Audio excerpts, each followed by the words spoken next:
Order.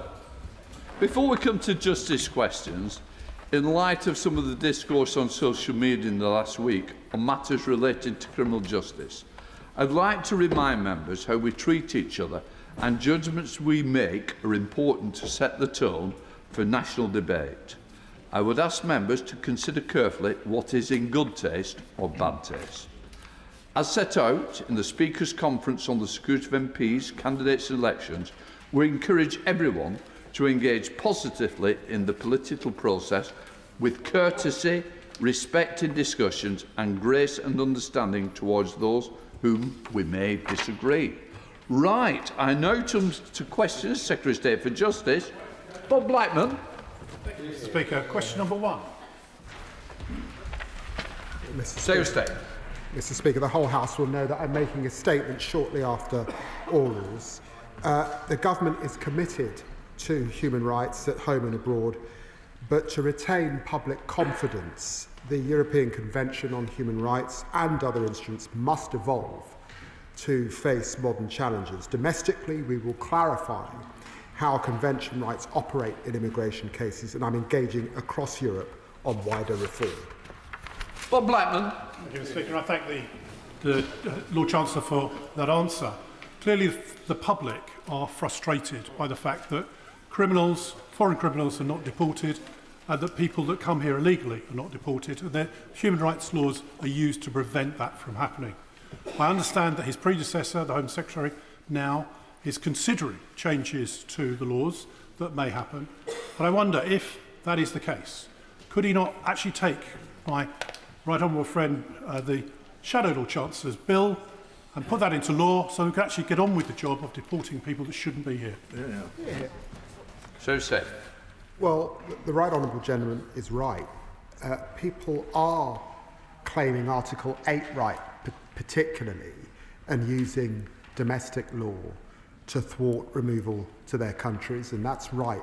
And that's why it's important that we deal with that domestically and come forward with legislation to deal with that. But I do remind him that this government is deporting more foreign criminals than ever before, over 5,000 just in our first year in office. We are taking this seriously and we're acting. Okay. Thank you, Mr. Speaker.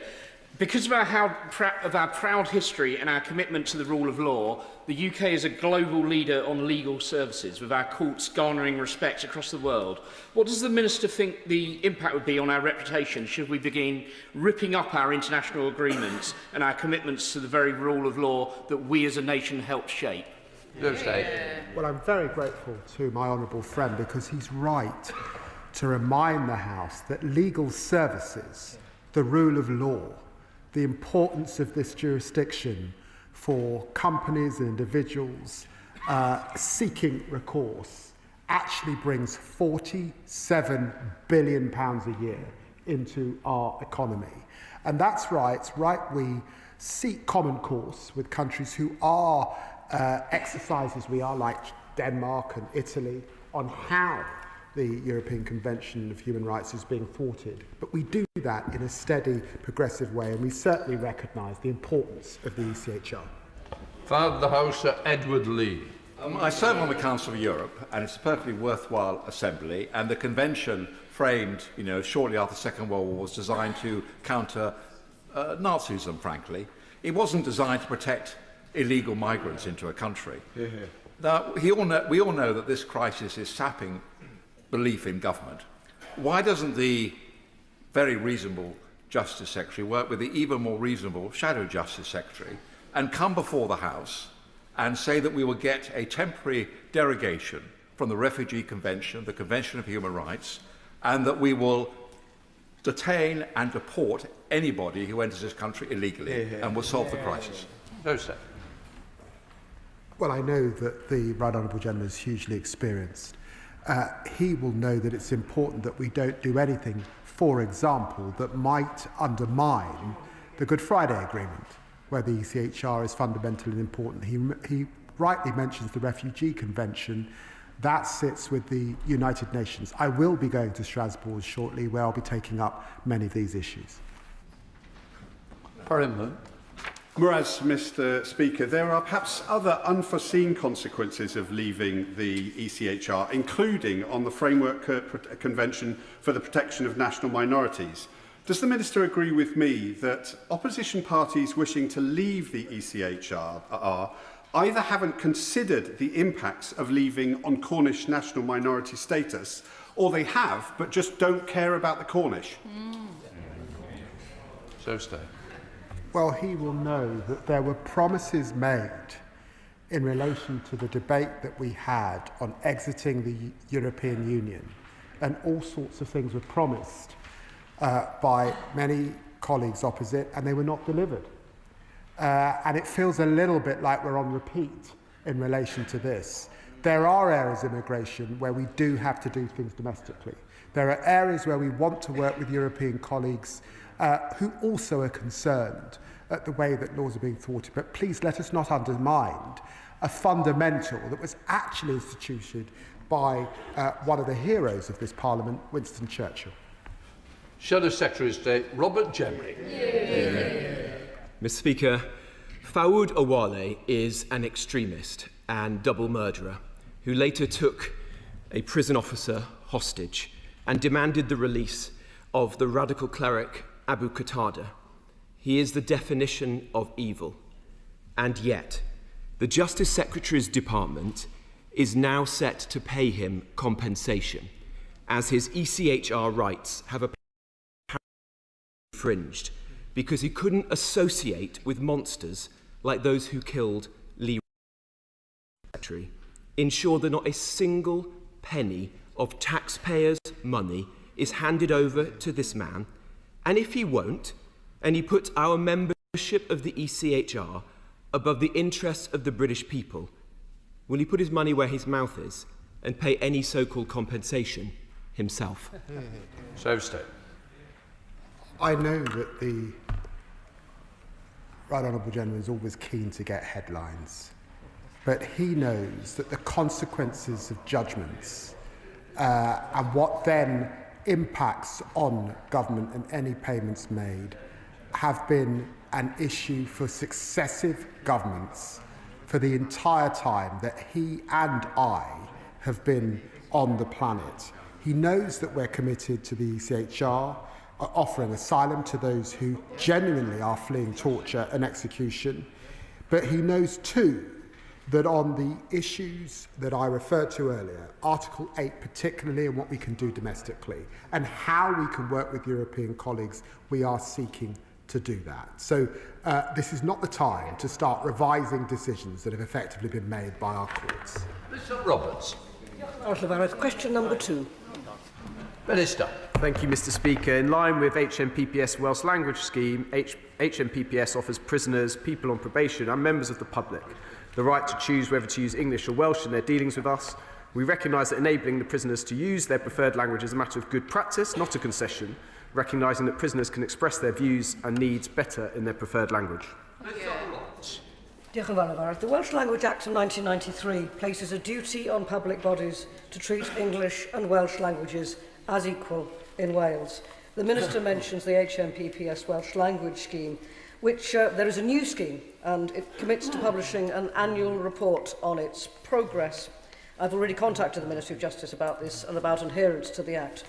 However, considering that the previous iteration of the scheme failed in this respect, publishing only a single report, and that only following a complaint under the 1993 Act, what assurances can he give that the new scheme will have any real effect?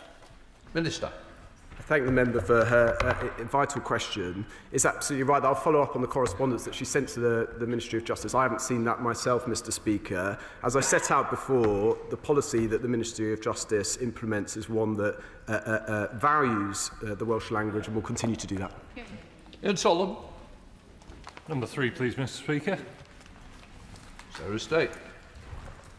We're determined to back our hard-working probation staff by investing up to £700 million by the final year of the spending review and investing an initial £8 million in new technology to reduce administrative burdens. We'll also recruit 1,300 trainee probation officers in 2025-6, in addition to more than 1,000 that we recruited last year. It's on. Thank you, Mr Speaker. In July 2024, inspectors rated Cambridgeshire and Peterborough Probation Service inadequate with major leadership failures and child safeguarding assessed as adequate in just 28% of cases.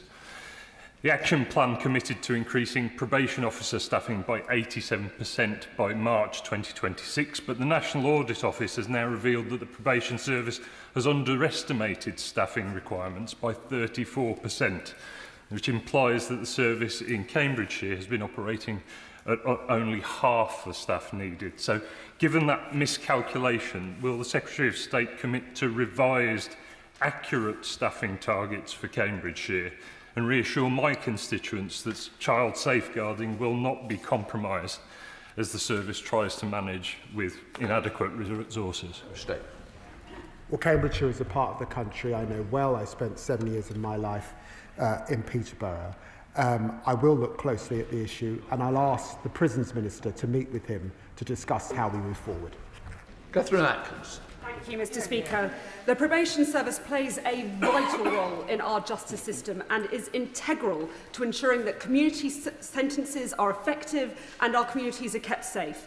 The Conservatives' part privatisation reforms were disastrous for our probation service. What is this government doing to ensure that our probation officers are properly supported in carrying out their vital jobs? State.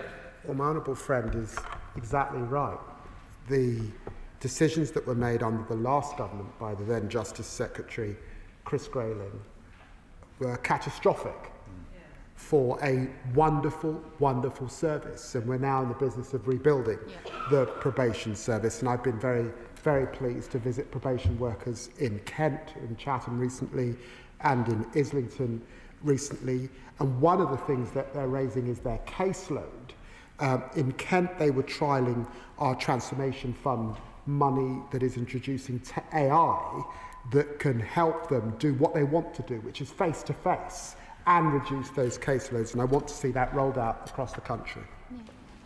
So, Secretary of State Robert Chetney. Thank you. Currently, if a child sex offender is released from prison, the police and probation service can track them on the sex offender register. But if a child abuser is released from prison, the authorities have no register to track them with. There's a glaring gap in the system. Paula Hudgell has been fighting to fix the law after her adopted son Tony was abused so badly he lost his legs. She's been diagnosed with terminal cancer, and she says this campaign is the fire in her belly. Paula is truly inspirational. We're backing her campaign. Will the Secretary of State take our amendment or bring forward his own and get this change over the line for Paula, for Tony, and to protect children now and into the future? Secretary of State. Well, I'm very grateful to the Right Honourable Gentleman for raising this issue. I can tell him that the Minister for Victims met with Paula today, and we are keen to support her campaign. Liberal Democrat spokesperson Jess Bramford. Thank you, Mr Speaker. Like much of the justice system, the probation service is buckling under the strain after a decade of being undervalued by the previous government. So the injection of £700 million by 2028 was welcomed last year, but it's yet to be felt on the front line of probation, which is estimated to be 10,000 staff members short. And with the sentencing bill and a presumption against short sentences bound to put additional pressure on the probation service, what is the Secretary of State doing to ensure that the service can work efficiently to properly manage offenders in the community? So State. Well, I'm very grateful to the Honourable Lady for raising this issue. It was important that we exceeded our target of 1,000 officers last year. We have to get those 1,300 officers in place. The 700 million must be spent by the end of the spending review. I do think it's important that we bear down on getting AI across the service and we introduce that new technology, because it's only by doing that that probation officers can do what they want to do, which is get back to face and that personalised care. Bradley Thomas. Number 4, Mr Speaker. Minister. Thank you, Mr Speaker. The sentencing bill will create new powers to apply tougher restrictions on offenders' movements, including the creation of restriction zones and new restrictive licence conditions for probation. This will mean being able to curtail offenders' freedom on licence and measures for the courts to use as requirements on community sentences. Bradley Thomas. Mr Speaker, residents living in villages across North Worcestershire in my constituency of Bromsgrove are often victims of crime which originates from urban areas including Birmingham. What message would the Minister send to my constituents who want a reassurance that the probation service is being strengthened in order that repeat offenders who evade supervision through crossing jurisdiction are not falling through the cracks as a result of lack of police sharing data? Minister. I'm grateful to the honourable member's question. It's absolutely vital that across jurisdiction and across different areas there is better information sharing from probation services and the police. Probation services, as the Justice Secretary has just commented on, is in need of investment. That's why we're investing £750 million, a 45% increase, and we'll continue to invest in our probation service to make sure that his constituents are reassured in the future. Thank you, Mr Speaker, and can I pay tribute to the hard-working police officers and probation service workers in my constituency of Harlow, which people will be aware is on the Essex-Hertfordshire border, so I recognise some of the issues that the previous speaker has mentioned. Can I ask what work the Minister is doing working with probation services in areas like Harlow that do suffer this problem to address this issue readily and ensure that actually everybody is treated fairly, no matter their geographical location? Minister. The honourable gentleman is absolutely right. Our probation service do an outstanding job day in, day out. They are often the hidden heroes of our public services and they deserve great credit. Ben Maguire. Question number 5, please, Mr Speaker. Minister. Legal aid can be a lifeline and should be available to those who need it wherever they happen to live. This government has made substantial new investment in legal aid, both in criminal legal aid, £92 million additional a year, and also in civil legal aid, where we're investing an additional £20 million a year. Ben Maguire. Thank you, Mr Speaker, and I thank the Minister for that response. Would the Minister please join me in congratulating Cood solicitors who provide a weekly pro bono surgery to my constituents in Bodmin? Firms like Cood's face, in their own words, so much unnecessary bureaucracy and hoops to jump through when it comes to providing legal aid. I understand the government, as the Minister highlights, some progress has been made towards making the financial investment that's needed in the system, but is she also aware of the incredible burden of this needless bureaucracy, and will she please commit to simplifying public funding contracts? Minister. Well, I thank him for his question and I commend all of those lawyers that provide pro bono support to their clients. It is incredibly commendable. But of course, that ultimately is a sticking plaster and no substitute for a well-functioning legal aid system. That's why, as well as increasing fees, we're also investing in the transformation of the IT digital platform to enable providers to cut through some of that red tape. In Labour. Number 6, sir. Minister. This government is committed to access to justice, and that involves supporting people from every social background to uphold their rights. As I said earlier, we're investing in civil legal aid. We've introduced the greatest expansion in a decade of legal aid through the Hillsborough Law, and we continue to provide financial support for law centres and citizens' advice so people, wherever they come from, whatever their background, can access legal support. Thank you very much, Mr Speaker. The Labour government's investment in legal aid and legal services is hugely welcome. However, expert analysis show categorically that young people from more deprived backgrounds find it extremely difficult to access justice. Many people from constituencies like mine and Blythe and Ashton are very much unaware of what might be available to them when they're most needed.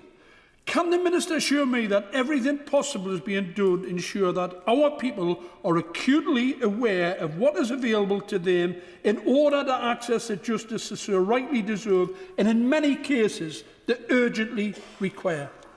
Minister. He raises a very important issue.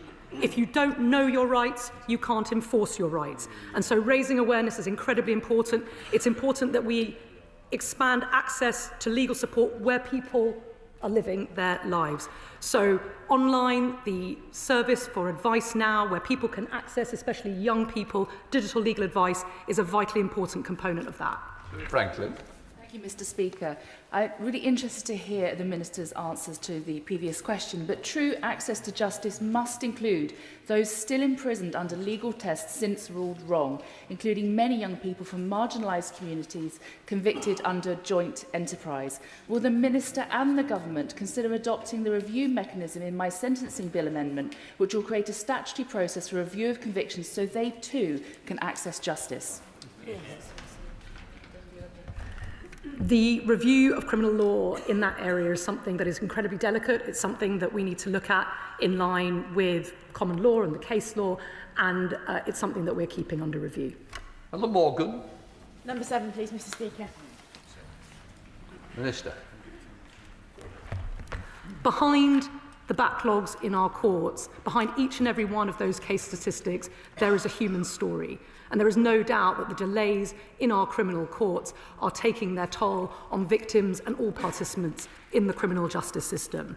But we are gripping the situation by investing in greater number of Crown Court sitting days, additional investment in criminal legal aid, and of course the review that we've commissioned from Sir Brian Leveson, because what is going to be required is once-in-a-generation reform of our criminal justice system, and we'll be providing our response to that review in due course.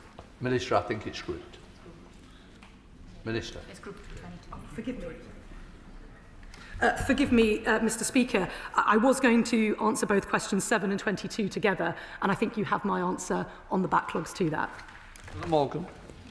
Thank you very much, Mr. Speaker. I thank the Minister for her answer. And the situation she describes is similar to one that I'm about to describe, where a constituent of mine got in touch about a case of historical sexual abuse. They bravely reported that in 2018. And after years of waiting, a trial date was set for this May, only for it to be put back again until July 2027, 9 years after first reporting. And I'm sure, Mr. Speaker, you can imagine the toll that's taken on my constituents' mental health and well-being. I would urge the Minister to progress at speed with her reform of the court service, and particularly address the problems in Shropshire, where there are significant issues with the Crown Court and Magistrates' Court service. Minister. Well, I'm incredibly sorry to hear about your constituents' experience, and I want to reiterate my sympathies. You've articulated there in that case precisely why it is vital that we pursue this reform. Timeliness is an essential ingredient of fairness, and the state's obligation is to deliver fair trials. That's why we will do whatever it takes to bear down on the backlog as we bring forward our response to Sir Brian Leveson's review. Luke Murphy. Thank you, Mr. Speaker, and I thank the Minister for her answer. I've heard from several constituents who are victims of domestic abuse how the delays inherited from the previous government in family court, particularly for financial settlement orders, has compounded the traumatic experience of victims of domestic abuse, including ongoing financial harm and detriment. So could the Minister set out what this government is doing to reduce those delays and in particular support victims of domestic abuse through our court system? Minister. Well, I thank him for his question, and we are committed to improving the timeliness, not just in criminal courts, but in family courts as well, and providing better support to victims of domestic abuse, who we know make up many of the participants in that litigation. The Pathfinder model is working. It resolves cases faster, and it offers specialist domestic abuse support. We've expanded the Pathfinder model to 5 additional court areas, and we are continuing that expansion into 2026. He will be happy to know that that includes Hampshire, where I understand his constituency is based. I could also help with the reopening of Chorley Court, Minister. Jonathan Brash. Number 8, Mr. Speaker. Secretary. It is right that the IPP sentence was abolished. The number of unreleased IPP prisoners fell to 946 as of the 30th of September 2025, which was a reduction of 14% compared to the previous year. Legislative changes were implemented that we implemented have reduced the number of people serving IPP sentences in the community to around 2/3. Brash. Thank you, Mr. Speaker. My constituent Terry Rowley received an IPP sentence on the 8th of February 2008. His minimum tariff was set at 1 year and 126 days. That was 6,486 days ago, almost 18 years, and he remains in prison. No one disputes the seriousness of his offences, but the issue for Terry and his family is one of equal justice. Someone sentenced to the same crime today would not receive an IPP. So does the Secretary of State accept that this raises fundamental concerns about the fairness and equality before the law for those serving under the IPP regime, and what steps can he take to fix it? Secretary of State. Well, I'm very grateful to the honourable gentleman. Can I say that I recognise the challenges that exists for Terry and his family. We are determined to support those in prison to progress towards safe and sustainable releases but understandably it can't be in a way that undermines public protection. We're not giving up on any individual serving an IPP sentence. We will ensure that each one gets the support and the access to risk education and risk reduction work that they need. And I'll ensure that Terry is receiving all of the support that he needs. Alexis. Thank you, Mr. Speaker. What is the government's assessment of the current protocols regarding the comprehensive risk assessments, and can the public be assured that the existing policies on public protection sentences are effectively safeguarding the community? Well, that's why we've got to put public protection first, and there has to be a robust risk assessment. We require the parole board to make very sensitive assessments, particularly. People cannot leave prison unless we are confident that they are not going to be going on and committing further crimes, and that's the assessment that we ask the parole board and others in the prison system to make. Very clearly. Question number 9, please. Minister. The government recognises that pension age is an important issue for frontline staff, and I recognise trade unions who represent the views of their members. Officials met with the POA earlier in the autumn to discuss pension age and will continue to engage with them on this important issue. Marie Kelly-Foy. Speaker, the Prison Officers Association recently launched their 68 is too late pensions report based on the largest members survey in POA history. The report is a heartbreaking read, with prison officers describing how unrealistic and frankly cruel it is to expect them to walk the landings until they're almost 70 years old, and the effect that this has on morale. With 3 prisons in Durham, I often hear support for this important campaign. Does the Minister accept that at the heart of the prison's crisis, there's a crisis in how prison staff are treated by the state, and that by resolving the pensions injustice should be a top priority for any government serious about fixing our jails? Minister. I'm very grateful for my honourable friend's question, and let me take this opportunity to praise and thank the prison officers who do a remarkable job in often trying and appalling circumstances. As I said previously, the government will continue to engage with the relevant and recognised unions as well as prison officers themselves, and I know the Deputy Prime Minister and Justice Secretary is meeting with the POA in the coming days. Mr. Speaker, given the existing retirement age for prison officers and the increase in the number of violent offenders in prison, along with the increase in illegal substances getting into prison, will you not agree with me that it is time to urgently review that age at which prison officers retire, as many of those older prison officers are looking to retire? As I've already said, Mr. Speaker, it's absolutely right that we'll continue to have those discussions with the relevant trade unions, but let me be absolutely clear on behalf of the government. We understand that conditions and the work that prison officers do is getting harder, and we are in the business of trying to help them. Number 10, Mr. Speaker. Thank you, Mr. Speaker. Supporting victims of child sexual exploitation and abuse is a priority for this government. The Ministry of Justice funds police and crime commissioners across England and Wales, as well as over 60 specialist sexual violence organisations which provide local support services for all victims, including victims of technology-assisted child sexual abuse. Elsie Blundell. Thank you, Mr. Speaker, and I thank the Minister for her answer. We all know of the increasing and sinister use of technology when it comes to the appalling sexual abuse of children and young people. To address this, will the Minister consider extending the unduly lenient sentence scheme to include all taxi offences and commit to a ban on these technologies that generate deepfake and sexually abusive images of children? Minister. I thank my honourable friend for that important question. Parliament intended the unduly lenient sentencing scheme to be an exceptional power, and any expansion of that scheme must be carefully considered. However, she will be aware that we had a recent debate as the Victims in Courts Bill was on the floor of the House going forward, and I have heard the strength of feeling of this House and campaigners regarding this, and I am looking at it closely. Calvin Lockhart.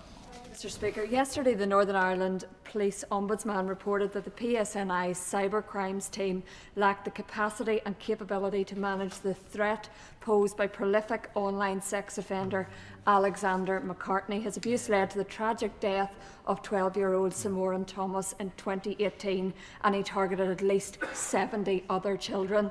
Can the Justice Secretary confirm what steps are being taken to ensure cybercrime teams across all of the UK are properly resourced to deal with online child sexual exploitation? Well, the whole House will be shocked by that horrific case, and all of our thoughts are with all of the victims of this case. It's an important case which draws attention to the nature and proliferation of these crimes. I know the Safeguarding Minister has spoken to the PSNI regarding this. Through the Online Safety Act, there are powers. However, I know she represents a devolved nation, and it is imperative because these crimes have no borders and all victims deserve protection, and I'm sure this will be taken up by the Home Office. Dr. Ross Savage. Thank you, Mr. Speaker. Question 11. Minister. Thank you, Mr. Speaker. A victim of an environmental crime can expect to receive the relevant services as set out in the Victims Code, and Police and Crime Commissioners receive annual grant funding from the Ministry of Justice to commission support for victims of all crime types. I would refer the Honourable Member for South Cotswold, who I know is an avid campaigner in this area, to my ministerial colleagues in the Department for Environment, Food and Rural Affairs, who would be able to answer more fully on how we tackle environmental crimes specifically. Dr. Ross Savage. I thank the Minister for her response. Daniel's Well in Malmesbury is a much-loved local swim spot, but last week the Environment Agency warned swimmers to stay away, saying it was due to strong currents. However, Surfers Against Sewage have provided evidence that there have been a number of illegal sewage discharges and a number of swimmers have fallen ill. Last year, the Lib Dems tabled an amendment to the Victims and Prisoners Bill that would have allowed victims of environmental crime like sewage spills to claim compensation. I wonder if the Minister can explain why her party abstained from voting on that amendment. Thank you, Mr. Speaker. So the Honourable Member will know that the Water Special Measures Act 2025 gives the water industry regulators new powers to take tougher and faster action to crack down on water companies not delivering for customers and for the environment.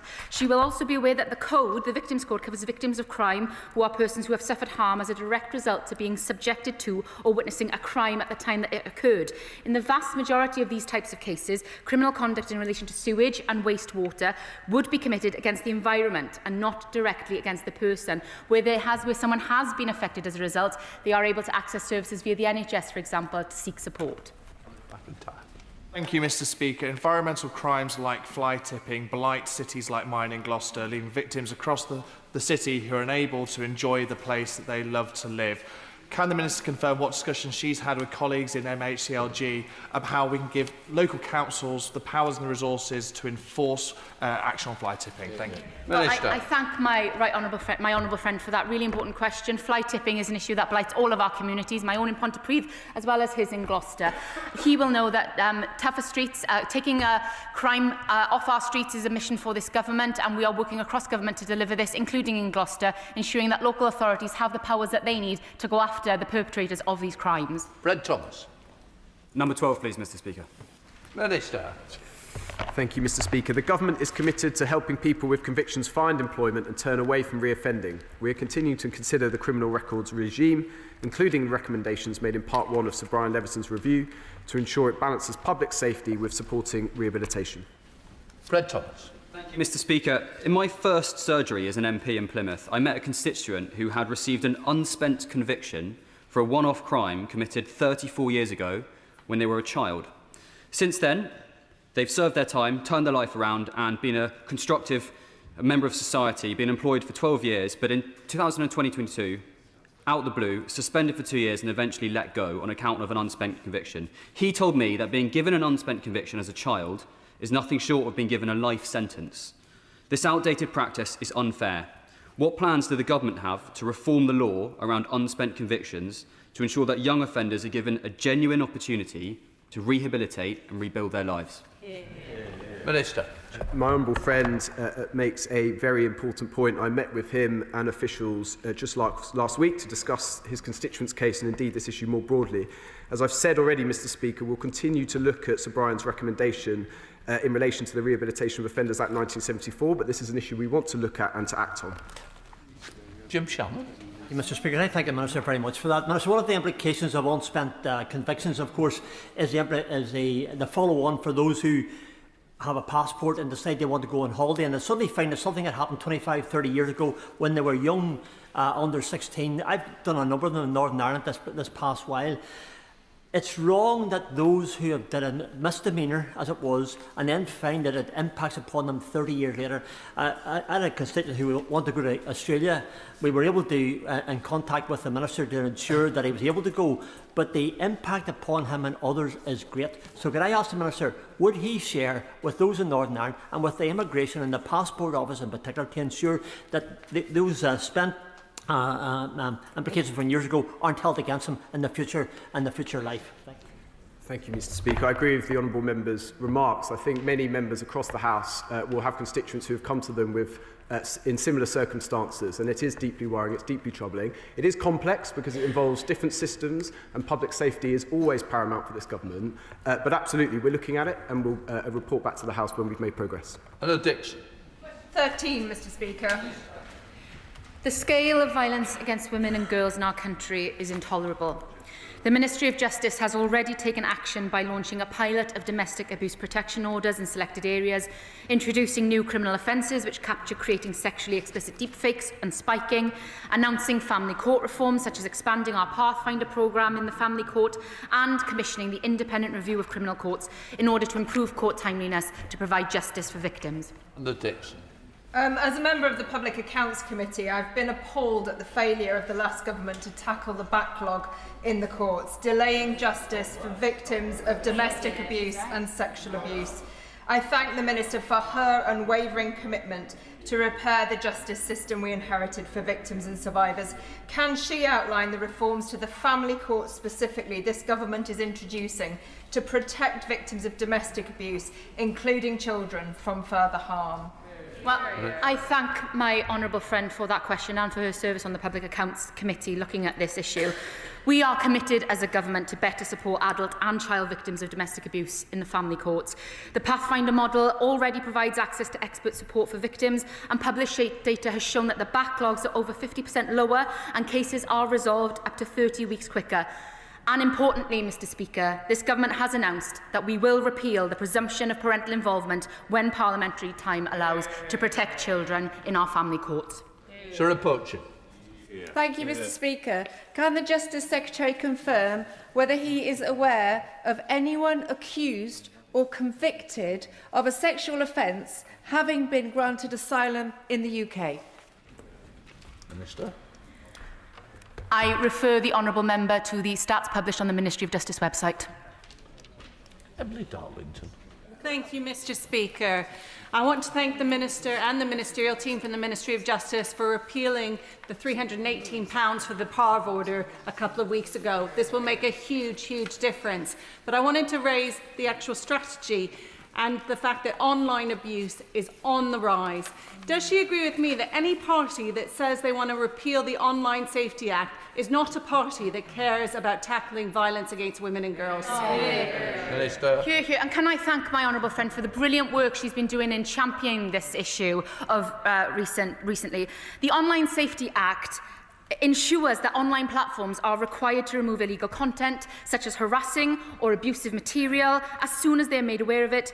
And this is a fundamental feature that we have in order to protect children in our country. And any party seeking to repeal this is not on the side of protecting children. Mark Pritchard. Across the West Midlands, there's currently a backlog of 6,000 Crown Court cases, many of those sexual offence cases. In Shropshire, with Crown Court at Shrewsbury, 759 cases outstanding. I just wonder, would the Minister commit to looking at the Midlands Circuit and seeing whether more RASO resources can be given in order that there could be suitably qualified and trained judges and advocates in order that these cases can be brought more quickly and swiftly to court? Because in Shropshire, some of these court cases are potentially 2 years out. Minister. I thank the honourable gentleman for that question and the way in which he asks it. Look, this government, as he will know, is doing all we can to bear down on the backlog in our Crown Courts. That's why we've tasked Sir Brian Levison to look at how we can best get to grips with this. But he is right. I sadly have spoken to far too many rape and sexual violence victims who are waiting far too long for their day in court and the impact that is having on them. We are straining every sinew, working with the judiciary, working with colleagues in the CPS to better support these victims to ensure that when they do get that day in court, that they are able to access justice appropriately and they have the best support available to them. I will happily work with him and anyone else in this House to ensure that any victim of crime has the support that they need. Kieran Mullen, Shadow Minister. Thank you. Mr Speaker, last week I'm being told by my colleague, the Shadow Minister, that the sentencing bill would cut prison time for rapists and child groomers. The Minister for Violence Against Women and Girls said she would have to, and I quote, go away and check whether that was true. Mr Speaker, the time to check should have been before she voted for the bill, but I'm hoping surely the Victims Minister knows and can tell the House what proportion of rapists and child groomers sent to prison will have their prison time cut by Labour's sentencing bill. Minister. Mr Speaker, make no mistake, this is a choice that this government had to make because of their government's catastrophic mismanagement of our prison system. We are not, Mr Speaker, abolishing short sentences, and judges will retain full discretion to keep offenders locked up. We have built safeguards into the systems to protect victims, but I would remind the Shadow Minister that the greatest threat to victims is the risk of not being able to lock up any dangerous offender in the first place. These measures that this government are introducing will ensure that that will never happen again. Dr. Kieran Mullen.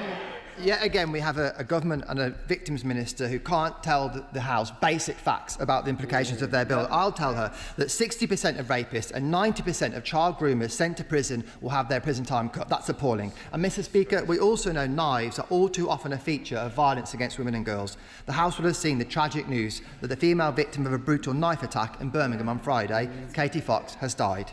Over the last few weeks, the Labour government has been talking tough on knife crime. But can the Minister tell the House what proportion of criminals sent to prison for carrying a knife will have to serve only a third of their sentence under Labour's appalling sentencing bill? Minister. Well, of course, my thoughts and the thoughts of the whole House are with Katie's family after the horrific crime that occurred in Birmingham. However, the honourable member clearly is incapable of facing up to the reality that his government left behind. It is this government that is protecting victims and ensuring that violence against women and girls is a political priority of this government. It is ensuring that we never again are faced with the reality of having to let offenders out early without any safeguards in place. It is this government that put those safeguards in place, and it is this government that is ensuring that we are protecting the public. Vicky Slade. Sorry, Mr Speaker, I wasn't aware, wasn't it? Question 15. Minister. This government inherited a justice system on its knees, starved for years of adequate funding. But we are fixing the foundations. We are investing in our buildings, we're investing in our people, and we're investing in record sitting days, sitting at or close to maximum judicial capacity in every jurisdiction. That's how we are fixing the court system. Thank you, Mr Speaker. I was fortunate to visit Poole Magistrates Court last week, and it's interesting to mention about the state of the buildings because they were appalling. But I was most concerned when the district judge and court manager explained to me that there's no shortage of magistrates and there's no shortage of court space. What there is a shortage of legal advisors in the system. They explained that the funding for one extra legal advisor would allow them to progress 500 cases a year, and they simply can't retain them. So what is she doing to review that role and make sure that we can get those smaller cases through quickly? Minister. Well, she is absolutely right that our court staff are the backbone of our court system and they make it tick every day. It's an absolute pleasure as the Courts Minister to visit courts like the one she described. I visited recently Snaresbrook Crown Court, and it was a pleasure to meet with staff there, specifically on legal advisors. As she says, they are critical to the functioning of the Magistrates' Court, and that's why we are investing an additional £5.2 million to address the retention challenges which she describes. Thank you, Mr Speaker. Mr Speaker, my honourable friend is right to commend court staff, but also to highlight the significant issues in the court system. In my time on the Public Accounts Committee, we uncovered problems with the buildings, with the IT systems, with the probation service, with the whole system in real difficulty. How long does she think it's going to take this government to clear up the mess the last government left? Minister. Well, she's absolutely right that we have a mountain to climb and we cannot fix the foundations overnight. What I can tell her is that we are a government that is committed to restoring the public's confidence in the justice system. It's why through this spending review we have committed an additional £450 million to the court system. And that means, as I said, investing in our buildings, investing in our people to restore the public's confidence in our system. Real and shortly to help you, Sir Julian Smith. Thank you, Mr. Speaker. Question number 16. Minister. Well, first of all, can I thank the Right Honourable Gentleman's commitment on this issue. We had an incredibly constructive debate in Westminster Hall on the topic of third-party litigation funding recently. Litigation funding is what enabled Alan Bates and the sub-postmasters to fund their landmark legal action against the Post Office. It plays a critical role in access to justice and plays a vital role in contributing to our economy. For that reason, I am carefully considering alongside colleagues our response to the Civil Justice Council's review to ensure that our reforms get it right. Julian. I thank the Minister for that answer and for the constructive debate a week or so ago. Can I press her on timing? Because, as she said, this is important for consumers, businesses and for the legal sector, but also to test the opportunities for early dispute resolution, which were mentioned in the CJC report and which I would encourage the government to look at seriously. Well, I thank him for that, and as he will appreciate, it's an incredibly detailed report with a whole host of recommendations, and it's important that we go through that very, very carefully. We've all seen the uncertainty created by the Supreme Court judgment in PACAR. We're looking at what would be the appropriate response to that, because if we are going to effectively reverse the effect of that judgment, then we want to build back better and get the reforms right so that we can achieve the access to justice and the economic benefit that he so rightly says that he's committed to. Clive Jones, Topicals. Question number 1, Mr. Speaker. Mr. Speaker, since the last Justice oral session, I am proud to have taken the next steps towards putting a landmark Hillsborough law onto the statute book with the second reading of the Public Office Accountability Bill in this office. There has also understandably been widespread interest in the number of releases in error from prisons. I can tell the House that in the year to March 2025, there were 262 releases in error, and my department has today published data showing that from April to the end of October this year, there were a further 91 mistaken releases. I'm clear that we must bear down on these numbers, and in my oral statement later today, I look forward to updating the House on the steps the government's taking to reverse this trend. Clive Jones. Mr. Speaker, the Conservative Thames Valley Police and Crime Commissioner said that the public should be doing more to stop shoplifting. This week, my constituent Sarah described being smacked into during a shoplifting incident and the fear that she felt at that moment. Does the Minister agree that with the Police and Crime Commissioner that Sarah is part of the problem? Or does he think the bigger problem is that shoplifters know that more than 80% of these offences result in no charge at all? So state. This does require more neighbourhood policing and bobbies on the beat, which he knows under the last government was cut. But I also think under the sentencing bill, the contentious supervision courts can make a huge difference. A lot of shoplifters do need a judge checking in with them regularly, dealing sometimes with their addiction issue to get them to change course. Harpreet Tupple. Not here. Show Secretary of State Robert Gentleman. Last week, the National Police Chiefs Council said that there was no doubt that the government's early release scheme was going to lead to an increase in crime.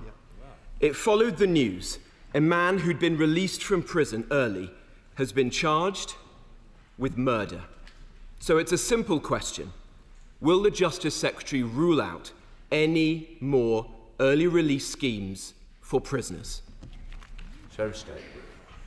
Can I just remind the Right Honourable Gentleman that just before the general election in July, his government had 3 different versions of their early release scheme. And we inherited a situation, and he knows this, where prison capacity was completely unsustainable, and successive Justice Secretary under his previous government have said that in the last week. We brought forward our early release scheme. It was important to do that, to put capacity into the system, but it's the sentencing bill that will begin to deal with this issue in a comprehensive way. Robert Jenrick. Well, Mr. Speaker, if you strip all that waffle back, he didn't deny it, did he? And that's interesting, because there's been another accidental release by the Ministry of Justice. And this time, it's an email sent in error by his officials to me. It shows his department are looking to accommodate criminals in the community instead of in prison. As you'd expect from him, they say their plans are, and I quote, a finger-in-the-air approach. They say they're considering spending up to 100 grand a year per person to live outside of prison. That's more than the cost of a prison cell. Can the Justice Secretary really say, with a straight face, that his latest scheme is a good use of taxpayers' money? The right honourable gentleman knows that that email that was sent in error referred to women. And he knows that when you're talking about women, offenders, understandably, the system must consider the fact that many of them are mothers. Many of them have been the victims of men who have groomed them, who have pimped them, who have abused them. And that's why, understandably, public policy makers do look at alternative ways to deal with women in the community. None of us in this House should make any apologies for that. Rachel Hopkins. Mr. Speaker, meaningful activity and access to education in prison are key to supporting those leaving prison with the skills and tools they need to move away from crime. However, reports from this UCU are that recent changes to the education contract have triggered notable job losses. So could the Secretary of State provide an update on how the government is supporting the prison education system to help reduce reoffending? Thank you, Mr. Speaker. It's a characteristically important question by my honourable friend. Education has a vital role in our prisons to clamp down on reoffending and to help rehabilitation. We're working at pace to look at how we can improve education within the prison system, as well as in the third sector, as well as through the formal contracts that we already have. And indeed, I'm going to a prison just in the next few weeks, looking at literacy rates with my right honourable friend, the member for Colne Valley. There is work to do on this. It's not good enough at the moment, and we're going to get on with that in the weeks ahead. Jess Brentford, Liberal Democrat spokesperson. Thank you, Mr. Speaker. Reports by charities and by the Domestic Abuse Commissioner shows that the family court system, which is plagued by delays, continues to provide a perfect environment for perpetrators of domestic abuse to continue to coerce and control, and training in identifying the signs of domestic abuse is not currently mandatory. So when will the government bring forward legislation to reform the family court system, and when will they make domestic abuse training mandatory for all in the family courts? Minister. Well, I thank the Liberal Democrat spokesperson for that question. She will be aware that this government has announced that we will be repealing the presumption of parental contact when parliamentary time allows. That is a priority for this government. It is a priority for this government that we do all we can to protect victims of domestic abuse in the family courts. That's why we've introduced our domestic abuse protection order pilots. However, she will know that the judiciary are independent. Training for them is a matter for the Judicial College, but we are working with the judiciary very closely to ensure that they can spot the signs of coercive and controlling behaviour, so that we can do all that we can to protect victims of these crimes. Reader. Mr. Speaker, I'm very fortunate to get very thorough updates from my Police Fire Crime Commissioner, Danielle Stone, and in my latest one she told me she's seeing real improvements in the probation service, but Northamptonshire still has a 40% vacancy rate in staff. Will the Secretary of State set out for us what his department is doing to support recruitment and retention of those skilled staff that we need in the sector? Secretary of State. He's absolutely right. We recruited over 1,000 last year, 1,300 this year. We must retain them. Key to that is reducing caseloads, and that's why I'm introducing AI. Claire Young. A 2022 victim survey found only 10% of victims believed that the criminal justice system was effective. What steps is the government taking to support victims of violence against women and girls, and will ensure that all police and prosecutors receive training in understanding the impact of trauma on survivors? Minister. She will know that this government has made a priority to put victims at the heart of the criminal justice system, and we are specifically looking at crimes committed against women and girls. We are working across government with the Home Office, working with the police, the CPS, the Attorney General's Office, to ensure that all agencies of the state and all of society gets to grip with these crimes in order to bear down on this issue so that we can all live safe wherever we are. Sarah Owen. Thank you, Mr. Speaker. Court backlogs cause painful waits for survivors of rape and sexual assault. A system that fell apart under the previous government means only around 3% of rape reports result in charge. What is the Minister doing to reduce these waiting times for cases of rape and sexual assault? Minister. I thank my honourable friend for that question. Rape charges have doubled since 2019, and we have asked Sir Brian Leveson to propose bold reforms to deliver swifter justice for all victims, and we are funding a record allocation of sitting days in the Crown Court. This government is spending £350 million on supporting victims of crime this year, and we are determined to do all we can for these victims. We're a House. Mr. Speaker, and following on from that, still fewer than 3% of rape cases result in a charge. It takes 400 days for resolution. Painful delays for victims. We have talked about this for so long, so often. What are the barriers of change? Minister.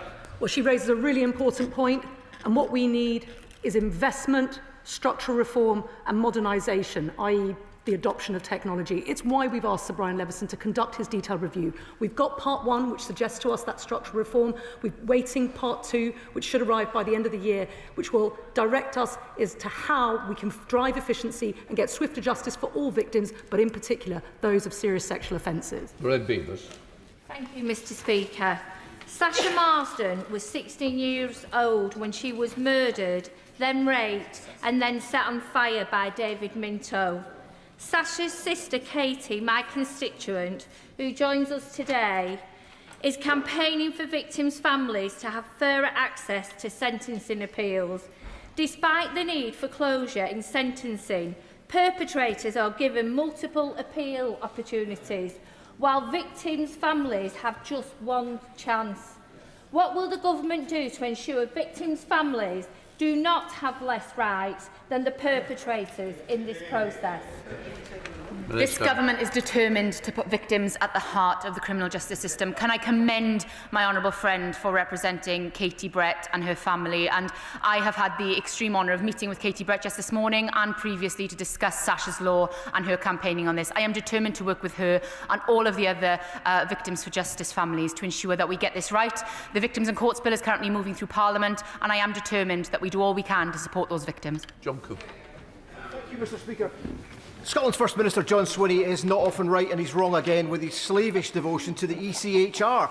So if this place is to update the ECHR to make it fit for the 21st century, what steps can the right honourable gentleman take to make sure that Soft Touch Scotland doesn't become a backdoor for Article 8 applications?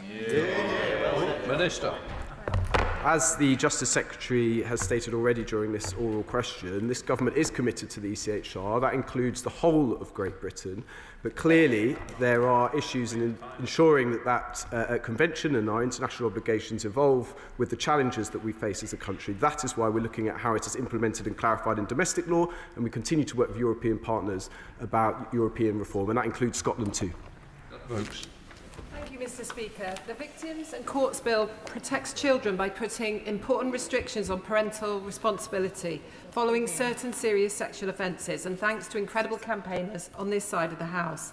One of my constituents is a fierce campaigner for services and safety measures for children whose parent has committed a sexual offence against a child outside of the family home.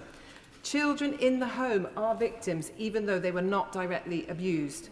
What steps is the Minister taking to ensure all children of child sex offenders are offered better protection and support? Minister. Thank you. I thank my honourable friend for that question and for her constituents' incredible campaigning on this issue. Children are victims in their own right. The Domestic Abuse Act puts that in law. However, there is a discrepancy in terms of what sort of services and support these children can get. The Victims Code currently sets out the minimum level of service that victims of crime should receive. We will be consulting on a new Victims Code shortly, and I am determined that we ensure that we get this Victims Code right for all victims, including children of these heinous crimes. Bradley Thomas. Thank you, Mr. Speaker. Why did the government vote against releasing migrant crime data? Who's done? Anybody want it? Sarah Stokes. He knows successive governments make data releases. Those data releases have to be analysed properly. We make no excuses for voting in the appropriate way. Right. Tony Antoniazzi. Thank you, Mr. Speaker. My constituent Richard Pike was the victim of a violent attack in his workplace in March of this year. When he met the CPS barrister on the day of sentencing, he was given his victim impact statement 5 minutes before he was going into court. It had been amended. He was not allowed to say how he felt when he was tried to be murdered. He was no longer allowed to say he was manipulated into a vulnerable position. He was not allowed to state how he felt about the release of the perpetrator. What assurances can the Minister give victims of serious crimes such as attempted murder that they won't be censored in such a way? Stop. I thank my honourable friend for that question, and it was a pleasure to meet with her to discuss Richard's case, and all of my thoughts are with him as he seeks to recover from this horrible crime. It is important that victims' voices are represented in the courtroom and in sentencing. She will know that a victim impact statement is classed as a piece of evidence, so it does have to be quite carefully worded. However, I have heard the strength of feeling from her constituent and others on this, and we are working with victims to ensure that they get the support that they need to be able to articulately and clearly set out exactly how the crimes have impacted them. Thank you, Mr. Speaker. 2 weeks ago, when we had the prisoner release checks statement, the Secretary of State called my question ridiculous, so I'll try a different tact. Has the Secretary of State spoken to the family affected in Epping? Secretary of State. I said last week that I was keen to meet with the family, and I will meet with the family when they meet with the Prisons Minister, I hope in the coming weeks. Dave Becker. Thank you, Mr. Speaker. Mr. Speaker, we've seen a lack of maintenance of prisons, a stop-start to the prison building programme, and all the challenges in our courts. Isn't it any surprise that we're looking at non-custodial sentences for the lower offenders? And does the Secretary of State agree with me that the opposition front bench has some cheek to come to this House when the failures in the system are down to 14 years of failure? Secretary of State.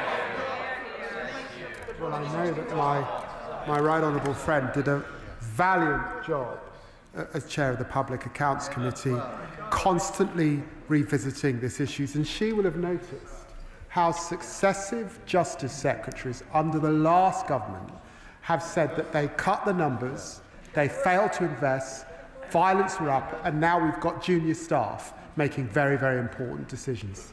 Afterwards, yeah. Dr. Pinkerton. I've been contacted by a Surrey Heath resident who hasn't just endured and survived appalling domestic abuse, but is also now enduring and attempting to survive the family court process with multiple hearings over child contact arrangements.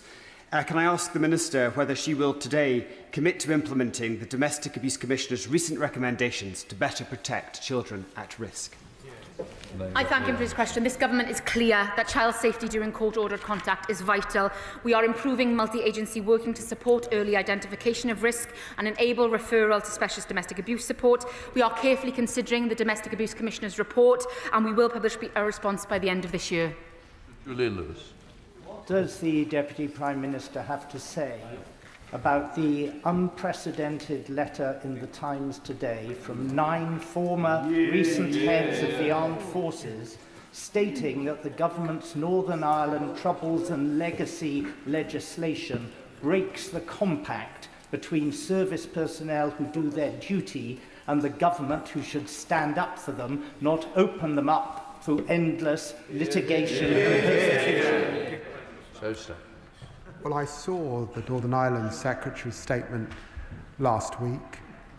He will know that there has been considerable lawfare, and he will know that the scheme that was proposed by his government was largely thrown out by the courts. And that's why the Veterans Minister has listened very keenly, not just to military families, but to all those who were victims of the Troubles in Northern Ireland.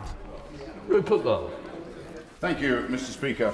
Will the Secretary of State today agree to publish clear, honest and regular statistics on the number of illegal migrants convicted of sexual offences, murder or indeed any other crime? A yes or no answer will do well. Secretary of State. Well, we do publish data release statistics in the usual way. After they've been properly analysed, we've got to make sure that all facts are verified. We've done that in the same way that the last government did. John Glenn. Thank you, Mr. Speaker. I recently met with the Chief Executive of an international charity that happens to be based in Wiltshire, where there have been serious historic allegations. Unfortunately, the resourcing of such inquiries falls between the SFO, the National Crime Agency, Wiltshire Police and the Charity Commission. Will one of the ministers meet with me? Because it's not right that serious allegations like this don't get checked by the charity. Charity investigations aren't conducted properly. Very happy to look at it and ensure that the minister meets with him. Thank you, Mr. Speaker. Sexual exploitation is being perpetrated on an industrial scale by pimping websites, which currently enjoy near total legal impunity, move sexual exploitation off the street and into locations like flats and hotels where outreach is harder and coercion of vulnerable women can thrive. Given that advertising prostitution in a phone box was made illegal 25 years ago, can the government explain why they are yet to outlaw the same advertising online? Minister. I thank the Honourable Lady for her question. She will know that we need to tackle violence against women and girls in all its forms, everywhere. I regularly meet with my counterparts at the Department for Science, Innovation and Technology, and the Government will be publishing our violence against women and girls strategy shortly. Jack Rankin. Windsor is a small village in my constituency with an approved premises which has morphed to include high-risk offenders. It causes problems. Will the Minister agree with me that, one, probation services have responsibility for residents' behaviour when they're outside that facility, and two, that police should have more focus in Old Windsor than they might otherwise have, given the location of that facility? Minister. It's absolutely right that probation service take those facilities and those premises incredibly seriously. Of course, we're investing more in probation services than ever before, a 45% increase, £750 million, fixing a probation service that was utterly dismantled by the last Conservative government. And so I hope that your constituents can be reassured that this government is getting on with the job with ensuring our probation is fit for purpose. Final question, Lee Anderson.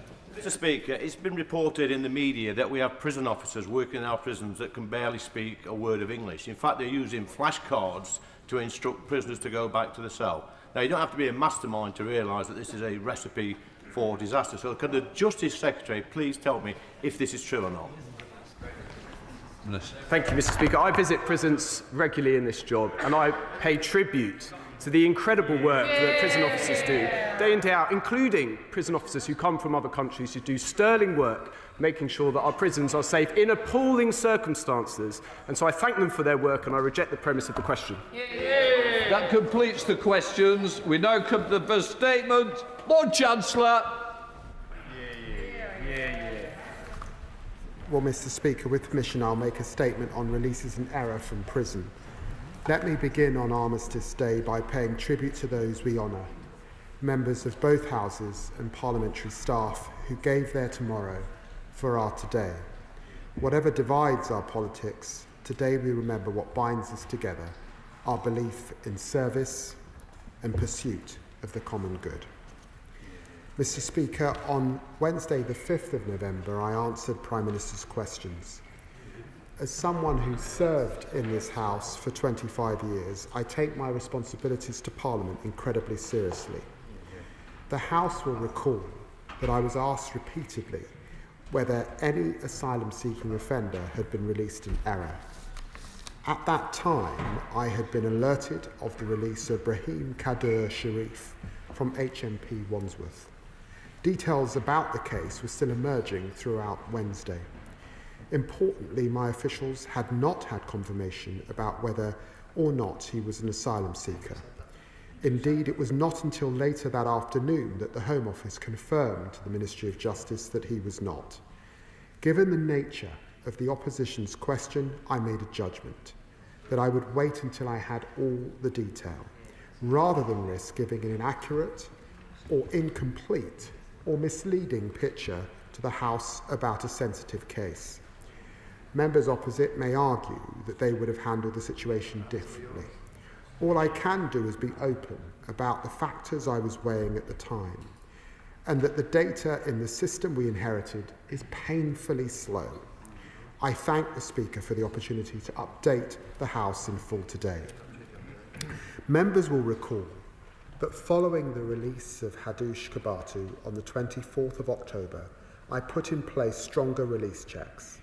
I can confirm that the error leading to Mr. Kadir Sharif's release happened in September, before those checks came in. He was charged with burglary at Snaresbrook Crown Court, and a warrant was issued to HMP Pentonville for his remand. Contrary to the set-down process, it was then forwarded by email to HMP Wandsworth when Mr. Kadir Sharif was transferred. However, staff did not pick it up, and he was released on the 29th of October. Mr. Kadir Sharif was taken back into custody on the 7th of November by Haringey Police. I'm grateful to officers from my part of North London again after they also rearrested Mr. Kabatu. I'm grateful too to the wider Metropolitan Police and the public who assisted them. I can tell the House, Mr. Speaker, that in the year to March 2025, there were around 57,000 routine releases from prison. In that same time, there were 262 releases in error from prison. New data my department published today shows that from April to the end of October this year, there were 91 releases in error from prison. Further data on the breakdown of offences are official statistics that need to be combed through in detail before being put into the public domain. This was not a publication due today, but we recognise the public interest in being transparent about the overall number. It's important to note that this may be revised as additional cases are subsequently recorded, but this is the very latest that I have been provided. We understand that there are 3 mistakenly released prisoners currently lawfully at large. Their prison records show none of these are convicted sex offenders. I have been informed, Mr. Speaker, this afternoon that HMPPS are investigating a further case of a potential release in error on the 3rd of November who may still be at large. It is symptomatic of the data issues we inherited that all this information I have been given at this time while police and HMPPS investigate. Of the confirmed cases, Case 1 was in prison for failing to surrender to the police and released in error in December 2024. Case 2 was in a prison for a Class B drug offence and released in error in August 2024. And Case 3 was in prison for aggravated burglary and released in error in June 2025. 2 are a British national and 1 is a foreign national offender. I will not provide any further details on individual cases. In each case, we have to consider the welfare of victims and the judgment of our law enforcement agencies. Of the 262 releases in error from prison in the year to March 2025, 87 were of offenders whose main offence was violence against the person, and 3 whose main offence was a sexual offence. I'm clear that we must bear down on these numbers, which are symptomatic of a prison system under horrendous strain. As the Shadow Justice Secretary admitted last week, the state of the prison service has been unacceptable for a very long time, including under the Conservative government. Prisons today are still struggling with violence. The safety and custody statistics show an 8% rise in the rate of assaults in the year to June 2025. Systems are archaic. Every prisoner's sentence is worked out on paper, considering the type of offence and the legislation covered by it. Mr. Speaker, there are more than 500 pages of sentence management guidance. Mr. Speaker, I pay tribute to prison officers doing an incredibly important job. But as the Prison Officers Association has said, prisons throughout the country are underfunded, they're understaffed, and they're operating under relentless strain. Frontline prison officers were cut by a quarter between 2010 and 2017. That's around 6,000 fewer people, and means that there are less experienced staff, which places more pressure on the system. And unsurprisingly, mistakes happen in those circumstances. Indeed, from 2010-11 to the end of 23-24, under the previous government, there were 860 known releases in error from prison. We must recognise the distress caused to victims, knowing that the person who harmed them is free when they should be behind bars. In the worst cases, like William Fernandez back in 2021, prisoners have committed further horrific offences. I give an unequivocal apology to all who have faced worry or worse as a result of releases in error, especially Hadush Kabatu's victims, who I'm offered to meet. I hope the Right Honourable Gentleman, Mr. Speaker, I hope the Right Honourable Gentleman opposite will join me in that apology to all who have suffered because of releases in error under this and previous governments. Mr. Speaker, human error will always exist, and no Justice Secretary could prevent every mistake. But we must reduce the risk and reverse the trend over the course of this Parliament. But we must be honest, the release process requires a radical overhaul, and establishing the facts in individual cases is complex. Decisions about public statements rightly rest with the police. Issuing details too early could frustrate covert inquiries or put police officers or the public at risk. These are judgments for experienced operational leaders, and parliamentarians must give them the space to make them. Mr. Speaker, this is a complex issue. We must be straight with the public about that, and I'm clear that we have a mountain to climb in response.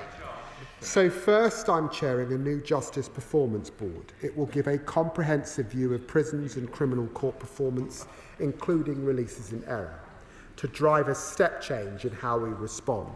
The first monthly meeting took place yesterday. Secondly, I'm making sure we understand the issues. Following the release of Kabatu, I asked Damien Owens to carry out a review. This will conclude by the end of February next year. It will now include the adequacy of data collected and published on releases in error, and we fully expect to uncover additional incidents.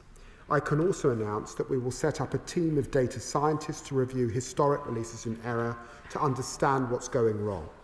Third, I'm improving processes, because some of these errors actually originated not in the prison process, but in the court process. I will implement an urgent warrant query unit supported by court experts so that prisons can escalate queries and get rapid clarifications to reduce the risk of releases in error that emanate from the court system. We're also issuing instructions to court staff to reinforce mandatory requirements for imprisoned orders, to be confirmed verbally with judges before finalising a measure which has been shared with the judiciary. The court and the prison service are also scoping a joint exercise to look at live warrants. Initially taking place within the London region, it will identify errors and ensure prisoners are subject to the correct warrants. Fourth, I'm accelerating upgrades. I stood up a digital rapid response team last week to reduce human error with cutting-edge technology. Over the next 6 months, we will provide up to £10 million to deliver AI and technology solutions to help frontline staff avoid mistakes and support them to calculate sentences accurately. Finally, I'm simplifying the release policy. One of the aims of the sentencing bill is to standardise how cases are treated, and following Damien Owens' review, we will consider whether amendments are required to operational policy. These are the initial steps to address the issue, but I will update the House where further changes are necessary. I commend this statement to the House. Right, can I just clear something up? And it's not got to happen. First of all, I was told Justice Secretary needed 13 minutes. Just bear with me. And I said, look, you need to ask. And in the end, the department came back and said, oh no, it's 10. It then wasn't 10, it was almost 12 minutes. I will work with Minister and Secretary of State, but it is 10 minutes. If there needs to be an extension, please ask, don't keep changing the times, because in the end, it is unfair to shadow ministers when it goes over. So what I would say is, you've got an extra minute, you've got an extra half a minute, but please, stick to the rules of 10. If you do need longer, I am always sympathetic as long as I know in advance. But to have this conversation with the department that it was no longer needed makes your department look foolish, and it certainly am not going to make me look foolish in the future. Shadow Justice Secretary. So, Mr. Speaker, we're back here again then. At least the Justice Secretary gets some use out of his new suit. But where has Wednesday's bombast and bravado gone? Get a grip, man, he thundered last week, without even a hint of irony. None of that today, was there? And why is that? Well, it's because, like increasing numbers of criminals in our jails, the Justice Secretary just doesn't know whether he's coming or going. Even his colleagues in government are now turning on him, some with unbridled contempt. The handling is terrible, was the verdict of a cabinet minister. Just rank incompetence. Cowardly. Frankly, pretty dodgy, was the verdict of another. Before long, the Prime Minister will be saying he has full confidence in him. And we all know what that means. Look, 2 weeks ago, he came to the House and he said he had put in place the strongest checks ever to stop releases in error. 48 hours later, another prisoner with a history of sex offences was released in error. 7 days later, and a fraudster is let out the very day he was sentenced to 45 months inside. And today, he admits that he's lost another prisoner that same day. They're Lammy's lags, a whole new category of criminal who can just waltz out of prison despite having the strongest ever checks introduced by this Justice Secretary. The public are being endangered as this circus rumbles on, week after week, with no end in sight. When will he put a stop to it? He can't just hide behind the inquiry that he's commissioned. He couldn't even get the head of the review, Lynn Owens, name right last week. Anne Owens. Anne Owens, he bellowed. Well, I looked her up, and the only Anne Owens I could find was a panto performer who recently appeared in Alice in Wonderland. Perhaps she was the one who gave him some tips on his performance at the dispatch box last week.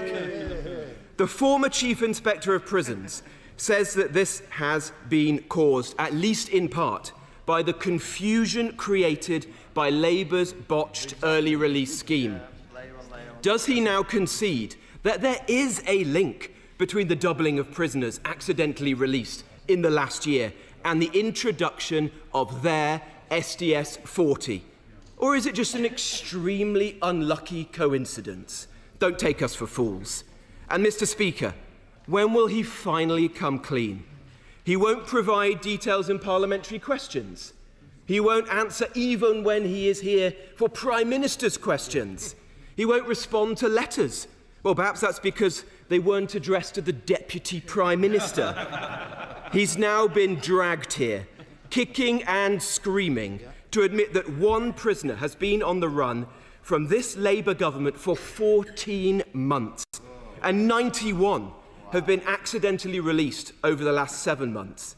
But the Justice Secretary is so clueless, he's literally lost track of how many prisoners he's lost. He says today a prisoner may have been accidentally released last Monday. Well, has he looked? He's either in his cell or he's not. What a complete and utter farce he's presiding over. As we all suspected, the crisis on his government's watch is even bigger than he dared admit. That's why he wouldn't say anything last week. Prisoners are being accidentally released nearly every other day, and putting our constituents, his constituents, at risk. At this rate, he's on track for 156 prisoners to be accidentally released this year, which would be a record were it not for the doubling his government managed to achieve last year under their watch. And in his statement today, he poses more questions than he manages to answer. How many crimes were committed by those prisoners whilst they were on the run?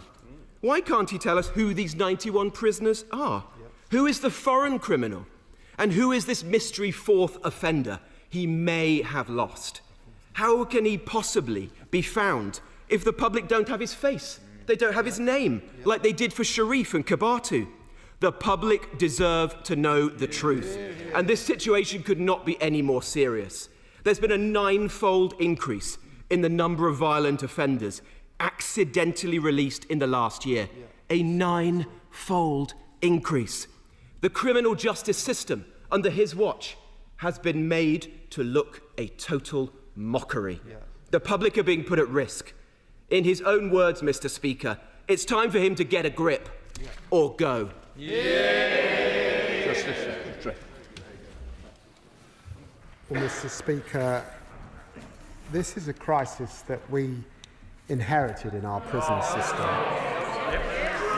And it's worthy of sober reflection because he knows, Mr. Speaker, that when they were in government, there were 17 prisoners released in error every month. He knows that. He knows too because the former Conservative Justice Secretary said on the issue last Friday, we essentially run our prisons regime very hot. We are very close to capacity. We have seen a big increase in the prison population over the last 20 years, and resources have not necessarily matched that. That is the first problem. And another former Justice Secretary, Alex Chalk, said part of the issue is we can't hold on to prison officers without that expertise. Errors creep in. And he himself also challenged their record in office. So he knows that this is a cross-party issue that, of course, we have to grip. Now, I said that I put in place those checks, and I stand by the checks that I put in. I also said in my statement, that the cases that we are uncovering, many of them occurred before those checks were in place, and another case involved an error that was in the court system, and that's why this new query process is very important indeed. And it is the case that we had to introduce SDS 40, and he knows why that's the case, because his government, just in the last few months in office, made 3 different changes to their early release scheme. So worried were they about prison capacity, a prison capacity issue that we inherited. He knows 500 extra places in the prison system is all that they built in 14 years in office, 14 years, and we've pledged 14,000 by 2031. He also knows, like night follows day, if you cut officers by almost 50%, is what they did in office, you cut those officers, and then you recruit new officers, as we've attempted to do. These are very junior people working hard, and I thank them for all that they're doing. But in those circumstances, mistakes will be made. I've asked Dame Lynn Owens to look at this, really, really important. I've put in place the digital team because he knows also that this is a system based on human beings, therefore you get error. Only technology will fix this issue over time. And I've now put in place this double check between the court and the prison system. Chair of the Select Committee, Andy Slaughter. Thank you very much, Mr. Speaker. I welcome the initiatives the Lord Chancellor has announced to deal with the wrongful release, but does he accept that the level and circumstances of such releases are symptomatic of a deeper malaise. Will he look at the Justice Committee current reports on drug culture, organised crime and lack of education and work in prisons? And will he commit to tackling the underlying breakdown of order and discipline in the prison system, which over years of decline have made many prisons unsafe, chaotic and unfit for purpose? Justice. Well, I'm very grateful to the honourable gentleman for all that he is doing, and he has been on these issues for many years.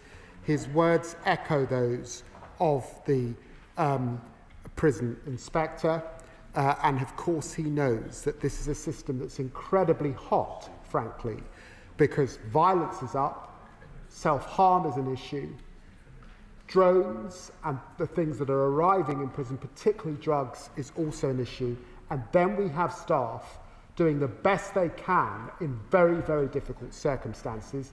He knows too that no government could turn around the austerity that this public service saw in 16 months in office. Liberal Democrat spokesperson Jess Brownfeller. Thank you, Mr. Speaker. If the situation wasn't so serious, it would be laughable. It seems like people have tougher checks to currently speak to an advisor at HMRC or get a GP appointment than offenders have to be released from a prison. Since the mistaken releases of recent weeks, I have heard horrendous reports from prison officers inside prisons. Prisoners identified by low-quality black and white photographs, printed on paper, a few basic questions on personal information before being cleared for release, information that could be readily shared between inmates before release. That is not good enough, especially when we now have biometric technology which is currently used for visitors to prisons and not inmates. We cannot be relying on an honour-based system, reliant on the goodwill of convicts to hand themselves in, and police forces certainly don't have spare capacity to be conducting regular manhunts for people that should still be locked up.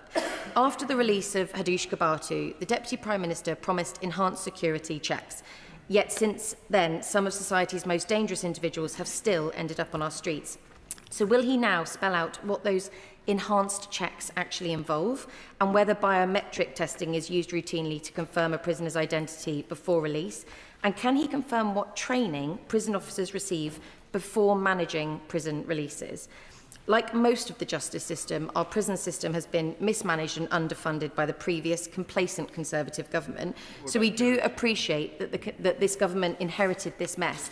However, the numbers of mistaken prisoner releases have risen sharply under their watch, and they cannot continue to risk public safety, particularly given the fact that it took them a whole 7 days to realise a prisoner had been mistakenly released, and are seemingly blaming an email being unread for the most recent error. Can he confirm how long the Ministry of Justice has known about the 3 prisoners at large, and how long have the police been trying to find them?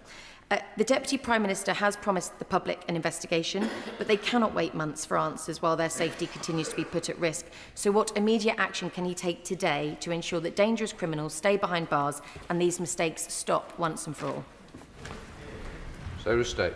Well, can I say to the Honourable Lady, when she reflects on the releases in error, that 57,000 people are released from prison every year, and I'm sure, like me, she would commend the good work of prison officers and those in offender management units across our prisons doing a very difficult job in what are very difficult circumstances.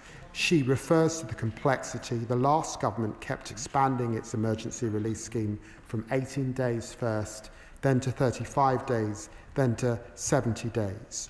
And at 2021, a review found 503 pages of guidance that staff had to follow for early release. It's a paper-based system. And so I cannot stand here as a Secretary of State and say that in a paper-based system that you can eradicate all human error. You can't. The only way to deal with that would be technology, to bring those levels down to something that I think the House would think was acceptable. I want to see the figure come down to historic levels over the course of this in Parliament. It will, of course, take further investment, but I hope that the investment in 10 million in this new digital team and indeed the support that we're offering now between courts and prisons will make a substantial difference. She asked me what I'm doing, a new Justice Performance Board, of course Damien Owen's review, the urgent query process that I've outlined, the digital rapid response system, and of course simplifying the release policy, which is effectively what comes out of the sentencing bill. Linda Jess. Thank you, Mr. Speaker. Does my right honourable friend agree that wrongful releases of prisoners would have caused a lot of distress and anxiety to the victims, their families and others? But does he also agree excuse me, that we inherited a prison system that was in complete chaos, and it was in such a major breakdown that whilst we are taking the appropriate action now to sort out the prison system and to prevent wrongful releases, this is going to take some time? So state. Well, I'm very grateful to the honourable gentleman for his question, and he's absolutely right. And I think the public recognise this, that they won't particularly have visited our prisons, but they know that cuts in our public services are real. They see it in their local authorities. They see it in their local hospitals. They see it in their local schools. They know that things like Sure Start were decimated. And so too, our prison service, which the public don't see, I'm afraid was one of the worst hit public services. Now, it's my job to minimise that risk to the public, and that's why I'm introducing the measures that we are. That's why I've asked Dame Lynn Owens to look at this very, very carefully, former head of the National Crime Agency, and I know she'll do a forensic examination, and I'll implement her recommendations so we can bear down on this problem. But it's a paper-based system. I didn't realise coming into this job that it was a paper-based system. I'm not sure the Shadow Justice Secretary has realised at all since he's been doing this job that it's a paper. But his former Justice Secretaries under his government know that it's a paper-based system, and they know that's why errors happen. Dr. Neil Shastra-Hurst. Thank you very much, Mr. Speaker. Mistaken releases of prisoners don't just undermine public trust and confidence in the system, they cost money. They cost money because the police have to go and find them and return them to prison. Can the Secretary of State set out how much it has cost the police to return prisoners to prison since this government came to power? So state. Well, previous governments did not have that data, and I'm pretty confident that I don't have that data. If it does exist, it exists with individual police forces who deal with these issues operationally. But he's absolutely right. Every prisoner released in error has to be found by the police. I thank the police for all that they've done, and I particularly thank Haringey Police for finding the 2 high-profile cases. Thank you, Mr. Speaker. Under the system in force for many years, the government cannot initiate deportation action until after minimum custodial terms have been served. So can the Deputy Prime Minister commit to ensuring that measures removing all minimum custodial requirements will be implemented so that eligible foreign offenders can be removed as soon as possible after sentencing so victims can be spared the distress we've recently seen?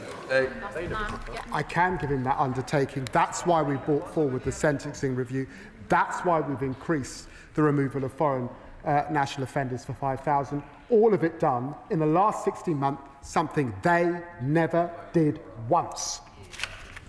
Sir Ashley Fox. Thank you, Mr. Speaker.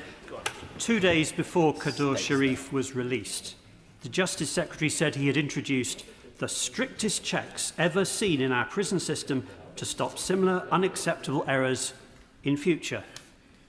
Were they not implemented, or are they not strict enough? So state. I say to the Honourable Judge, were you not listening? I discussed the cases. I discussed the cases just a few moments ago. I discussed that those cases emanated prior to those checks, so many of them, and that those cases also, one of the errors started in the court system. It's also the case, and I've been crystal clear about that with the House, in a paper-based system where the most junior people often in our OMUs are dealing with this, you cannot eradicate all human error. And any Secretary of State that stood up this dispatch box and said that would be telling a mistruth. Sarah Russell. Thank you, Mr. Speaker. we, of course, must solve the immediate problem of the accidental releases, which are a huge issue. But in terms of the longer-term planning, we have a very high vacancy rate within our prisons. I understand what the Secretary of State has said about the work that's gone into bringing this down, but will he look at the Justice Select Committee's recommendation to produce a 10-year plan for workforce for the prison system in the same way as we do for the NHS? Very grateful to my honourable friend, and we are looking at that recommendation. There are significant workforce issues. We're asking our prison officers to work under a system that the prison inspector himself has said is cracking and is at breaking point, and we must invest in our workforce. Yes, ma'am. Thank you, Mr. Speaker. The day before Prime Minister's questions last week, we spent hours discussing the Public Office Accountability Bill. And I just wondered, bearing in mind there's such a crash in public trust and confidence, whether the Lord Chancellor considered that it might have been better to have referred to the fact that he knew that there was a mistaken release of a prisoner in the offing. He might not have been able to give the details, but I think in order to restore public trust and confidence, and in light of the Public Office Accountability Bill, whether it might be better to have said something and to hold over that decision and say he would come back later to the House with more detail. Well, I recognise why the Honourable Lady, who's very reasonable, is making her comment in the way that she is. But I simply say that we inherited a system where 17 errors in release are made every single month. There is a data release every July. I've now updated the House with more information than the House has ever had about this issue.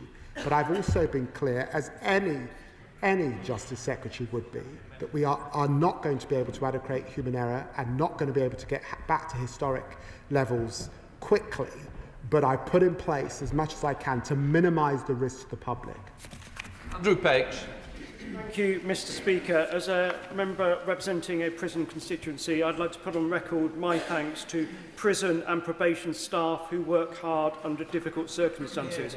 But in recognising that, I also know the pressure the prison system is under. It is shocking that a legacy of 14 years handed over to this government, a paper-based system and a prison system that was breaking. The party opposite likes to talk about a farce.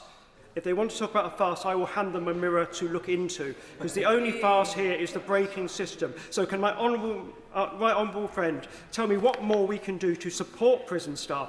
Yes, there needs to be accountability, but we need to invest in technology, invest in solutions, and give our prisons the systems they need to stop these things happening in the future. Well, he's absolutely right. The best way to deal with this is to move to a system that's based on technology. To use the AI that's out there to properly compare records, whether they come from the court or whether they're from early release. That will take significant time, but I have found £10 million to at least begin that process, and that process begins as a result of these recent high-profile cases. Sandra Mitchell.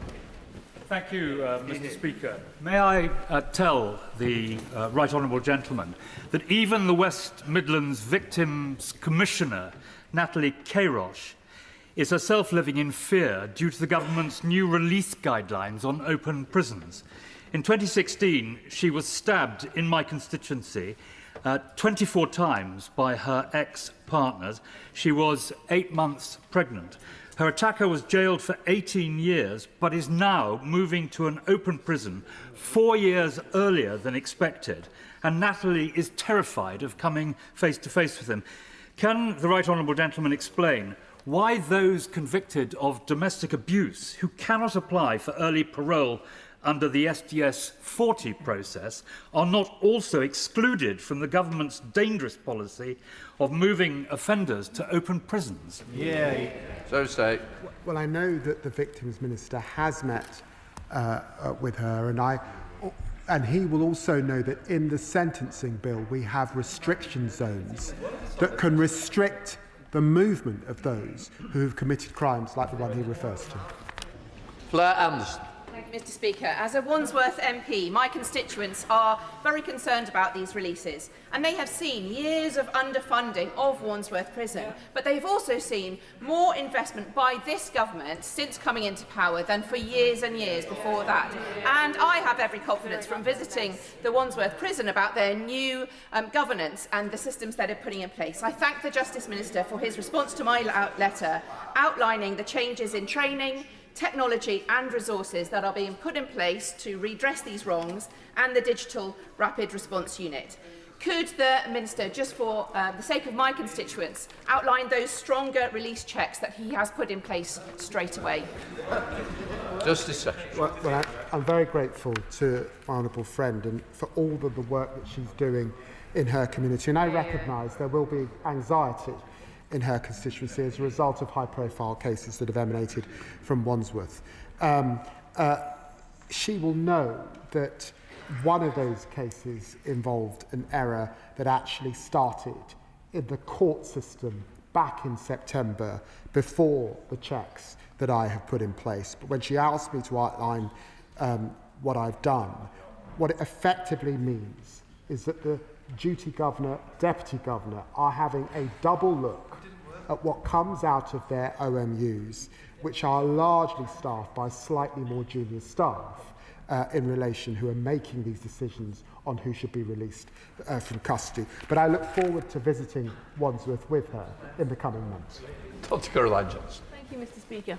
Mr Speaker, the Ministerial Code requires honesty and transparency, and on the 28th of October I asked a written parliamentary question of how many of those released in error under this government remained at large. On the 3rd of November I received an answer, Mr Speaker, but it did not answer the question. Was that because they didn't know the answer of how many people were at large, or they chose not to be transparent and give the answer? I explained at length in my statement who is at large. I have released data today outwith of the normal cycle of releasing in July, which was done under the last government. I have been as transparent with this House today on this issue than any minister has been. And I would remind the House, I checked the record, despite 860 releases in error under their watch, they never came to the House once. Nope. Not once on this issue. Not once. Speaker, our constituents deserve a prison system they can have confidence in. And yet, prisoner releases in error increased every year since 2021. Despite that, there was no call for an investigation. There were no reforms. Can the Minister therefore please reassure my Carlisle constituents that it is this government that will implement the findings of Dame Limoin's investigation and restore the confidence that was eroded under the previous government? I'm very grateful to my honourable friend, and she's absolutely right.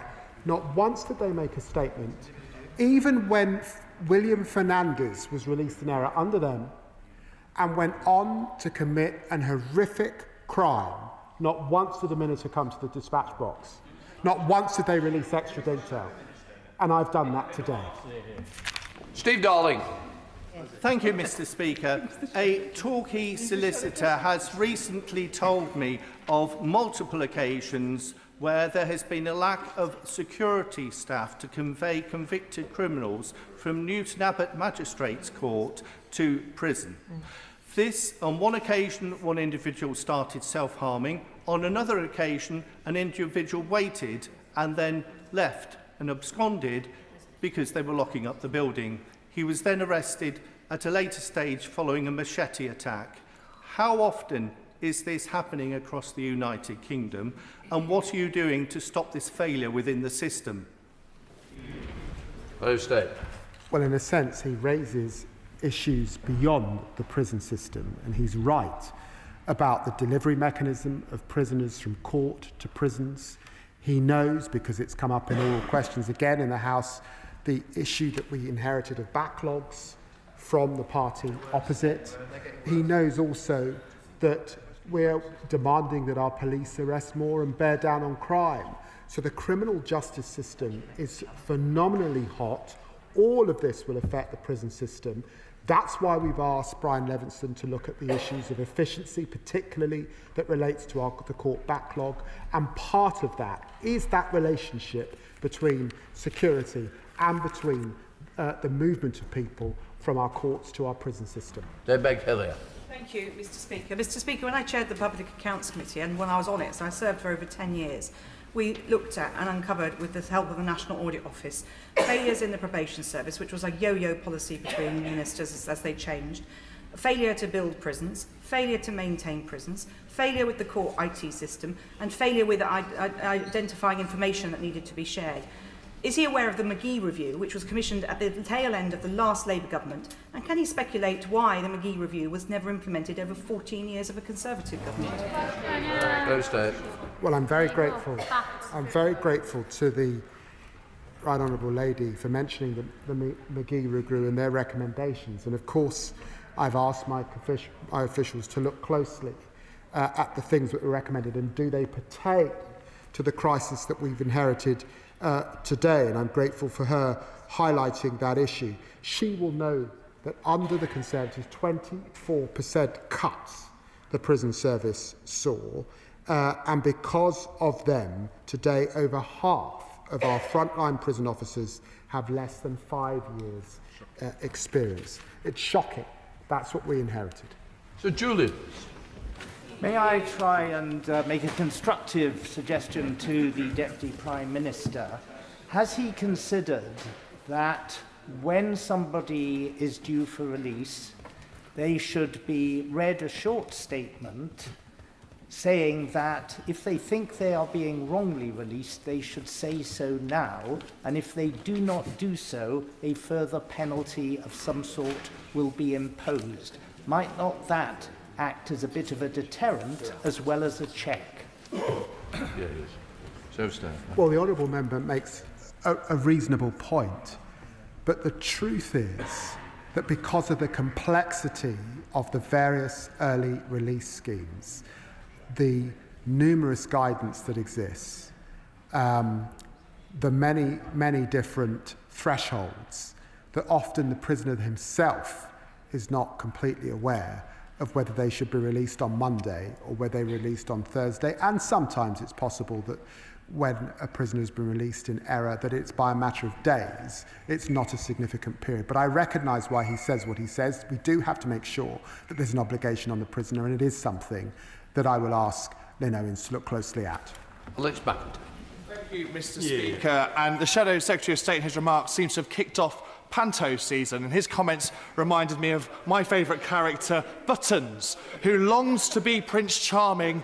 If only his colleagues would write into the 1920-22 committee so that he can formally start his leadership bid.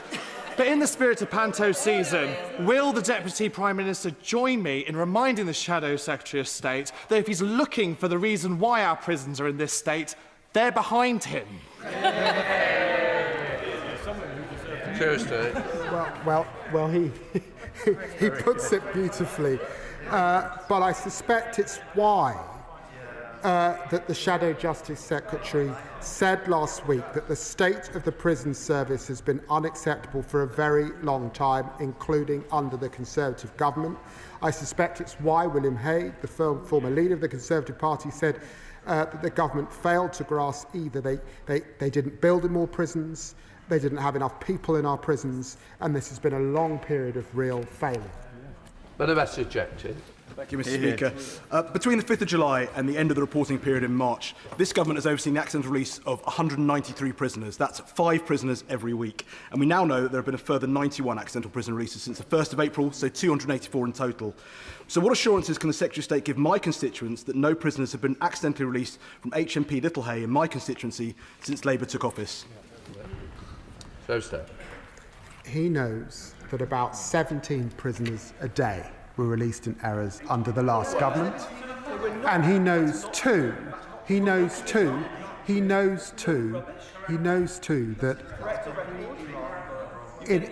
in introducing their early release scheme and our emergency early release scheme, there's complexity in the system.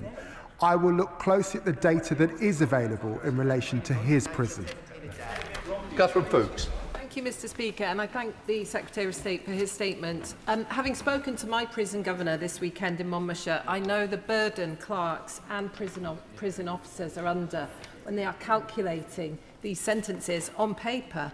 And the brass neck of the party opposite has got something to be believed. Their own party grandee, William Hague, said the Conservative government failed to grasp either that they had to build more prison places or they had to let people out. They didn't face up to either. Those are his words. So can the Secretary of State share with me how we are tackling both? Well, I'm very grateful to the Honourable Lady for her question. She's absolutely right. We've got to grip the system. I did that by chairing a performance board in the department yesterday. I've done that by asking Dame Lynn Owens to look at this closely. There does now need to be an urgent query process working between courts and prisons so that we aren't seeing those mistakes between the two systems. It will take digital technology, ultimately, I think, to fix this. But I've started that with 10 million to expand the digital rapid response unit so that we can at least start to flag in the system and across the system so that those working in our offender management units can spot where there might be an issue and there might be a problem. And I'm very pleased the sentencing bill that's now been through this House will simplify the system greatly because it's too complex at the moment. Then good job. Speaker, Kabatu was released in error on the 24th of October, which is a Friday. I was under the impression that in the last Parliament, Simon Fell, the former member for Barrow, passed a rather brilliant private member's bill which became the Offenders Act 2023, which said that a prisoner cannot be released on a Friday without the Secretary of State say so, in order to reduce recidivism because people can't get access to the state for 72 hours. So has the Secretary of State devolved that to prison governors? And if they are being seen to be ignoring the will of this House, would he draw that power back up to himself? So State. Well, the Right Honourable Judge makes a very good point. The system had got to a place where prisoners weren't being released on Friday. That was relaxed, is my understanding, and I've asked Dame Lynn Owens to look at that again. Sir Rushford. Thank you, Mr. Speaker. At the weekend, I was visited in my constituency surgery by one of the many hard-working prison officers from Durham, himself a victim of the chaos in the justice system that the previous government left behind. But before he left, he wanted me to know just how bad it is and why people are being released early. And as we all know, 800 were released early on their watch. So bad was the chaos that they created. He references that it's getting worse because of the chaos that they created. It got worse every year on their watch too. But would the Deputy Prime Minister give me the assurance, both for the victims of crime but also for our hard-working prison officers, that he will do what it takes to get to the bottom of this? And he's referenced the paper-based system. Without preempting Dame Owens' review, will we be moving away from that 1980s paper-based system? Well, I'm very grateful to the Honourable Gentleman. He's right. 17 releases in error per month in 2024. And just in their last days in office, there was a step change in those releases in error. And it started very much going back to 2021 under their watch. But why did it start? Because of the complexity of the system and needing to introduce new mechanisms to get prisoners out because of an overheated prison place. We've got to be able to lock up the most violent people. That's why it's happened, and now, of course, we're going to do everything we can to get a grip. I'll try and remember. Speaker, it's good to see a quieter, more emollient, even by his own lights, humbler Secretary of State at the dispatch box today than the one we saw last week. Can the Justice Secretary say how many people have been wrongly detained, and how much money his department is setting aside for the likely ensuing litigation? Secretary of State. Well, he knows that we release those statistics on an annual basis, but I think behind his question that he knows just as the system releases prisoners in error, sometimes it also retains prisoners when they should be released. The two go hand in hand. That's MacDonald. Thank you very much, Mr. Speaker. I'm sure as the Lord Chancellor made his statement, it will be victims that will be forefront of his mind. I think we can all only imagine the fear and distress that is caused to victims when someone who has caused them so much harm is released in error. So can the Secretary of State say in more detail and assure us that in those circumstances, victims and their families receive support and that they're fully informed about what is happening? Well, she's right to put front and centre the victims and rightly the anxiety that they will be feeling.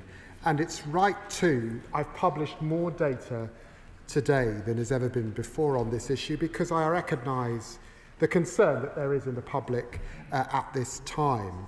But it's also right that I leave and work with the police and our enforcement agencies on the publication of particular cases, because sometimes, either because victims have not been informed or it would be dangerous to publish names, or indeed it might mean that the prisoner is able to know that he's being looked for and goes underground, or she's being looked for. For all of those reasons, we have to work with the police on these very sensitive issues in order to protect the public and absolutely to protect victims.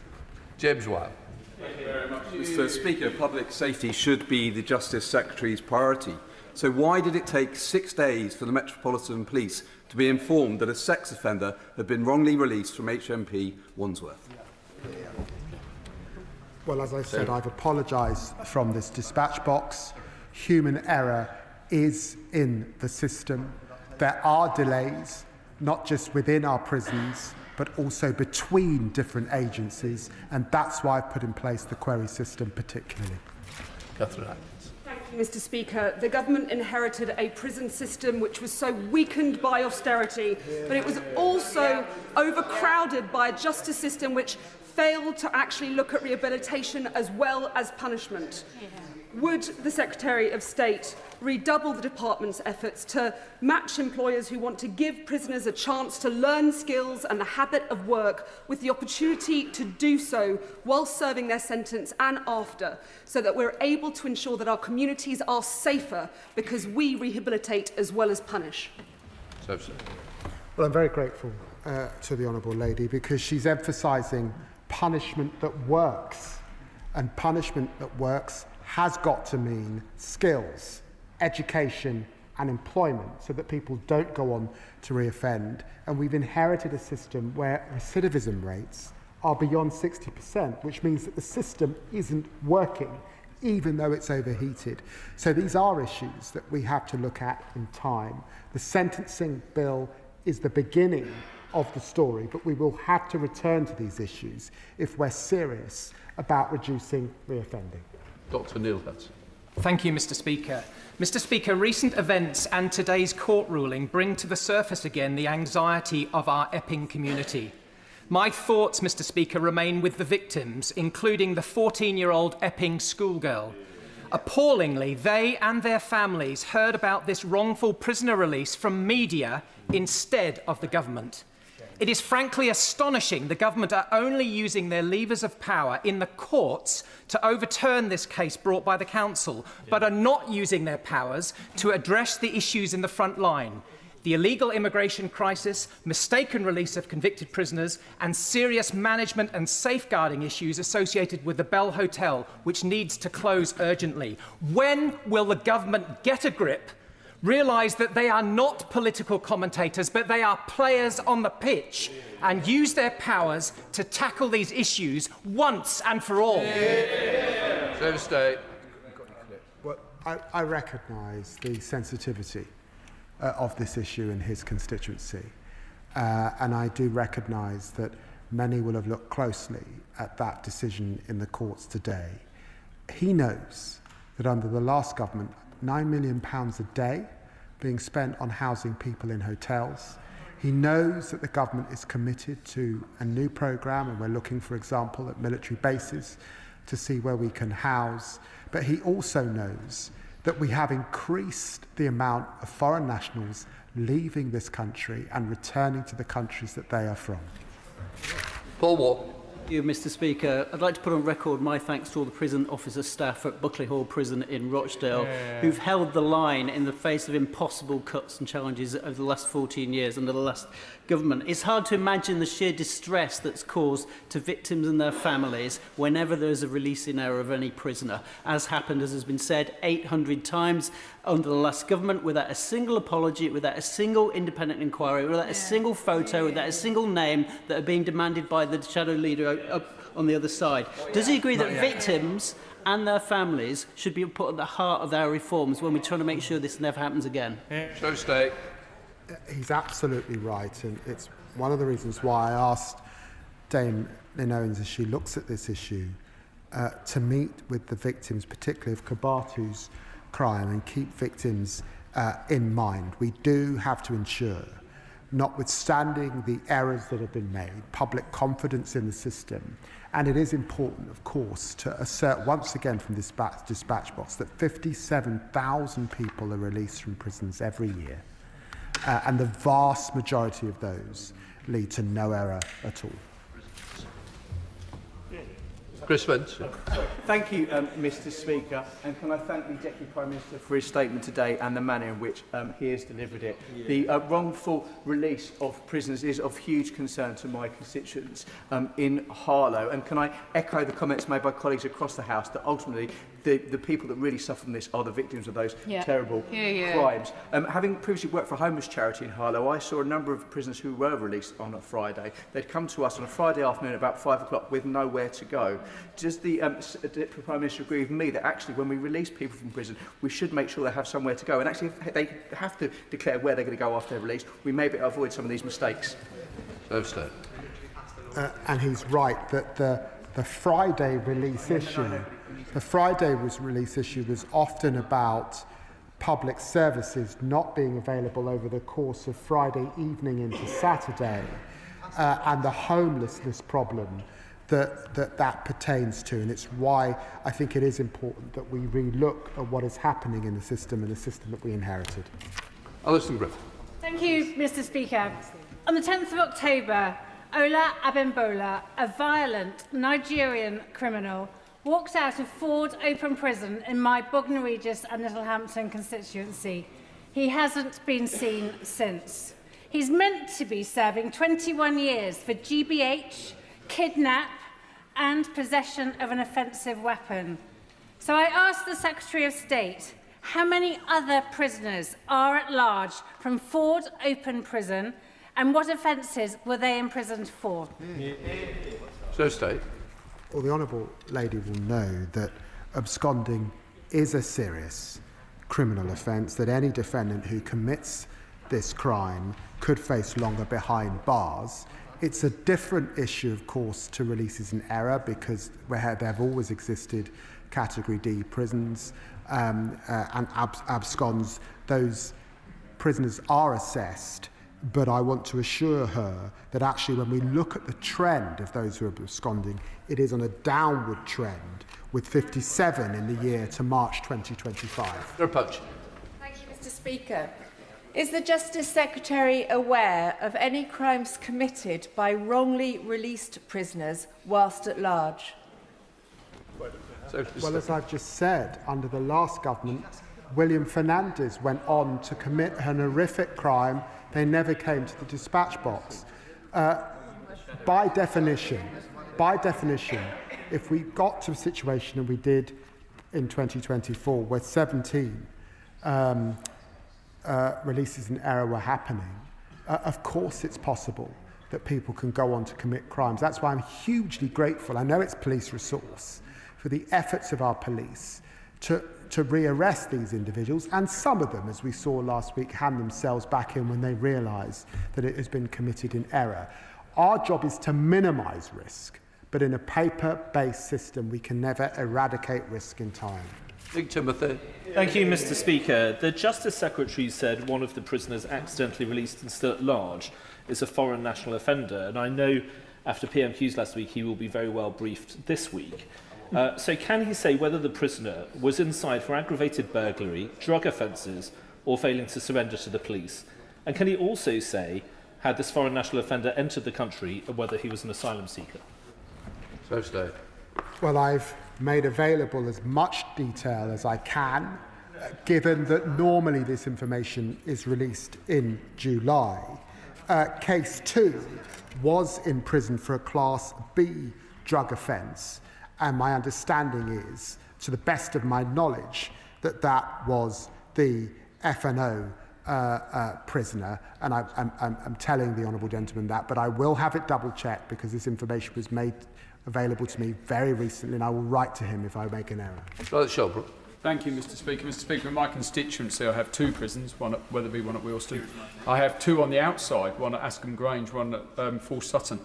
And they've heard the Secretary of State say that he has put in place some of the strongest measures ever there. The only question that my constituents want to answer to, Mr. Speaker, is when will they be able to say that they don't fear people being dangerous criminals being released onto the streets and terrorising their communities? So stay. Well, I recognise the anxiety that this will have caused, and in a way this has been a revelation to the public that people are released in error from our system. And I'd want to emphasise that the vast majority of people are released in the correct manner, 57,000 released every year, but under successive governments for all of my lifetime, there have been releases in error. We want to bring that down to historic levels because it has been going up since 2021, but in a paper-based system, implemented often by junior staff. I cannot stand here and say we will eradicate it, but we will reduce it over the course of this Parliament. Thank you, Mr. Speaker. Last week in Prime Minister's Questions, the Deputy Prime Minister said, quote, "Get a grip, man. I know I'm the Justice Secretary." Well, I'm pleased he knows he's the Justice Secretary, and with it comes leadership. So can he guarantee for the public going forward he has a grip on the issue of released prisoners by mistake? So say. Well, that's why I chaired a new performance board. That's why I've asked Dame Lynn Owens to look at this issue intensively. That's why I found 10 million for a digital rapid response unit. That's why, because there's this gap sometimes between our courts and our prisons, as has been referred to, I've put in place a new urgent query process. That's why we're taking through this House the sentencing bill, which will simplify release. All of those measures will begin to bear down on this issue, and I'm sure Dame Lynn Owens will come forward with more measures, and we will take them. Mohammed. Thank you, Mr. Speaker. Over the summer recess, I had the pleasure to visit the Probation Centre in Dewsbury, where Lucy Nicholson, the head of the Probation Service, Kirklees Probation Delivery Unit, hosted me and her team. I want to pay tribute to their work, which is made extremely difficult, not just the Probation Service, but in prisons, by the lack of investment in this service by the previous government. We have accommodation that's full, a lack of funding, lack of resources and reduced staff, no processes in place to protect the public or the staff in the prisons, no systems and no checks and balances. Will the Secretary of State outline the timescales by which some and all of these issues will be addressed so that people in my constituency and across the country can feel safe when they sleep at night? So State. Well, I'm very grateful to him centring the importance of probation. It's why I visited the probation service in Islington as the first things that I did when I took office. It's why I was in Chatham, in Kent recently with probation officers. Investing in technology is hugely important to reduce their caseloads. Investing in more staff, hugely important, 1,000, more than 1,000 last year, 1,300 to come. It does need more resource, and that's why we've committed to 700 million by the next spending review. I'm sure we will return to these issues because I have no doubt about it. The decisions made by former Justice Secretary Chris Grayling were a travesty for probation and for criminal justice in our country. Thank you, Mr. Speaker. Can the Justice Secretary tell this House whether in the last 16 months any prisoners have been accidentally released from Hill Grange prison in Worcestershire, and if so, how many? So State. As I said, I have released more data today than ever before. He knows that the data release is most often in July. I will look closely at his prison to see. But if 17 prisoners in 2024 were being released in error every month, then he will recognise that that will touch many of our prisoners across the country. But he'll also recognise that there are differences in terms of the CAT and the category of prisoners, and particularly those that have a lot of churn and are letting people out on a more frequent basis than others. Jack Ray. Well, Mr Speaker, the Justice Secretary's team say that he found out about the accidental release of Algerian sex offender Kader Sharif on Tuesday evening. He contradicted them by saying he only learned on Wednesday morning. He said at PMQs that he'd been busy shopping for a suit that morning. Did the Lord Chancellor spend any time at all, shopping for a suit after he was told about that prisoner's release? So state. No. Jim Chatham.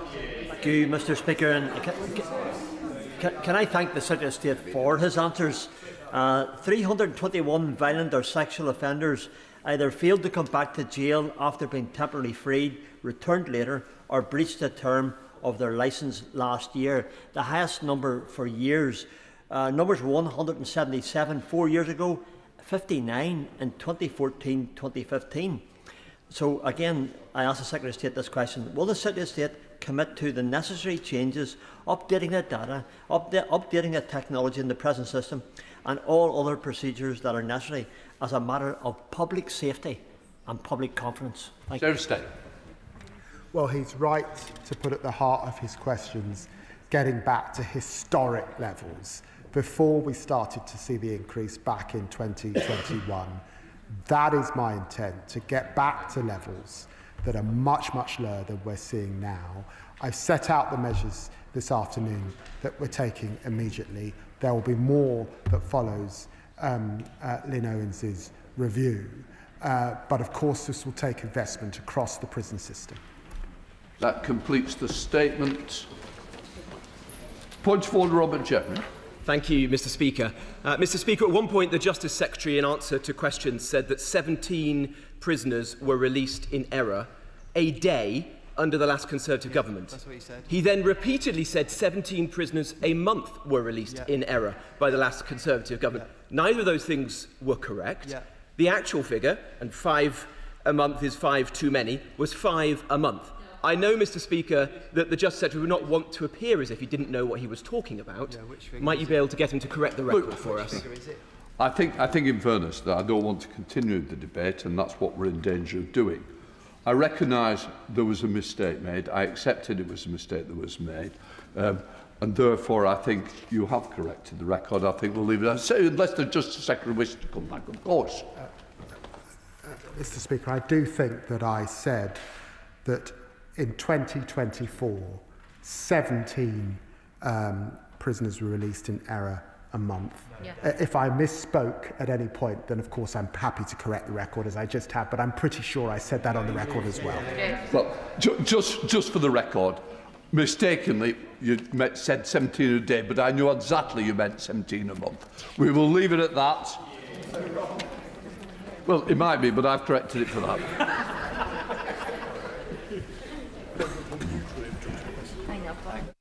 Okay, take it. Right. Take it. Okay.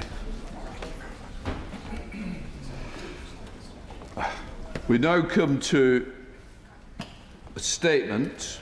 The Secretary of State will explain he has come to the House to update it at the earliest possible moment, for which I thank him. I understand there will be further updates in the future when more is known.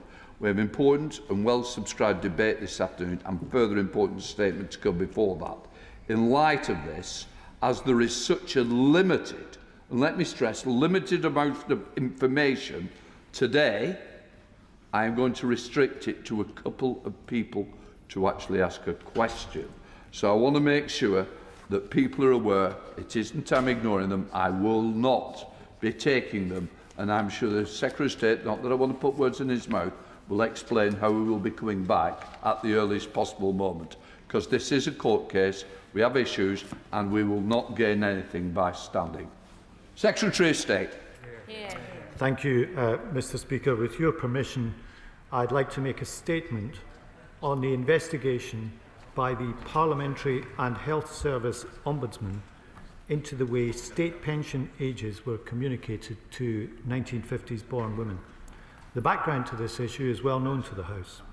It arises from how decisions to equalise and raise the state pension age were communicated over a number of years, and the impact this may have had on the ability of 1950s born women to plan for their retirement. It stems from communicating changes in the 1995 Pensions Act that gradually increased the state pension age for women from the age of 60 to 65 to bring it in line with men.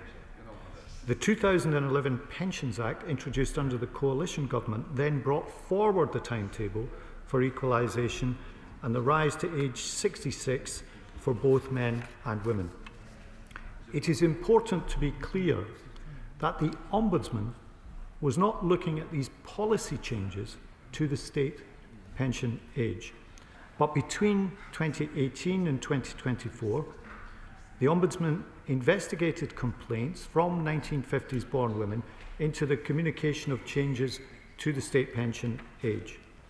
In March last year, following a lengthy investigation lasting 6 years, the Ombudsman published their final report. In December of last year, the then Work and Pensions Secretary, my Right Honourable friend, the member for Leicester West, provided the government's response to the House. In coming to this decision, my Right Honourable friend gave the Ombudsman's report full consideration and looked in detail at the findings, reviewing all the information and advice provided to her at the time by the DWP. My Right Honourable friend did her job thoroughly and professionally in weighing up all the information before her and then coming to a conclusion and informing Parliament. Since then, as part of the legal proceedings challenging the government's decision, evidence has been cited about research findings from a 2007 report. This was a DWP evaluation of the effectiveness of automatic pension forecast letters. Had this report been provided to my Right Honourable friend, she would of course have considered it alongside all other relevant evidence and material. Mr. Speaker, in light of this, and in the interests of fairness and transparency, I have concluded that the government should now consider this evidence.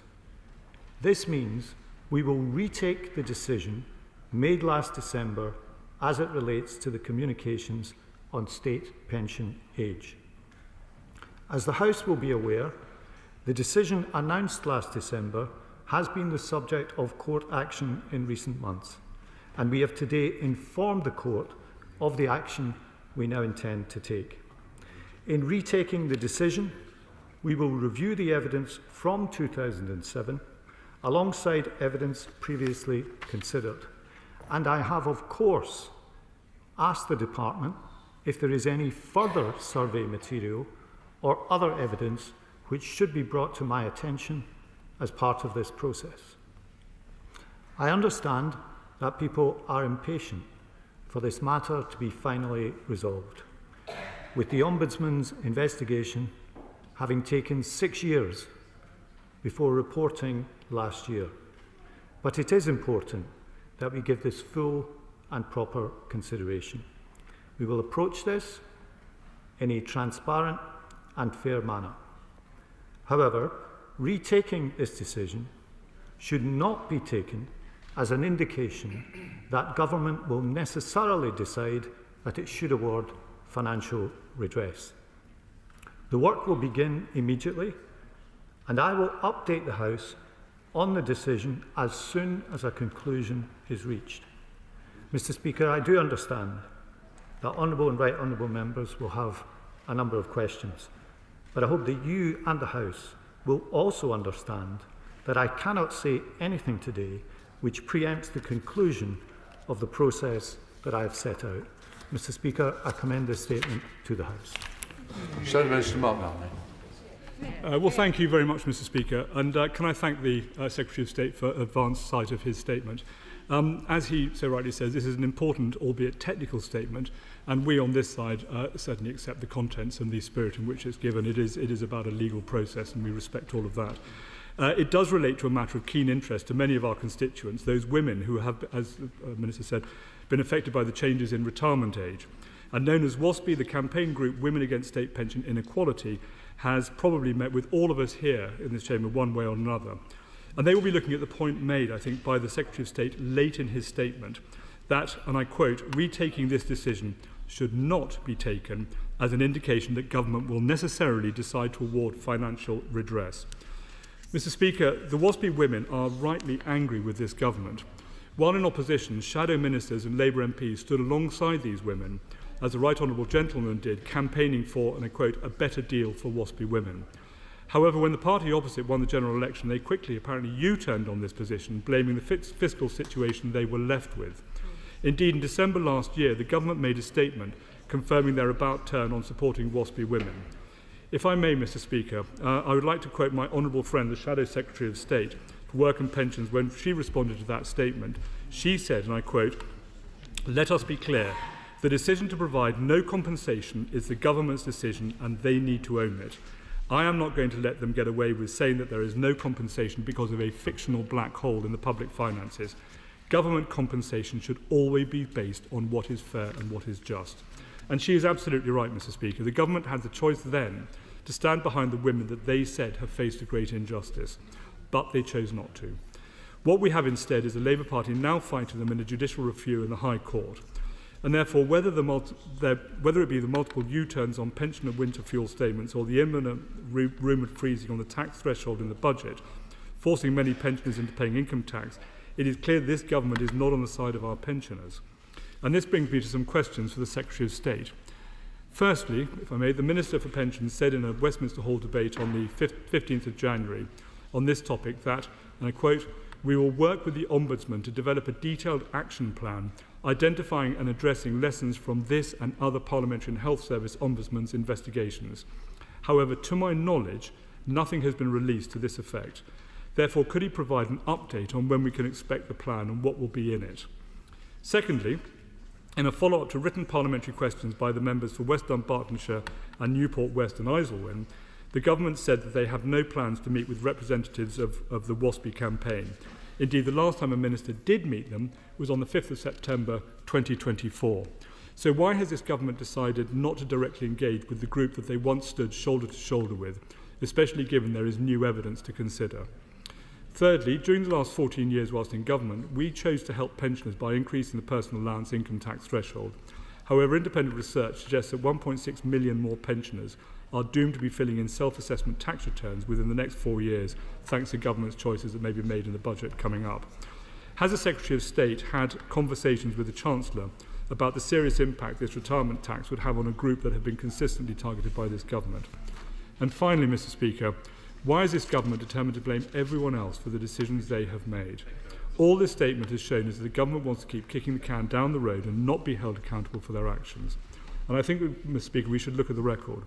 Unemployment at 5% is at the highest level since the pandemic, up from 4.2% in June last year. Inflation is now sitting at 3.8%, up from 2% in June last year.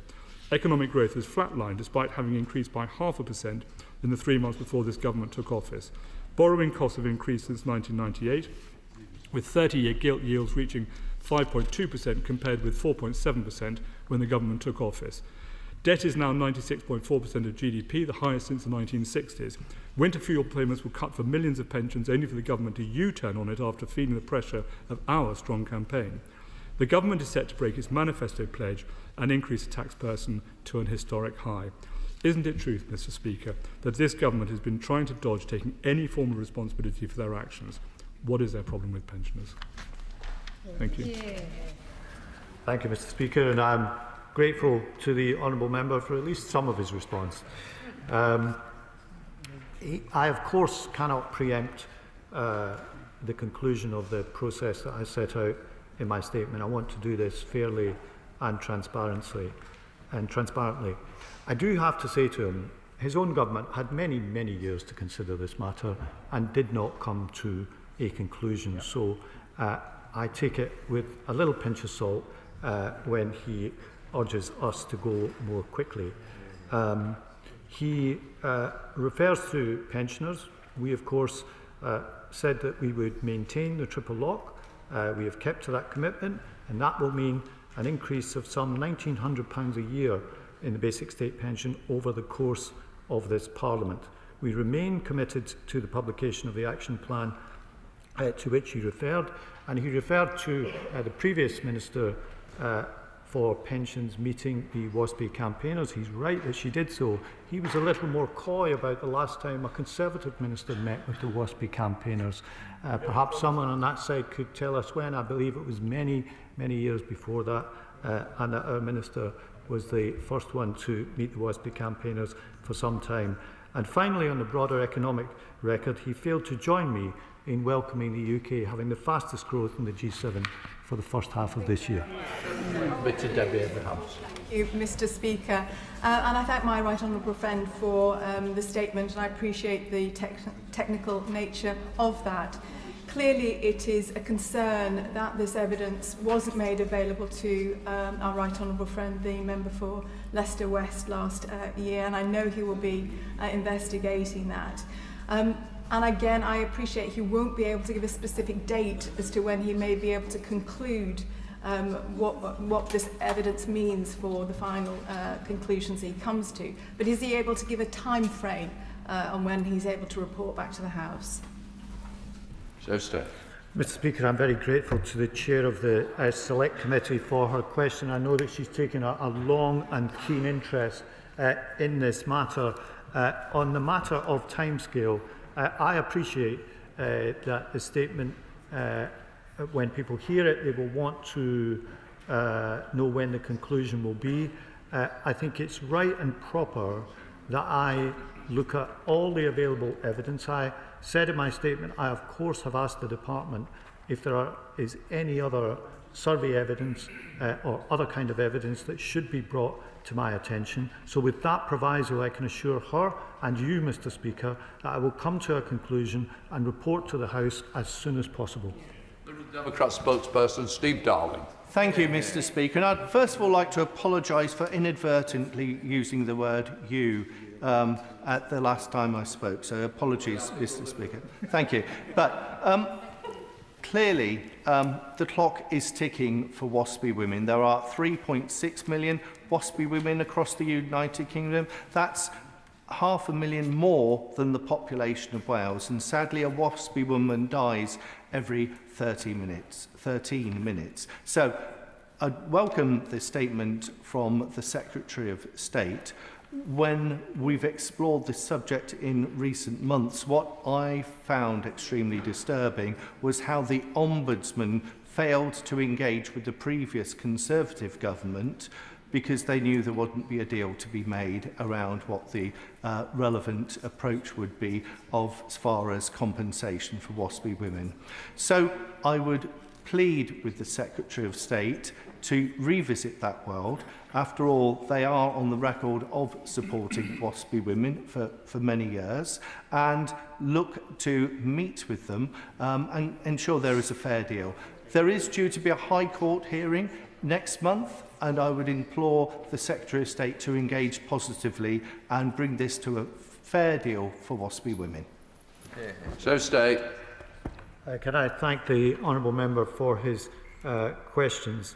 He's right, this issue has gone on a long time, but I took the view that in light of this evidence being cited, that it was the right thing to do to look again at it and at the decision in the round. I cannot speak for the previous government's failure to engage with the Ombudsman. That's a matter for them, but I can tell them that this government is engaged with the Ombudsman on the action plan that was discussed earlier, and we will continue to do so. And as I said, Mr. Speaker, I will come to a conclusion and report to the House as soon as possible. Final question, Kirsty Black. Thank you very much, Mr. Speaker. The Secretary of State said, as part of the legal proceedings challenging the government's decision, evidence has been cited about research findings from a 2007 report. Who cited that evidence? Was it DWP? Was it the government that cited that evidence, or was it the people who are opposing the government in the court case that cited the evidence? And if it came from government sources or from within DWP, why wasn't it uncovered before? And can the Minister give us every assurance that he's doing everything he can to ensure that all relevant evidence is uncovered in advance of the next decision being taken? Mr. Speaker, the Honourable Lady asked about the nature of this evidence. It is a report from 2007. It's a DWP evaluation, as I said, and the survey was not drawn to the attention of the previous Secretary of State because its potential relevance to the making of her decision was not evident at the time. I will consider this survey and any other relevant evidence in the process to which I referred in my statement, Mr. Speaker. I'm going to suspend the House till 17:15 because of the late notice of the next statement. House suspended.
Order, order.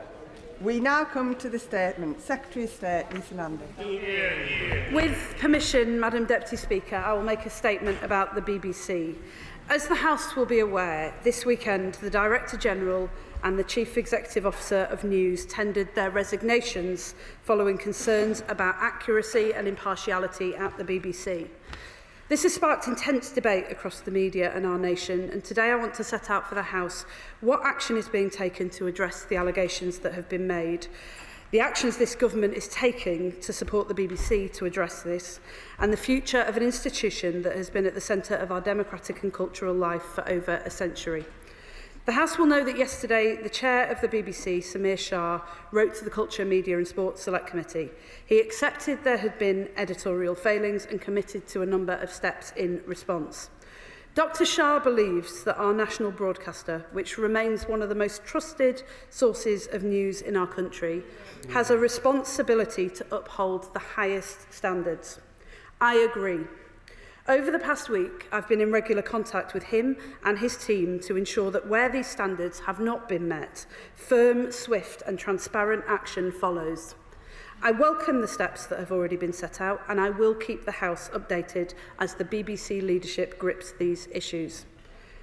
The concerns that have been raised are serious in and of themselves, but some in this House have gone even further, suggesting that the BBC is institutionally biased. It should not be lost on us that the BBC has faced criticism from all sides for its coverage of highly contentious and contested issues, and accused of giving too much airtime to particular parties and for giving them too little.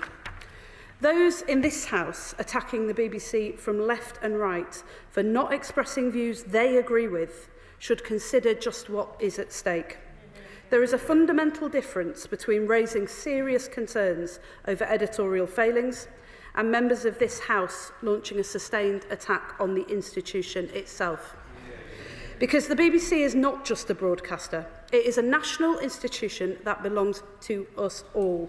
Every day it tells the story of who we are, the people, places and communities that make up life across the UK.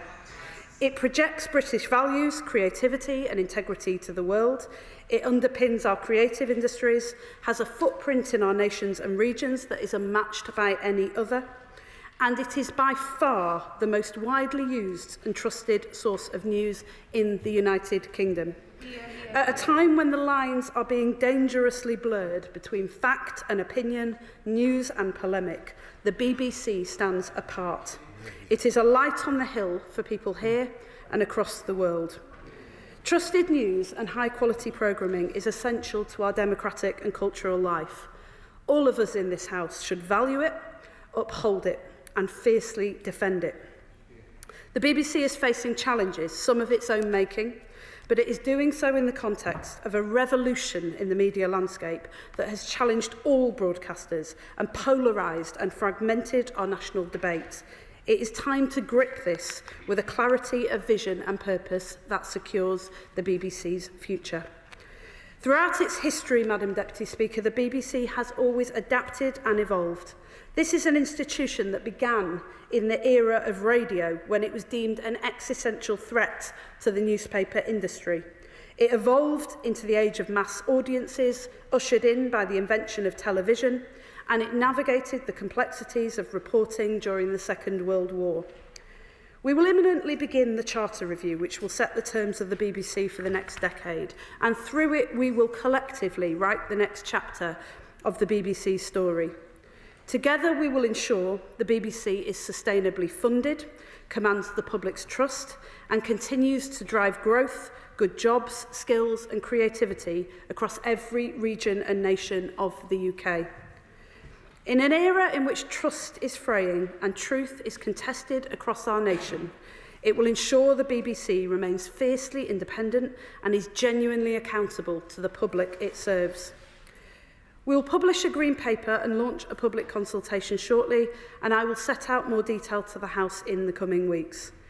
I would like to thank the outgoing Director General for his service and his commitment to public service broadcasting over many years. And I'd like to thank the CEO of News for leading the BBC's news operation through stormy times. I do not underestimate the challenge of taking on these roles and the personal toll that they can take on the individuals who hold them. As we write the next chapter of an institution that has stood at the centre of British public life for a century, our overarching goal is simple: to ensure the BBC can renew its mission for the modern age and continue to inform, educate and entertain, not just for the coming decade, but well into the next century. I commend this statement to the House. Shadow Secretary of State. Thank you, Madam Deputy Speaker, and I thank the Right Honourable Lady for advance notice of her statement. The BBC is in a sorry mess, and sadly, one of its own making, that has resulted in the resignations of the Director General and the CEO of News.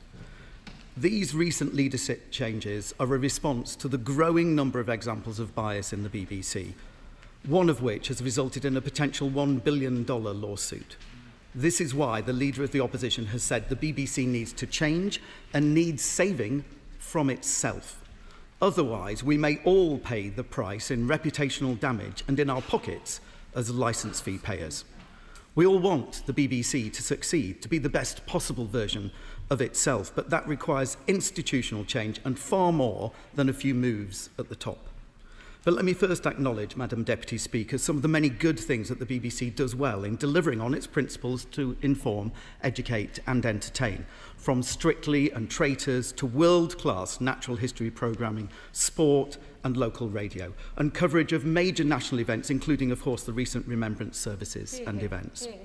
These are things we can all be proud of, that contribute positively to the BBC's brand and reputation at home and abroad.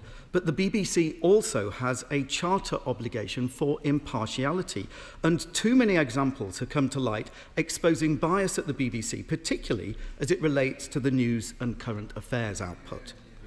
Examples that have often strayed far away from the BBC's own editorial guidelines. The coverage of trans rights, selective push notifications of news, the Gaza documentary, the output of the Arabic news service, reliance on stats provided by Hamas, all speak to bias at the BBC. And at a time when anti-Semitism is rising around the world, the BBC should surely think twice about distributing questionable data from a terrorist organisation bent on the destruction of Israel. We expect better from our national broadcaster. And I'm glad that the BBC chair has admitted an error of judgment relating to the Panorama programme on Donald Trump, which involved editing of his speech to give the impression that he said something that he did not say. The BBC now faces a hefty lawsuit, and we do not want to see the taxpayer, the licence fee payer, or the rest of the BBC suffer because of the poor judgment of Panorama programme makers who seem unable to distinguish opinion from impartial journalism, who clearly all thought the same. And that's precisely the problem. It's remarkable that in every area of their operations, the BBC seeks inclusivity and diversity other than in thought, other than in political thinking. Does the Minister agree that that must change, that the BBC's culture needs to change? And does the Minister agree that the BBC must provide a fulsome apology to the US President and hopefully avoid legal action? And does she agree that the BBC would do well to apologise to the British public too? Does she also agree we need a root and branch review of the BBC's adherence to impartiality, particularly as it relates to news and current affairs, and that we need more than apologies and resignations at the top, but clear actions on complaints processing, on governance, on oversight and on compliance to ensure that the BBC sticks to its charter obligations on impartiality and that it rigidly and consistently abides by its own editorial guidelines. The Minister did mention the next steps in the BBC Charter review, but we would appreciate more details on timelines as soon as possible. And could she confirm, though, what discussions she's currently having with the BBC leadership about the search for the new Director General? And given that the BBC Arabic service is funded in part by the British taxpayer through FCDO grants, can she confirm what discussions she is having with her FCDO colleagues about its future funding and governance arrangements, and about the impact the BBC's editorial failings have had with Israel and our partners in the Middle East? Action must be taken, and the serious issues discussed today must be addressed, Madam Deputy Speaker, because the BBC must become, once again, an institution that all of us, not just some of us, can be proud of. Secretary of State. Well, can I thank the honourable gentleman? I know this has been an issue that has been of serious concern to him as it's unfolded over the past week. And can I say to him from the outset that I do strongly agree with him that 2 resignations are not the answer to the challenges that the BBC has faced, not just over the last week, but in recent months. I've come to this House too many times to share with the House progress updates on editorial failings. He mentioned some in relation to Gaza and to Glastonbury, but there have been others as well. I'm pleased that the chairman of the BBC, Dr. Samir Shah, has accepted where the institution has made mistakes. I'm pleased that he's been open with the chair of the Select Committee about that, and I'm pleased that he is setting out concrete actions that follow.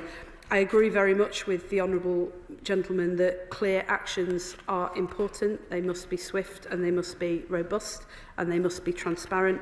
I also strongly agree with him that there is a problem of consistency in the way that those standards are consistently applied, which leaves individual journalists and individual presenters in a very difficult position. And that is a point that I've made to the Chairman and previously to the Director General. In terms of the search for the Director General, I have had discussions with the Chairman of the Board about that. The House should be aware that the Government does not appoint the Director General. As set out in the Charter, that is solely a matter for the Board, but we stand ready to provide support where it's requested and necessary in order to make sure that we get the highest calibre individual. I understand from the board that there is a desire to move quickly on that, but that the existing Director General will remain in place to ensure a smooth transition, and I will update the House as I receive further information. He also asked particularly about the BBC Arabic service and funding for the World Service. I think it's important to recognise that there have been serious concerns and failings on the part of the BBC Arabic service. In response to that, in his letter to the chair of the Select Committee, Dr. Shah set out a number of steps that are being taken. I understand these include structural changes as well as individual staff changes. But I would gently push back against the assertion that this should affect our support for the World Service. The World Service is a light on the hill for people in places of darkness, and there are many in the world at the moment, and this government strongly supports the World Service and will continue to do so. Sarah Owen. Thank you, Madam Deputy Speaker. Whatever the case with Donald Trump, who has actually said far worse than the wrongly edited clip showed, and it is a wrongly edited clip, the only ones rubbing their hands in glee right now during this whole debacle is those that do not want a free press. Those politicians who have deep pockets lined by goodness knows who. Those politicians that cosplay being journalists on RT and GB News, spreading division and hatred. I hope that all of us in this House would agree with the principle of keeping our public broadcaster free from political interference. So does the Secretary of State agree that it's time to review the influence of former Conservative spin doctor Robbie Gibb on the BBC's board? Secretary of State. Can I thank the Honourable Lady for her question? In relation to the board, she will be aware that the Charter sets a strict legal threshold that must be met before dismissal of a board member, and so I am unable to pursue the course of action that she suggests. Liberal Democrat spokesperson Anna Sabine. Thank you, Madam Deputy Speaker. The Liberal Democrats have always pushed the BBC to be better, delivering genuinely balanced reporting, rigorous investigation and the best journalism in the world. We believe in a strong, independent, publicly funded BBC that values factuality, scrutiny and accountability in our democracy. The BBC clearly isn't perfect, and it's right that we hold it to the highest standards.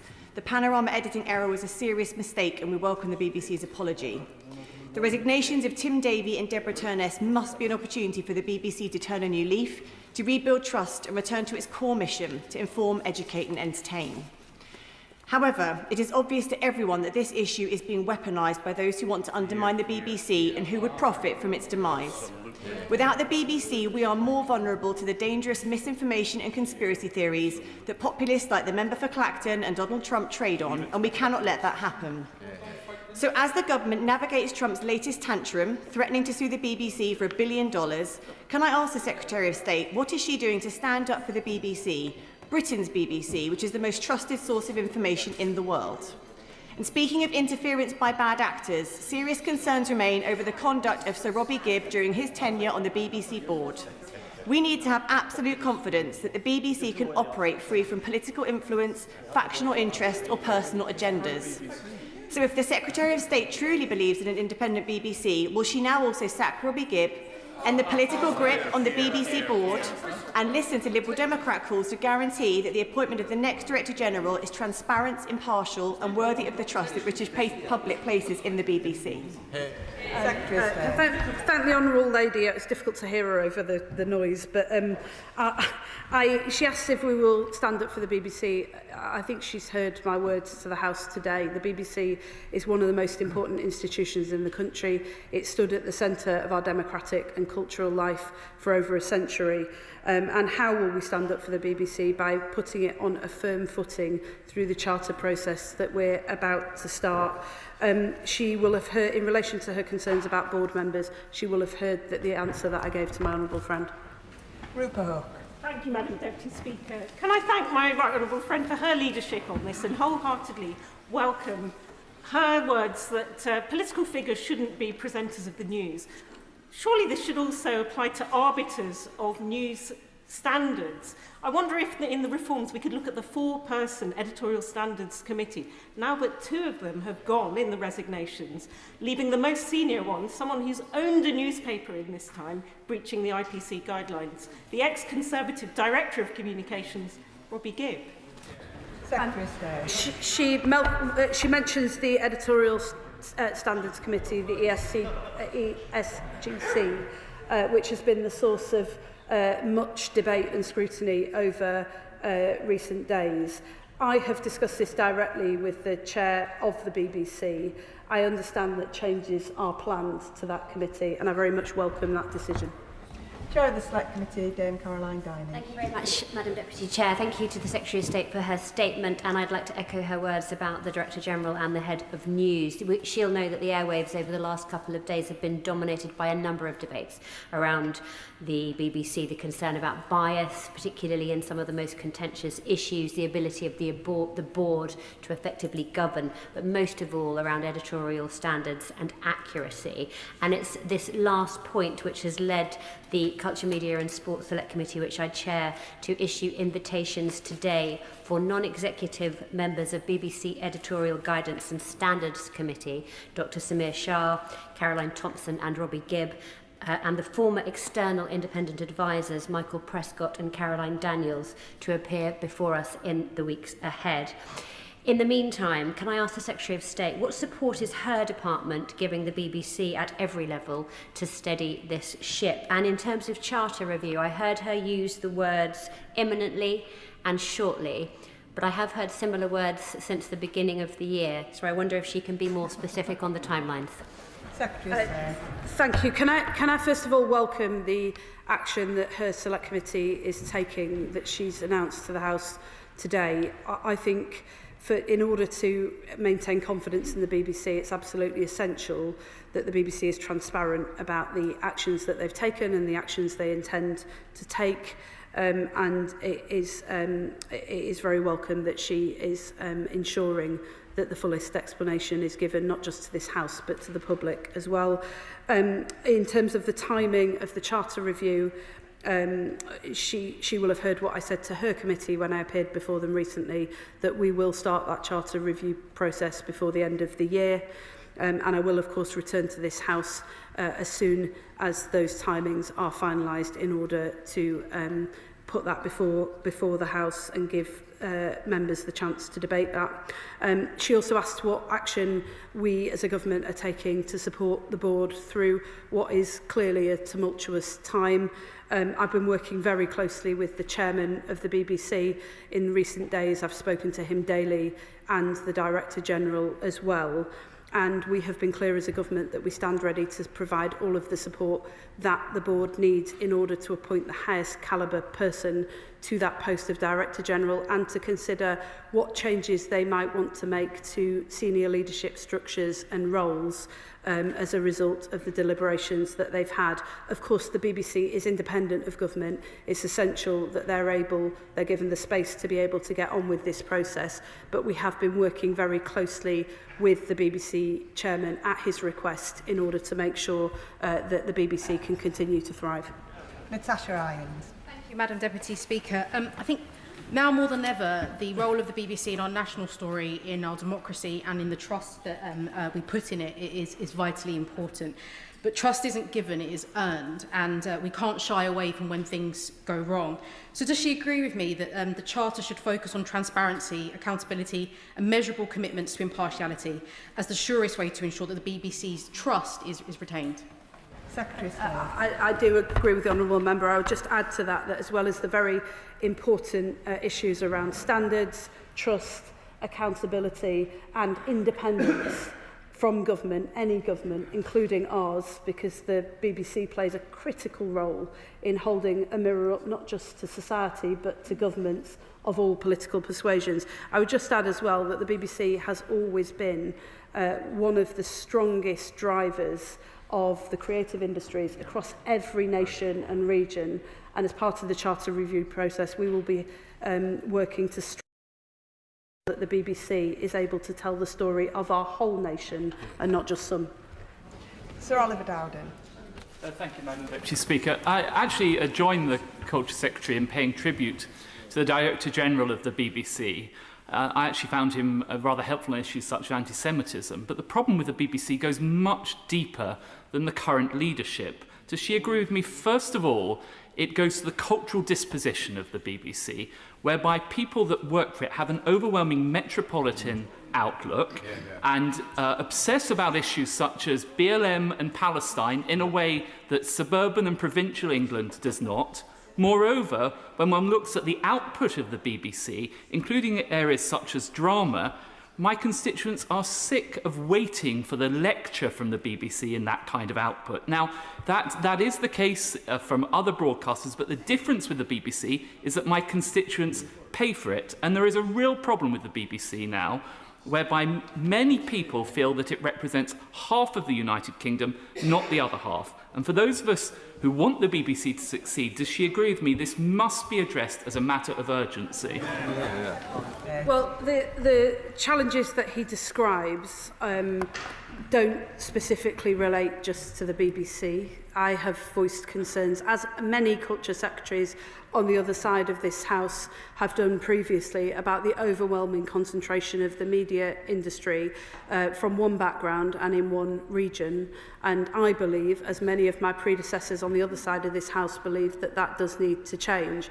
But I would just caution the focus particularly on the BBC here, because that is a problem for the media industry as a whole and therefore for the public debate that we're able to have. And actually the BBC over the years, through the work that they've done at Media City in Salford, through the work that they're doing at Digbeth Lock in Birmingham, is one of the organisations that is at the forefront of changing that. I agree with him, though, that there has to be a level of challenge, internal challenge, within any successful organisation. And in the discussions that I've been having with the chairman of the BBC and the Director General in recent days, that has been the subject of a lot of the concerns that I have raised. Paul Law.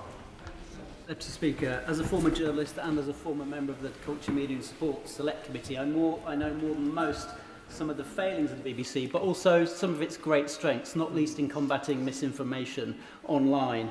I know many of its journalists personally, and have to say many of them take ultra seriously their duties to provide fair, impartial and yes, fearless news coverage. And it's the fearlessness that often upsets this place on either side.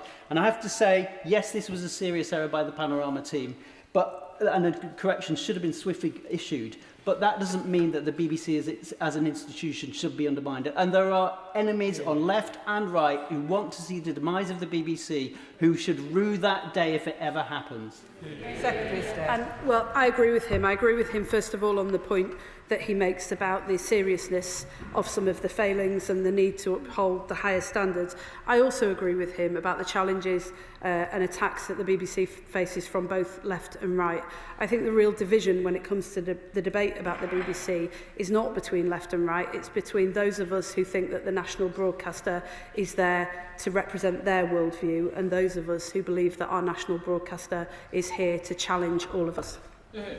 Damian Hines. Thank you, Madam Deputy Speaker. The internet is full of people who think they are in touch with a bigger truth. And in getting that across, it doesn't matter what happens to all sorts of littler truths along the way. Samir Shah, in his letter to the chair of the committee, spoke of the sacred job of the BBC to use evidence that can be trusted, and that is more important than ever. And does she agree that actually it's things like this that give ammunition to people who say disregard the BBC, don't look at the MSM, consider all sources to be the same? And isn't the most worrying thing not that a mistake happened, because mistakes happen in big organisations, but that it took this long for it to be corrected? And does she agree that in future corrections must always be made very swiftly and proactively? Secretary of State. Thank you. Yeah, and this concern about the length of time that it takes to respond is something that I've reflected to the BBC leadership, not just in relation to this episode, but previously as well. I think it really does undermine trust and confidence in the BBC, because when it takes some time, if there's not a proper explanation as to why it has taken some time, it leads people to believe that there is a complacency at the top of the organisation. I think that's something that the chairman has heard loud and clear and has taken on board as part of the learning from this episode. And I also agree with him that, you know, as somebody who has shared some of my frustrations with the BBC leadership and some of the failings that have happened over the last 16 months with this House, that the reason that I and others have been frustrated is because the BBC holds such an important place in our national life and has to command the trust of the whole public. Stella Creasy. Thank you, Madam Deputy Speaker. I think we can all hear the frustration of the Secretary of State that we're in this position. She's absolutely right. There must be a period of introspection at the BBC as to how this has come to pass, because it is true that trust in our national institutions is declining. I must take issue, though, with something that she said, because she said this is a national institution that belongs to us all. My constituents, and I wager people's constituents across this House, are deeply concerned by the political attacks on the BBC, whether they come from at home or abroad, and they want to see it protected because they think they own it, but the honest truth is at the moment they don't. Now, I know in the past my honourable friend has been interested in these ideas, but with Charter Renewal coming, might she meet with a group of us to look at how issues like mutualisation might be the future to giving back trust and confidence in the BBC and genuinely protecting it from forms of political institution by giving it to the public to be part of running it? Secretary of State. Thank you. I mean, I stand absolutely by the assertion that the BBC belongs to us all. It's funded by the licence fee payer, but more than that, it is one of the few shared spaces and places that we have in this country. I was reflecting on this on Remembrance Sunday as I stood at the cenotaph, and before that, when we did the VE commemorations earlier this year, that there are very few broadcasters in this country who could provide those moments when the entire country stops and comes together through a shared experience. And I would, of course, be delighted to meet with my honourable friend to discuss some of the suggestions that she makes. Sir John Whittingdale. Thank you, Madam Deputy Speaker. The BBC has said that the editing of the Panorama programme gave the impression of a direct call for violent action, something that they then described as an error of judgment, which seems an extraordinary understatement. Does the Secretary of State share my concern that this was considered by the Editorial Guidelines and Standards Committee in May, but nothing was done? And should not, as a first step, the Editorial Guidelines and Standards Committee be made far tougher and fully independent? And will she consider this and other measures as part of the charter review that she is undertaking as a way of strengthening the impartiality requirement that was inserted in the last charter review. Secretary of State. Can I thank him for that suggestion, and I look forward to having more detailed conversations with him as we start the charter review process. As a former Culture Secretary himself, I would welcome the opportunity to do so. He raises the specific issue of the committee meeting that took place in May. My understanding is that there was a meeting in January and then a further meeting in May, and that that was done at the BBC's own request, but that there was then a failure to follow through. I don't want to speak for the BBC. It's not the role of me to answer questions on behalf of the BBC about how they took those decisions, but I note with interest that the Select Committee will be calling members of that committee to appear before them, and I'm sure that will be one of the things that they will be seeking to probe. Graham Stringer. Madam Deputy Speaker, I don't think any reasonable person can think that the programme put out by Panorama was a mistake. It was clearly manipulation with a purpose. And unfortunately, it follows a long line. I'm not going to list them all, other honourable members have done that, but it includes Gaza, anti-women trans issues, Europe, and in my own constituency, a programme was put out a few years ago called People Like Us, where contributors had been paid to fight young women. Other contributors had been sent on holiday in order to say particular things. So I don't think that the biggest threat to the BBC is some conspiracy. I hope my right honourable friend agrees with me. The biggest threat to the BBC is a failure to uphold objectivity and the standards we expect from the BBC. Secretary of State. I mean, I absolutely share his view about the seriousness of the failings that the BBC has accepted this week and the need for clear, robust, firm and swift action in response to that.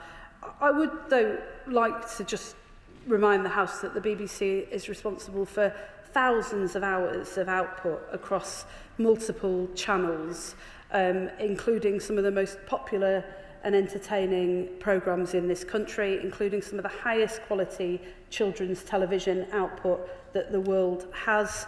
They're responsible for the BBC World Service, which is renowned and revered the world over and plays an essential role in our global democracy, and it's responsible for regional news that is highly trusted and reaches stories and people and communities that others can't reach. I say that not to downplay in any sense the seriousness of the concerns that have been raised this week, but just to make clear that the BBC as an institution is absolutely essential to this country, and when we hold it to the highest standards, it's because we need it to thrive. Gavin Robinson. Thank you very much, Madam Deputy Speaker. To interrogate honourably, the BBC needs to have a level of integrity. Yet they have diminished themselves in ignoring a report for 6 months that didn't just look at one Panorama programme, but looked at a litany of failures. They piously show religious observance to the principles of integrity and impartiality, but when challenged and when criticised, they sacrifice all of that on the altar of supreme arrogance. And today, hearing that the high priest of partiality, Jonathan Munro, continues to defend the editorial decisions of the Panorama programme, does the Secretary of State believes that he too must go? Well, he'll have heard the answer that I gave to my honourable friend. It's not for me to decide, or for any government to decide, who is employed by the BBC and who isn't, but of course I agree with him that integrity and impartiality are vital. Andrew Pearce. Thank you, Madam Deputy Speaker. Like some of the colleagues in the House, I often start my morning with Dottie on BBC Cambridgeshire and end my days with Amelia on BBC Look East. I say this because it demonstrates that the BBC is much more than an editorial decision-making at its national level, Every day, thousands of BBC staff are telling our stories, representing our communities and being part of the fabric of this country. As a former BEC2 official, I've spoken with many BBC staff and NUJ and BEC2 members over recent days who are horrified by some of the coverage that's happening around this. They want accountability and they want the BBC to restore its trust, but they also want a message that their work is valued and that they are part of the future of a BBC and the future of public service broadcasting. Would my right honourable member agree with me? It's the talent that makes the BBC an institution, and that talent needs to be nurtured as well as dealing with its leadership. Can I thank him, not just for the point that he makes, but the really compelling way in which he makes it. Like him, I have been astonished by the calibre of BBC staff, whether it's the back office staff that so often don't get the credit, the journalists who work tirelessly in communities up and down the country to tell stories that would otherwise not be heard, or whether it's the young apprentices who start out with the most incredible opportunities and go on to have amazing careers because of the institution that is the BBC and the work that is done to support them. I know this has had an impact on many BBC journalists. I do want them to hear directly from this government how much we value, treasure and support them. I do also want to say to the House that in all of the conversations I've had with major investors who come to this country to invest in film and TV production here, the BBC is for all of them, without exception, a major draw because of the work that it does in skilling up a generation of talent and providing the institutions and facilities that they need in order to come here. Sir Julian Smith. I welcome the tone of her statement, but it's not just editorial challenges for the BBC. There's been a total lack of deftness on dealing with talent-related issues and other scandals over the past few years. Also governance. We've got BBC Studios, a commercial organisation with separate whistleblowing schemes whilst hiding behind the BBC brand. Would she reflect on the broader skills needed to make the changes necessary so the BBC can maximise the huge global opportunities, both in news and in productions? He's absolutely right to raise the issue of the handling, lack of deftness, and also I would add lack of urgency in relation to some of these issues that have arisen over the past couple of years. I would say to him, let this be the moment that this changes. That is the tone and nature of the conversations that I've been having with the senior leadership of the BBC, and I would also echo the points that he makes about the skill sets that are required in order to make sure that the BBC can get onto a firm footing as we begin this next chapter. Sonia Antoniazzi. Madam Deputy Speaker, I'm no BBC basher. I want to protect it. I've written to the Secretary of State this morning, along with a number of cross-party MPs, asking if she will ask the BBC Board exactly why it delayed issuing an appropriate apology over the Panorama Trump edit, because this delay, as we know, inflicted further damage on the BBC, our country's most trusted news source. And I agree with Hannah Barnes that she said in an article yesterday in the New Statesman that the corporation must turn this crisis into an opportunity. So will she also seek clarity from the former Director General Tim Davie about the worrying words in his resignation letter that the BBC needs to be championed and not weaponised? Can I thank the Honourable Lady for the letter that I received earlier today. I have discussed this particular issue with the BBC about the delay in issuing an apology. I've been given a full account by the chairman of the board. It's not for me to answer on behalf of the BBC, but she will have heard that the Select Committee intends to call members of that committee, and I'm sure this will be a question that they'll raise with them. Pete Wishart. Madam Deputy Speaker. Debates about partiality, of course, is something that we in Scotland are more than familiar with, particularly if you're on the 50% side of Scottish independence. But these sustained attacks on the BBC by forces that seek to undermine and mould it into their instrument must be resisted. And surely this could be assisted by the sacking of Robbie Gibb. But will she assure me that any changes in leadership, BBC Scotland's editorial independence will be maintained and it will continue to serve us according to our national debate and our political culture?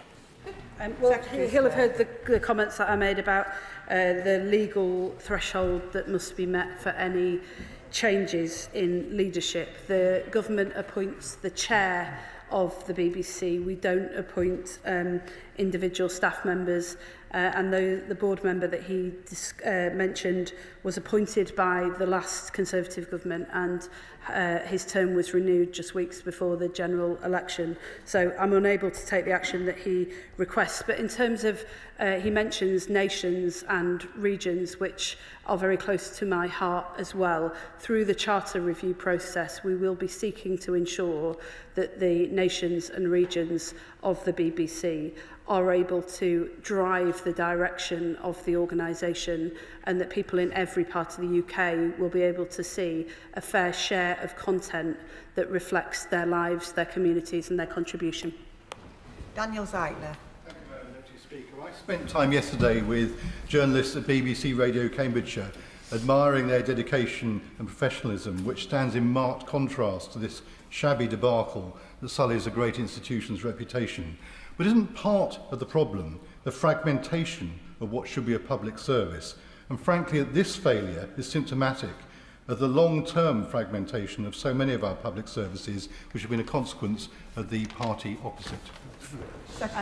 Well, as I said to the House just a moment ago, the Charter review marks the start of the next chapter of the BBC and its long and proud history, and that will be the moment when we will be able to come together as a whole House and as a whole country to agree the future of the BBC.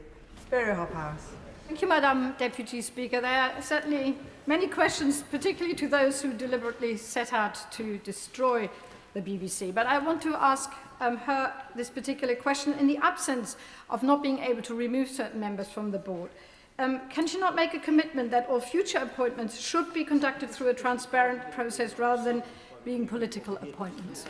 Well, the House was asked to approve the terms of the last Charter, and similarly the House will be asked to approve the terms of the next Charter, which will set out how the BBC will operate for the next decade.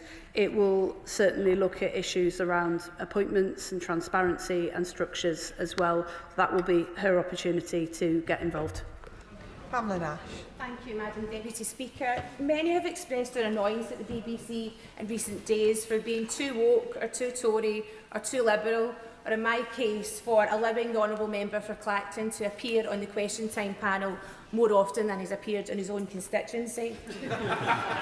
But isn't the fact, Madam Deputy Speaker, that the BBC has been attacked by every side evidence that the BBC continues to make every effort to maintain balance in a world of increasingly polarised and divisive media?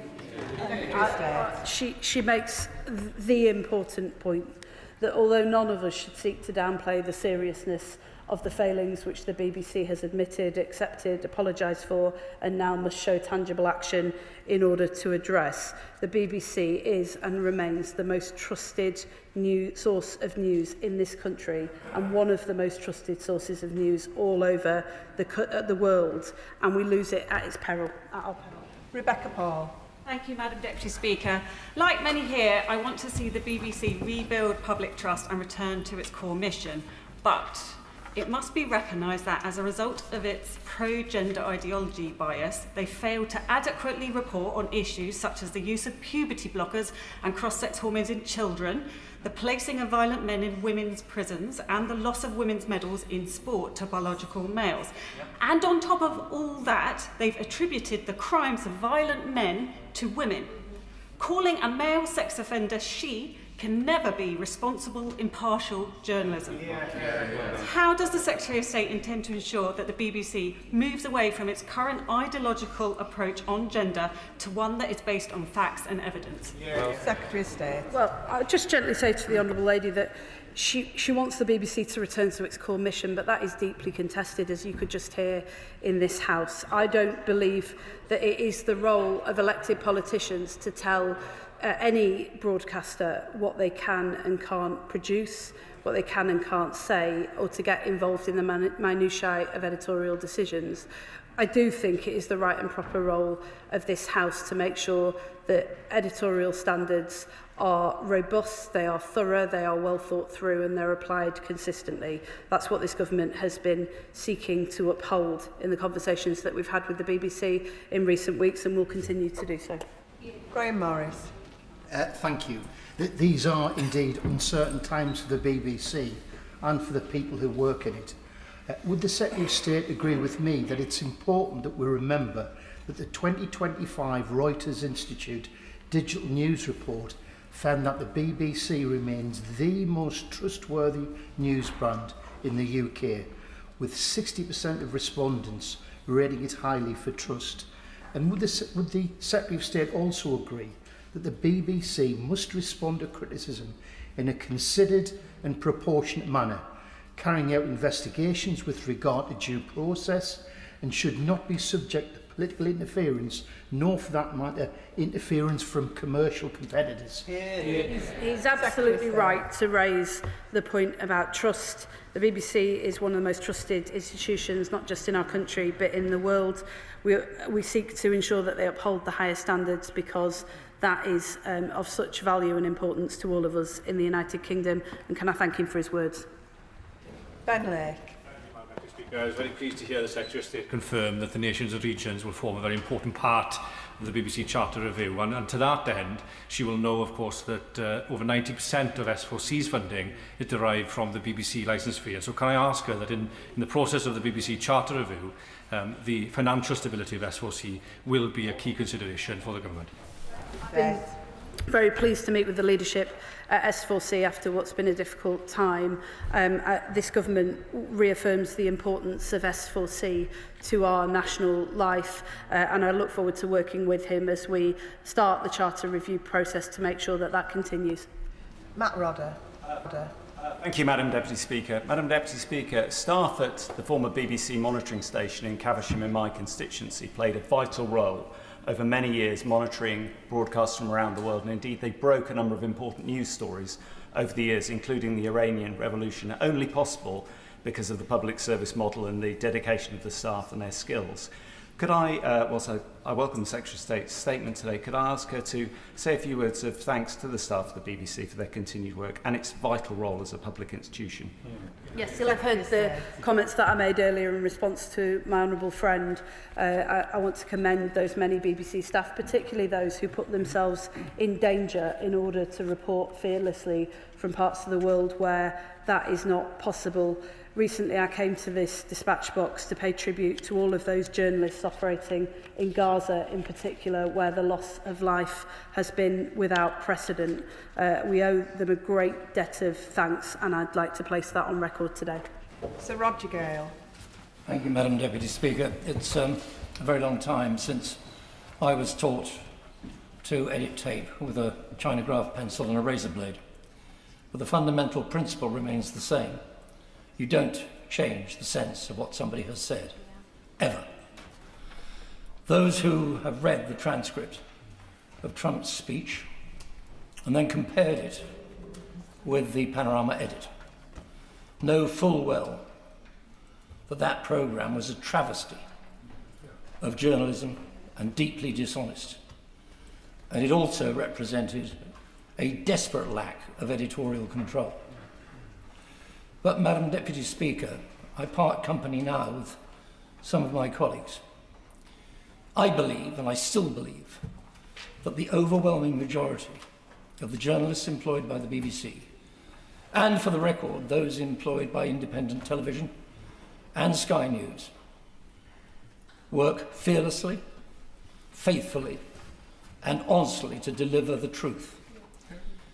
And where those are working overseas, as has been said, with great courage also. But I hope the Secretary of State, therefore, will resist, with all her power, the calls of those on both sides of this House and outside it, who would seek to destroy what is one of the jewels in our national crown. Secretary of State. I'm happy to give him that assurance. Joe Morris. Thank you, Madam Deputy Speaker, and can I echo solidarity with BBC journalists that's been expressed across the House. Can the Secretary of State assure myself and other members that measures will be taken in the forthcoming Charter Review to ensure that all political appointments to the BBC board are made with full public scrutiny, and that such appointees will not be involved in any editorial capacity in the future, in order to protect the integrity, credibility and independence of the most important bastion of public service broadcasting in Britain and beyond? Can I thank the Honourable Member for his words, and can I also thank members across this House for the tone of this debate. I know that the failings of the BBC editorial process in recent days are something that all members feel very strongly about, but it is a credit to this House that we can have a sensible and measured debate about the actions that are needed to address it. Sian Berry. Thank you, Madam Deputy Speaker. The BBC employs thousands of tremendous journalists working with diligent truth-seeking and impartiality. It's not perfect, but we must defend this national asset, and we cannot be left to the wolves of the kind of channels Trump prefers, which have propaganda values, not ethics and integrity. So will the Secretary of State protect our BBC from all further political interference, listen to the cross-party voices here and put an end to all political appointments and remove those already in place, like Robbie Gibb, if not immediately, then in that process?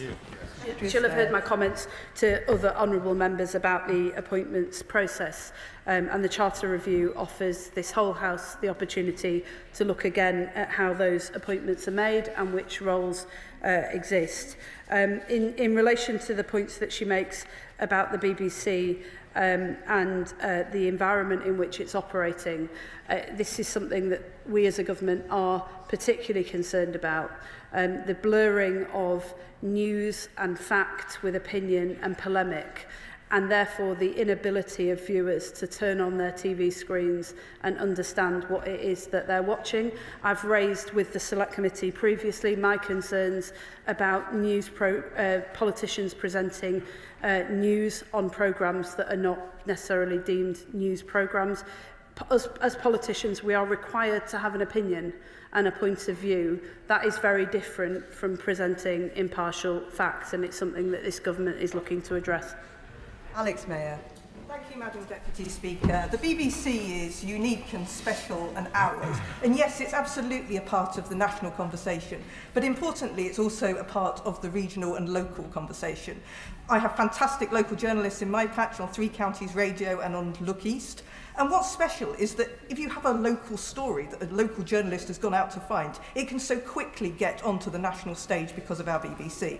Would the Secretary of State assure me that in the forthcoming Charter Review, she will take very seriously the issue of local news coverage to make sure that that is protected and enhanced? Secretary of State. I'm happy to give that assurance. We're looking both at the charter process and how we can help to support and defend local news through the work that the BBC does, but also she will know that this government is developing a local news strategy to help our local newspapers to be able to survive and thrive in an era in which they face significant pressure. And she's absolutely right to say that this is not just about reflecting the whole nation, although that is an essential role that local news plays. It's also often the training ground for some of our most talented journalists who would otherwise not get those opportunities, and so we're determined to strengthen and protect it. Sir Julian Lewis. I would fight in the last ditch to prevent the BBC ceasing to be a public service broadcaster and to prevent it being broken up. Any large organisation can have bad actors who behave unethically, and that has happened on this occasion. But it does the BBC no service when people parrot the line that the person responsible for this crisis is not the idiot who tampered with Donald Trump's quote, but a former Tory spin doctor, one of 13 members of the board who allegedly influenced other members of the board to somehow provoke this present crisis. The crisis has nothing to do with Robbie Gibb. It has something to do with a mindset that on the front page of today's Guardian has the whole thing about Robbie Gibb and relegates the fact that $1 billion lawsuit may be taken out by Donald Trump against the BBC to a tiny paragraph at the end of the article on page 2. If you want to know what's wrong with some bits of the BBC, read The Guardian today. Secretary of State. I'm not, Madam Deputy, I'm not entirely sure how to respond to that, but I think the honourable member's views are now on the record. Chris Kane. Madam Deputy Speaker, we've heard an awful lot today about the professionalism of the journalists at the BBC, and I wholeheartedly agree with that. But there's less of them now than there was last year. and we hear that the BBC is in the fight of its life across a whole number of fronts. Well, when you're in a fight across multiple fronts, it seems odd to send some of your best fighters home, but that's what's happening to our journalists, where there are less of them in our newsrooms. Does she agree with me that journalism delivered free from fear or favour costs money, and it costs a lot of money to do it really, really well? So delivering that has to be at the centre of gravity for the BBC now and in the future, and how we protect journalism and resource it properly has to be at the heart of the Charter Review. Secretary of State. Yes, I agree with him, and can I assure him that that is very much central to the Charter Review process that we are about to begin. He's right to say that fearless and robust journalism costs money. It's essential that the BBC is fairly and sustainably resourced for years to come. As a government, we are keeping an open mind about how that may unfold.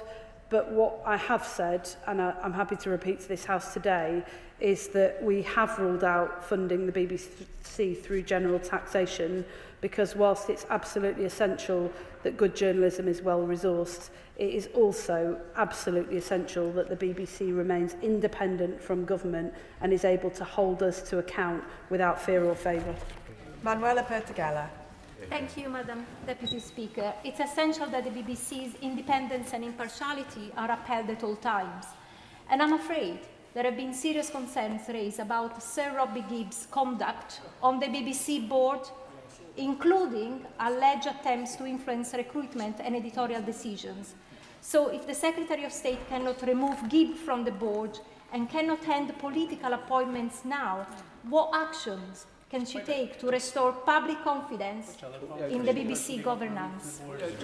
I would just start by saying that although everyone in this House is right to take with the utmost seriousness the failings that the BBC has accepted have happened over the course of this year, I would also just gently push back against the idea that the public has lost confidence in the BBC. It does remain the most trusted source of news in this country, and as I said earlier, in many parts of the world as well. In terms of the actions that I can take as the Secretary of State, I'm working very closely to support the Chairman of the Board through what are obviously tumultuous times. The Director General has agreed to stay on in order to see the organisation through that transition. We've already had discussions about the process for recruiting for a new Director General and the need to strengthen the work of the board and senior leadership when it comes to editorial oversight. That includes, as I said in answer to the Honourable Gentleman a moment ago, a discussion about the mix of skills and experience that is needed at the highest levels of the organisation. Thank you, Madam Deputy Speaker. I welcome the Secretary of State's statement today because, of course, it's absolutely right to hold the BBC to the highest standard, because that's actually the best way to defend our national broadcaster. But does she agree with me that it's not acceptable for members of this House who are paid by the BBC's commercial rivals, in fact, looking at the time, one of them's probably in makeup as we speak, to use their status as an MP to mount sustained and frenzied attacks that have only one aim: to destroy this British national institution? Secretary of State. Well, as I said to the House earlier, there is a difference between the absolutely legitimate and right and proper role of members of this House to raise serious concerns about the decisions that have been made at the BBC over recent months and the response to them. There is a difference between that and a sustained attack on an institution that has stood at the centre of public life for over a century and belongs to us all. Jim Shannon. Thank you, Madam Deputy Speaker. Can I thank the Secretary of State very much for her answers in the statement. It has been clear over years that there's been a bias in the BBC. I have concerns over the last 12 months on at least 4 topics. BBC bias against Brexit, BBC bias against my party, the DUP, elected representatives back home in Northern Ireland who refused to engage with the BBC. BBC bias for Gaza against Israel, BBC bias against Free Iran government in exile, with the BBC promoting the son of a former dictator. My goodness me, it's quite unbelievable. 2 people have resigned, but the canker of editorial control is still there. So, Secretary of State, the question I have today is just, when will it end? Is this just a pause, or is this the end? Thank you. Secretary of State. Well, can I reassure him that, as somebody who has shared my frustrations with some of the failures at the BBC over the last 16 months and my frustrations about the response at times, that I have felt very much throughout this process that there is a recognition of the seriousness of this at the highest levels of the BBC. And in the conversations that I've had with senior leadership in the institution, there is also a discussion and a consideration of what wider changes need to be made in order to maintain and uphold the highest standards going forwards. He asked, when will it end? I think the answer to that has to be now. Jim Dixon. Thank you, Madam Deputy Speaker, and can I welcome the statement from the Secretary of State, particularly her strong support for the BBC as an institution that belongs to us all. Does she agree with me that, as she noted, with the BBC regularly rated worldwide as one of the most trusted news sources globally, that a strong BBC not only acts as a bulwark locally and in this country against misinformation, but also across other parts of the world, critical parts of the world, where there are very few other trusted news sources, and that in delivering services to those parts of the world, those services must be properly funded as well. Secretary of State. I do agree with him, and it's not lost on anyone in this House that at a time when other countries who don't necessarily have the UK's best interests at heart are investing heavily in state-funded propaganda, it's essential that the BBC continues to be a light on the hill for people in times of darkness. David Mundell.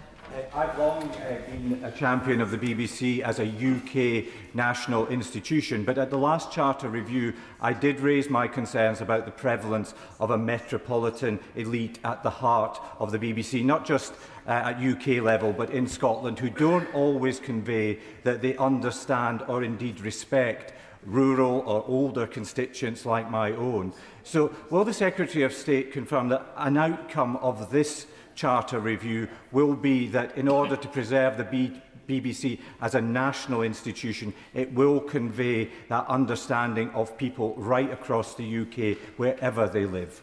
I can and I will, and I do share his view that the story of the whole nation has to be told, and the best way to ensure that it is told is to ensure that all of us are involved in telling it, not just some. So when we look at the Charter review, there will be a particular focus on our nations and regions. I've said previously that although I absolutely commend the work that the BBC has done, they've been leaders in this field at moving jobs, programming and skills out of London. What I want to see is a shift in commissioning power so that in every nation and region, we decide the story that we tell about ourselves to ourselves as a nation. John Slinger. Thank you, Madam Deputy Speaker. We should be rigorous in holding the BBC to account, especially when it makes mistakes. But does my right honourable friend agree that some of those who jump on any infraction with glee may have ulterior motives? And does she further agree that the BBC is a beacon of fearless, impartial journalism here and abroad? And that as misinformation and disinformation grow, as attempts to attack media outlets by those suspicious of its values are on the rise, the BBC is needed more than ever?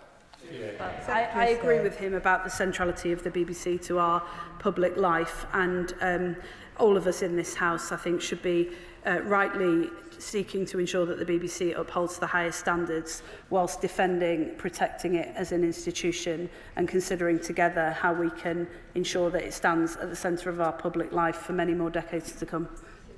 Sir Alex Shelbrooke. Thank you, Madam Deputy Speaker. I was pleased to hear the government last week announce that in the education curriculum they're going to be tackling fake news and what that's about. And I always say to children when I go to the schools about how you can trust journalism is, can you sue the person who wrote it? So I actually welcome the writ that's coming from America. I hope it can be sorted out, but I welcome that writ purely to say that if something's wrong, you can do it. But the basis of why we're here today, and forget all of the politicking about who's on the board and what is it about Trump or anything else, is that the BBC faked a piece of news. And how that happened, we've really got to get to the heart of. So may I ask the Secretary of State that she uses her offices to work with the current Director General to get right to the heart of how this was ever allowed to happen, because that fundamentally is, we've heard and we all believe that the BBC is a respected journalistic organisation, but this is probably the biggest crisis it currently faces, because right now you can honestly say they faked the news. Secretary of State. Well, he asks if I'll use the office that I hold to ensure that we get to the bottom of this and that there's full transparency. I will, of course, do that, and I think the whole House will also be grateful to the Honourable Member, the Chair of the Select Committee, for taking action quickly to make sure that account is open to the public and transparent as well. Gregory Campbell. Deputy Speaker, sometimes there is a case of the Westminster bubble when assessing things like the BBC and then the real world outside. Some of us in Northern Ireland have been pressing the BBC for many, many years to be more transparent, to be more independent, to be more impartial. So this latest debacle is but one in a long line.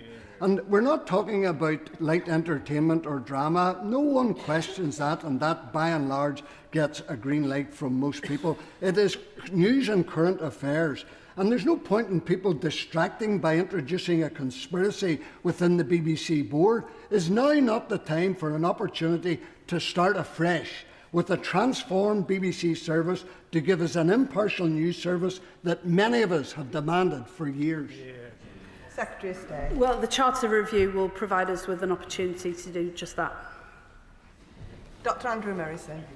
Speaker, why does the Minister think that the national leadership of the BBC has spent hundreds of thousands of pounds of licence fee payers' money resisting attempts to get the publication of the Biden report in 2004? And does she suspect, like I do, that it might be because the conclusions drawn 20 years ago very similar to the conclusions that have been made apparent in the now leaked Michael Prescott report, particularly around a culture that makes it possible for it to be okay to doctor and distort the facts in order to suit a pre-formed agenda. Well, I think that's a question for the BBC, but when the editorial members of the editorial committee appear before the Select Committee, I'm sure that is something that the committee will rightly challenge them on. Al Pinkerton. Thank you, Madam Deputy Speaker. Earlier this year, as part of the Armed Forces Parliamentary Scheme, I had the great privilege of visiting the 77th Brigade, the Russian anti-disinformation brigade of the British Army, down in Newbury. And what they told us there, from the experts who are on the front line of the information wars, is that the British population, every single day, are being subjected to thousands and tens of thousands of messages designed to seed distrust between government and citizen, to break our belief in our institutions. The United Kingdom is in an incredibly privileged position in that we have a state broadcaster that provides us with something that might resemble a national culture. If we were to lose that, we would be feeding the forces that stand against us. Does the Secretary of State agree with me, or does the Minister agree with me, that the BBC provides a vital connection to our past? It unifies us together, and as well as being a source of education, information and entertainment, it's also a great source of national resilience. Secretary of State. I agree with him, and I think if the BBC didn't exist in the times that we live in, we'd be seeking to invent it. Peter Fortune. Thank you, Madam Deputy Speaker. Just to touch on something that the Secretary of State alluded to earlier, one of the vital services that the BBC provides is supporting local media, an industry that I worked in for 10 years. And they do this through their local democracy reporting scheme, and it helps to bring forward the next generation of journalists and reporters. So would she agree with me that it is imperative, therefore, that the BBC win back the trust and the discipline and the culture of impartiality so that this can be inculcated into the next generation of journalists so that they can report without fear or favour? Secretary of State. I do agree with him, and that's why this government will also resist attacks on the institution itself from members across this whole House who voiced those in recent days. The local democracy reporting service that he talks about is a vital part of our local democracy. It also helps to create the next generation of journalists who might not otherwise have opportunities to work in journalism and have the opportunity to tell the stories that matter so much to all of us across this House. Annalise Midgley. Thank you, Madam Deputy Speaker. Robbie Gibb, faithful or traitor? Secretary of State. Perhaps the honourable lady and I can hear her views about that over a few drinks later on. Sammy Wilson. Madam Deputy Speaker. The fact of the matter is, this is not just about manipulating the speech of a president who the BBC clearly detest. There were other allegations made about promoting Hamas propaganda, about producing fake stories about race bias, about censoring people who were gender critical, and promoting stories, one-sided view of climate change and a whole range of other issues. And what has been the response of the BBC? To roll out the lefty lovies to try and justify their position and then indicate that they were victims of some right-wing coup. Does a response not show that this body, which has fabricated the news, misused its monopoly, and hidden behind the protection of politicians in this House, far too cowardly to take them on over the years? Does this not show that this body is not capable of change? And like many millions across the United Kingdom, I object to paying for this. And I hope that in the review, the Minister will decide that there should be no more enforced taxation. Order. No more enforced Secretary of State. Well, it won't surprise him to learn that I don't agree with that, and I don't share his characterisation of an institution that plays a vital role in this country. I just gently say to him, I don't think most people do either, and whilst I'm sure the public have been extremely concerned about the very serious failings that have been accepted this week by the BBC, it still remains the most trusted source of news in this country. I would also just say to all members of this House that there's been a lot of discussion today about individuals and individuals who are held to be responsible for all of the problems at the BBC, whether they're individuals who serve on the board or individuals who serve as senior executives. My assessment of the failures that have been admitted over recent years is that they stem from not an institutional bias but a need to have sufficient rigour and oversight at the top of the organisation that is applied consistently across the board. That is something that I know the chairman of the BBC is seeking to achieve, and as a government we stand ready to support them in that. Pam Cox. Thank you, Madam Deputy Speaker. In the early 2000s I lived in Hanoi alongside my husband, who was reporting on Vietnam for the BBC, and I saw for myself how he and the BBC worked very hard for truth. He then spent a year in Myanmar working alongside extraordinarily brave local journalists under a military dictatorship who were seeking to expand public broadcasting. So does the Secretary of State agree with me that the BBC's trusted journalism is one of our strongest defences against disinformation, both at home and abroad? Secretary of State. I do agree with her, and I'd also like to pay tribute to the work that BBC Verify does in helping to empower our citizens to be able to navigate a very difficult news environment. Rupert Lowe. Thank you, Madam Deputy Speaker. Auntie is definitively a monopoly. When Mr. Reith, for good reason, wrote into the Charter that she should inform, educate and entertain with complete impartiality, he did it for good reason. This recent disgusting episode with this Panorama programme, where we've undermined our relationship probably with our greatest ally, is just the tip of the iceberg. So would the Minister agree with me that now is the time to responsibly defund this monopoly?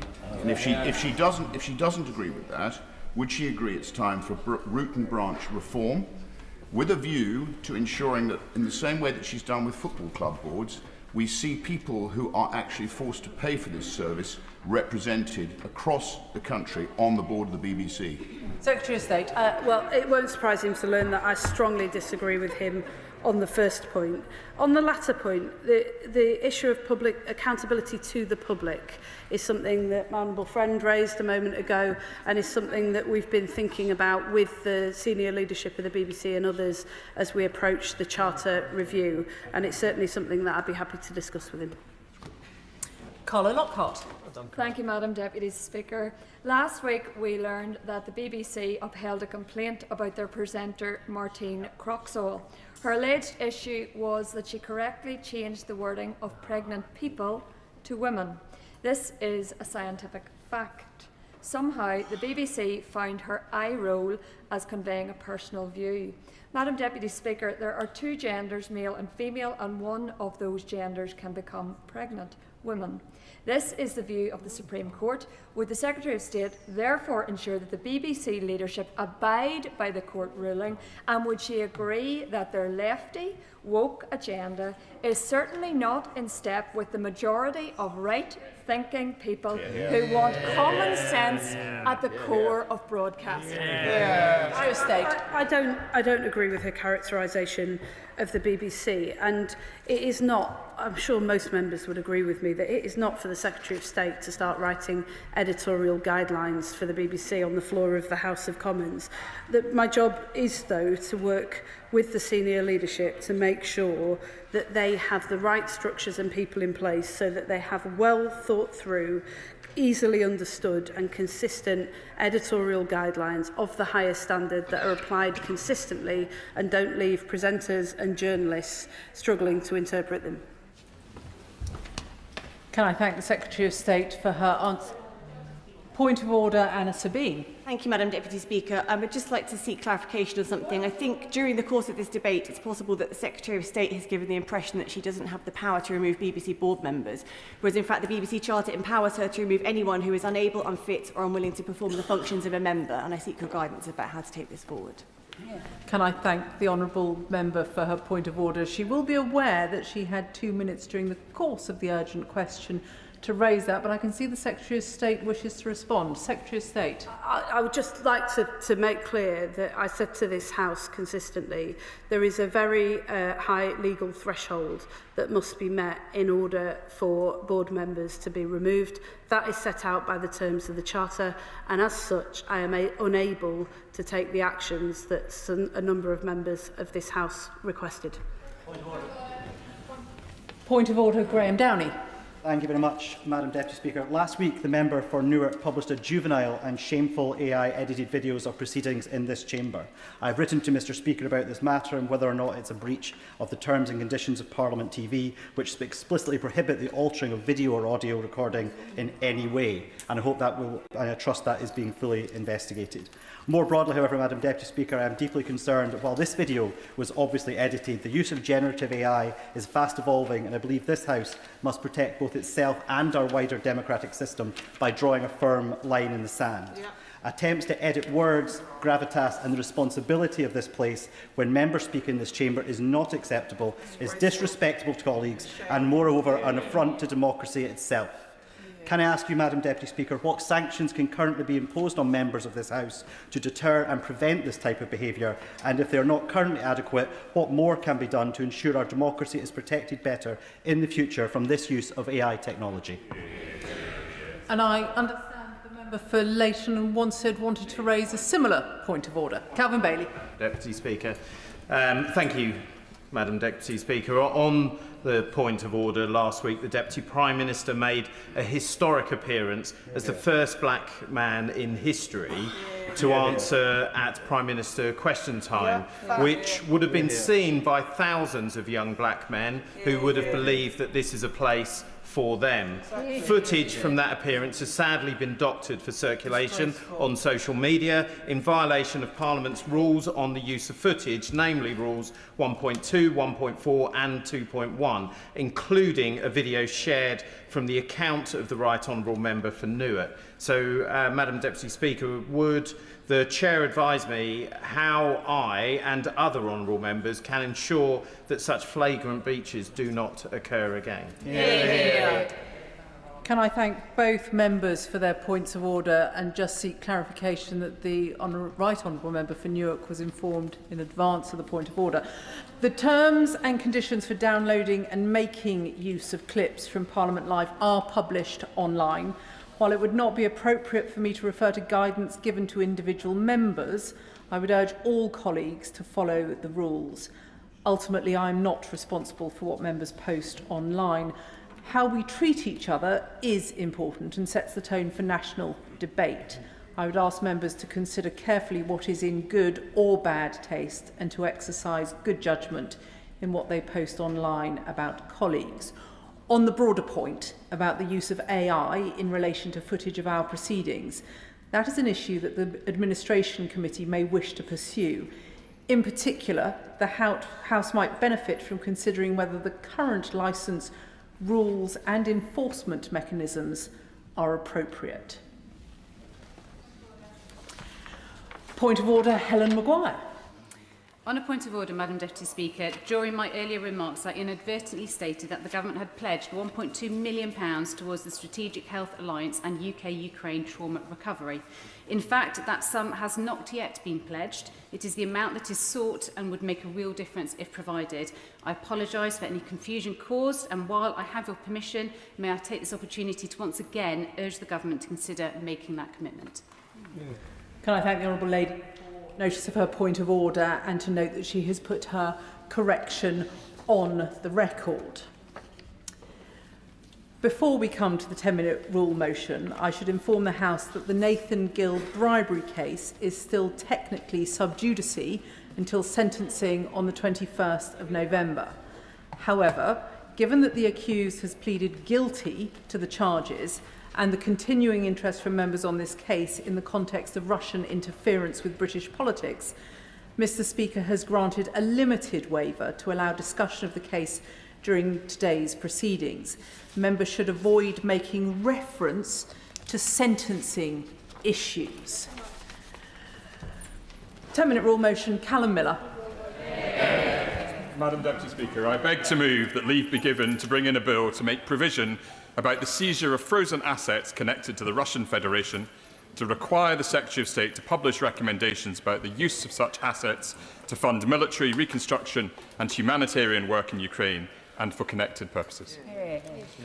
Madam Deputy Speaker, in November 2024, my constituent Alex wrote to me.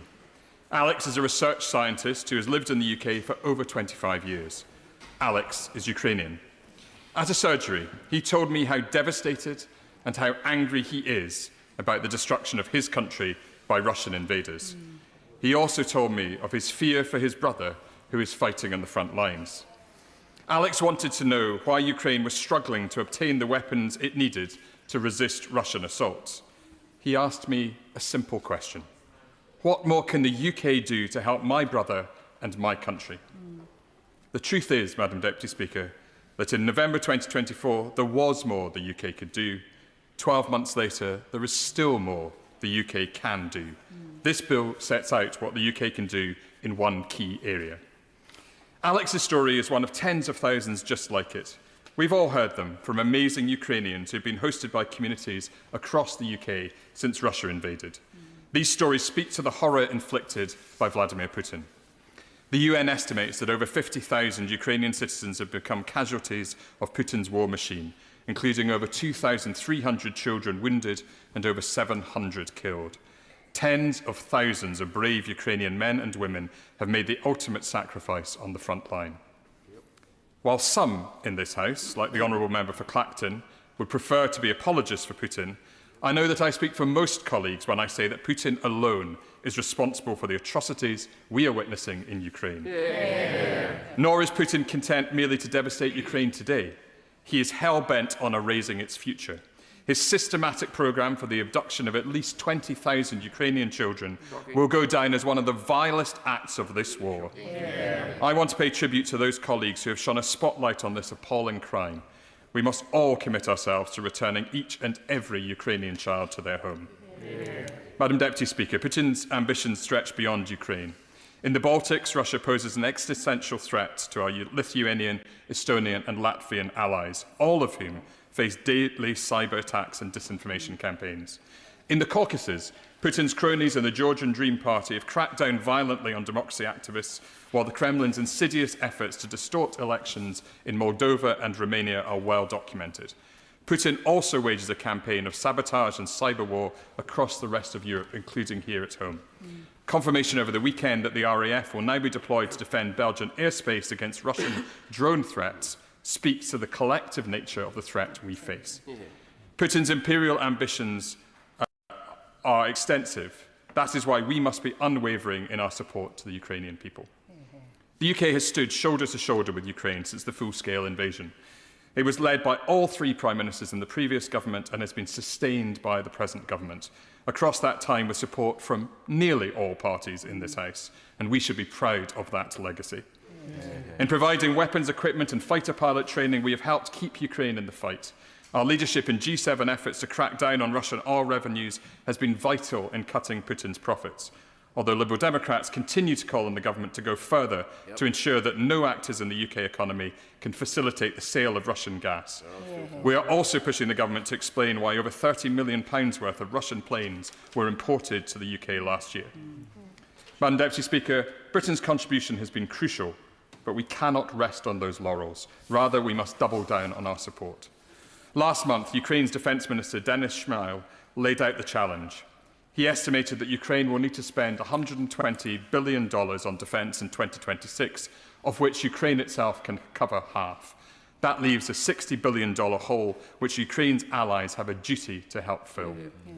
For many months, Liberal Democrats have called on the government to fund Ukraine's defence through seizing frozen Russian assets across the UK.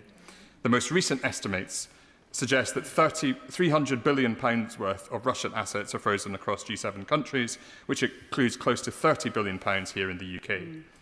Seizing the UK-based assets could allow us to fill half of the projected deficit in Ukraine's required defence spend for next year, while ensuring that Putin and his cronies are the ones who pay. We could help turbocharge Ukraine's deep strike capabilities whilst bolstering the supply of air defence systems. In short, we could provide Ukraine with a vital new lifeline of support. So we find ourselves today at a critical point. Ukraine's need for finance is urgent. The UK's efforts to move the G7 and particularly EU allies have not yet resulted in success. At the same time, one very specific item allied to this topic highlights the frustrations felt by so many in this House. In May 2022, the Conservative government announced that they had, and I quote, agreed a deed of undertaking with Roman Abramovich. They said, again to quote, he committed the proceeds to a charity in a jurisdiction agreed by the government for the purposes of helping victims of the war in Ukraine. In common with other members, I have asked ministers about these funds. On the 24th of January, the 17th of March and the 21st of May, the Foreign Secretary and the Foreign Office Minister in his place told me that they were, to quote, redoubling our efforts, doing everything I can and working at pace. Yet still, over 3.5 years on, there is no progress towards releasing the £2.3 million, suggesting an alarming lack of either resolve or creativity from successive governments. Madam Deputy Speaker, I am keenly aware of the arguments raised against seizing Russia's frozen assets. The primary concern is that a direct seizure creates the possibility of litigious action by the Kremlin. The second is that by acting against Russia, we might inadvertently undermine wider confidence in the UK as a safe haven for financial assets. In response to the legal risks, the actions of the US in adopting the Repo Act and of Canada in adopting the CIMA Act demonstrate that other allies believe it is possible to legislate effectively to allow for asset seizures. And on the financial risks, I quote the previous Foreign Secretary, Lord Cameron, who said in March 2024, I think that the economic case is very strong. Here we are in the City of London, one of the great financial centres of the world. I do not think that using that money will disadvantage us in any way. I am conscious too that these concerns have inspired important efforts in Brussels. These have aimed at securing Europe-wide agreement on proposals which would allow for the use of frozen assets, whilst reassuring Belgium in particular, where the majority of frozen assets are held, that the legal risk will be both reduced and shared. While I welcome these efforts at securing international consensus, those proposals have stalled. And with each day that passes without concrete action to unleash the potential of the assets, Putin's war machine makes further progress. Madam Deputy Speaker, last month we learnt that, shamefully, an elected UK MEP, Nathan Gill, took payment from a Russian agent, Olay Voloshin, to repeat pro-Russian propaganda in the European Parliament. Shame. Mr Gill sat in the European Parliament with party colleagues who now sit in this House. It is for the Honourable Member for Clacton to explain his meetings with Mr Voloshin's wife, and for the Honourable Member for Boston and Skegness to explain his public support for Mr Gill in 2019, and his more recent hospitality from Vladimir and Lyubov Chernukin. But I know that the overwhelming majority of colleagues in this House, just like the constituents we all represent, want us to provide the brave men and women of Ukraine with the funds they need to defend themselves. I am proud to present this bill on a cross-party basis and grateful to my co-sponsors and other members who have shown their support. Madam Deputy Speaker, 13 months later, I am still motivated by Alex's question. I am no longer prepared to tell him that it is very hard or that Belgium is cautious. This has become a question of will. The time for delay and timidity is over. I believe it is the will of this House to legislate so that the UK can lead our G7 and EU partners in seizing Russian state assets here in the UK and in making them available to Ukraine. Ukraine needs her friends to step forward with urgency and purpose. She needs our financial support today so that she can purchase the military material to drive back the Russians and defend her sovereign territory. And so, Madam Deputy Speaker, I urge the government to show leadership towards our European and G7 allies and to work with colleagues from across the House to enact this bill. Now, before I put the question, I would just like to confirm that the honourable member did in fact inform the members for Clacton and Boston and Skegness of his intention to refer to them. It would be a courtesy of the House if he hasn't, for him to have done so in advance. The question is that the honourable member have leave to bring in the bill. As many as are of that opinion say aye. Aye. Of the contrary, no. I think the ayes have it. The ayes have it. Who will prepare and bring in the bill? James McCleary, Monica Harding, Dr Al Pinkerton, Mike Martin, Richard Ford, Sir Ian Duncan-Smith, Stephen Gethin, Sir Julian Lewis, Alex Sobel and myself, Madam Deputy Speaker. Callum Miller.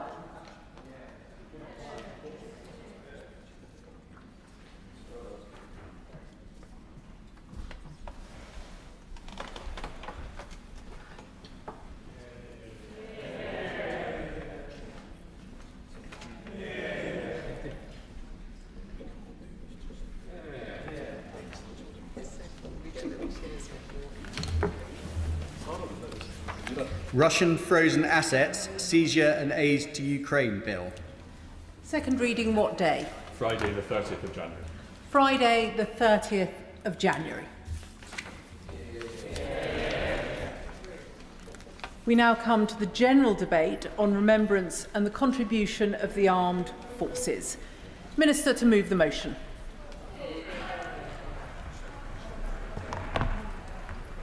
I beg to move this House has considered remembrance and the contribution of the armed forces. On Sunday, His Majesty the King led the nation in commemorating generations of men and women who served, fought, and in many cases did not return home. Around 10,000 veterans gathered at the Cenotaph in Whitehall to observe the traditional 2-minute silence and take part in the Royal British Legion's Remembrance Sunday March Past. As a veteran myself, I was immensely proud to march as part of the Royal Marines Association. At memorials in towns, villages and cities right across the UK, civilians and members of the armed forces also came together to pay their respects of those who have made the ultimate sacrifice in all wars.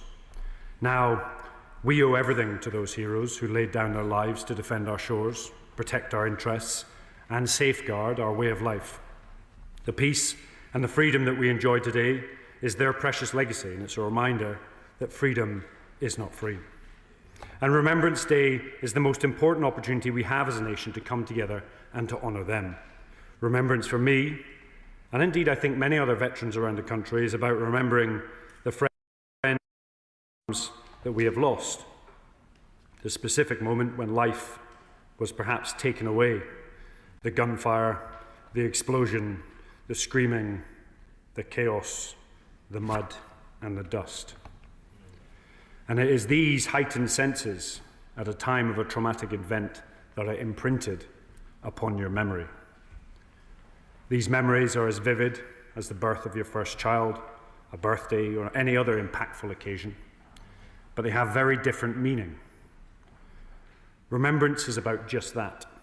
It's the one day of the year where you are safe to remember, where memories surface and we pay collective tribute to those that are serving and indeed have served. It is also a very important time for this House, which has always had a special affinity for our armed forces and veterans. So it's an absolute privilege to lead today's debate, given my former role. Throughout the last year, it's been an honour to visit over 60 veterans organisations and meet so many outstanding and absolutely selfless people. From the Veterans Community Hub in Lanarkshire to the Helping Homeless Veterans UK Hub in Bournemouth, and across all the great nations of the United Kingdom, those individuals that dedicate their time to our armed forces community. Minister, give way. I will. Catherine, I thank the Minister for giving way, and support for our veterans is so essential.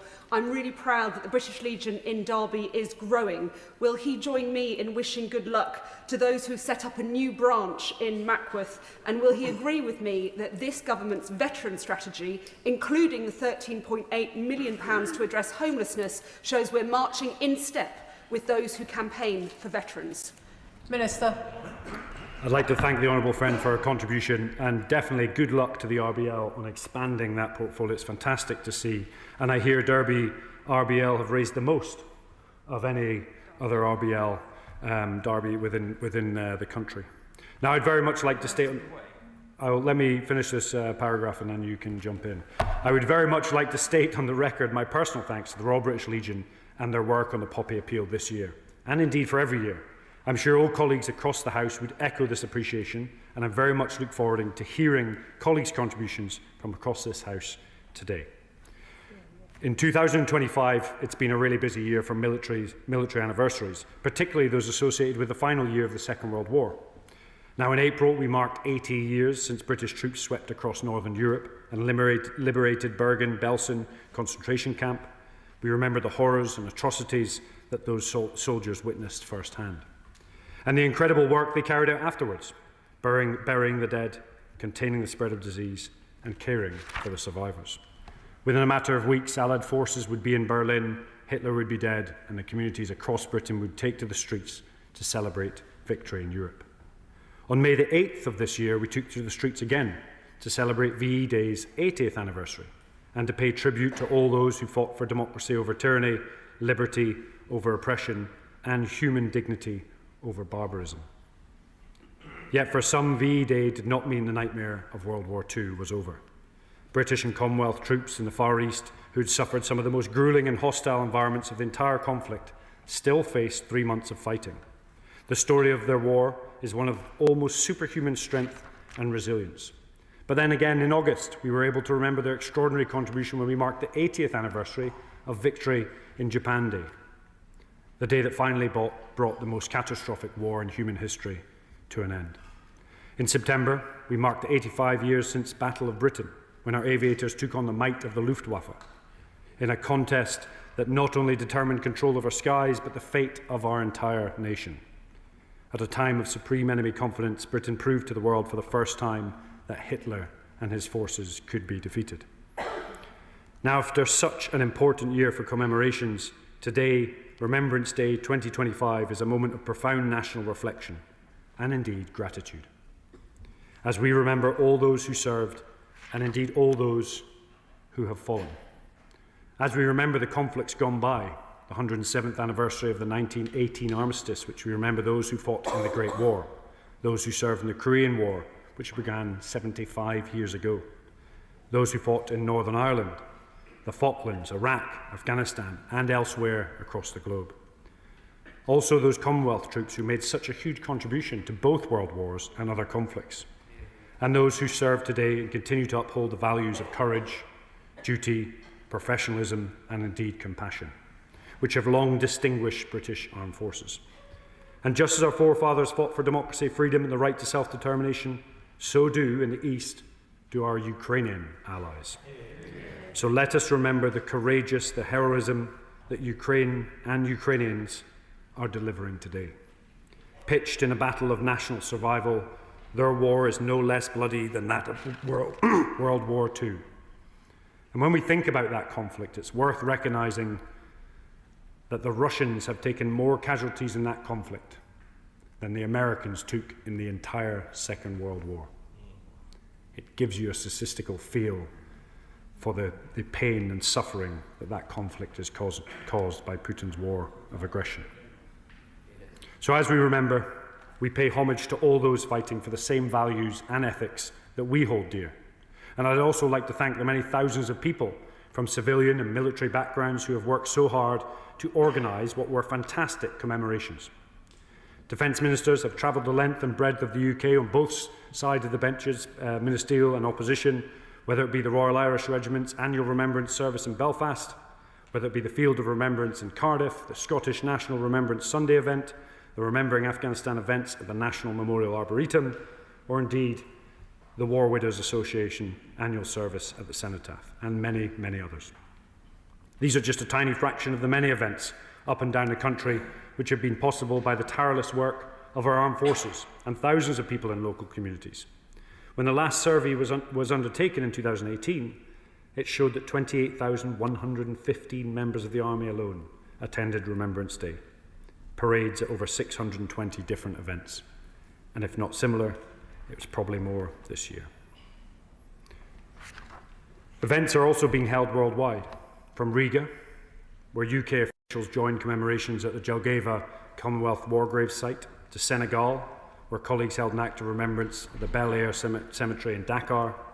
And as we discuss the role that our armed forces play in remembrance today, we must also consider the remarkable work that serving personnel perform all year round, educating young people about the history of defence, deterrence and warfare, promoting awareness and raising funds through charities, including through the Royal British Legion's incredible Poppy Appeal, and working with the Commonwealth War Graves Commission to maintain military graves to the highest possible standard all around the world.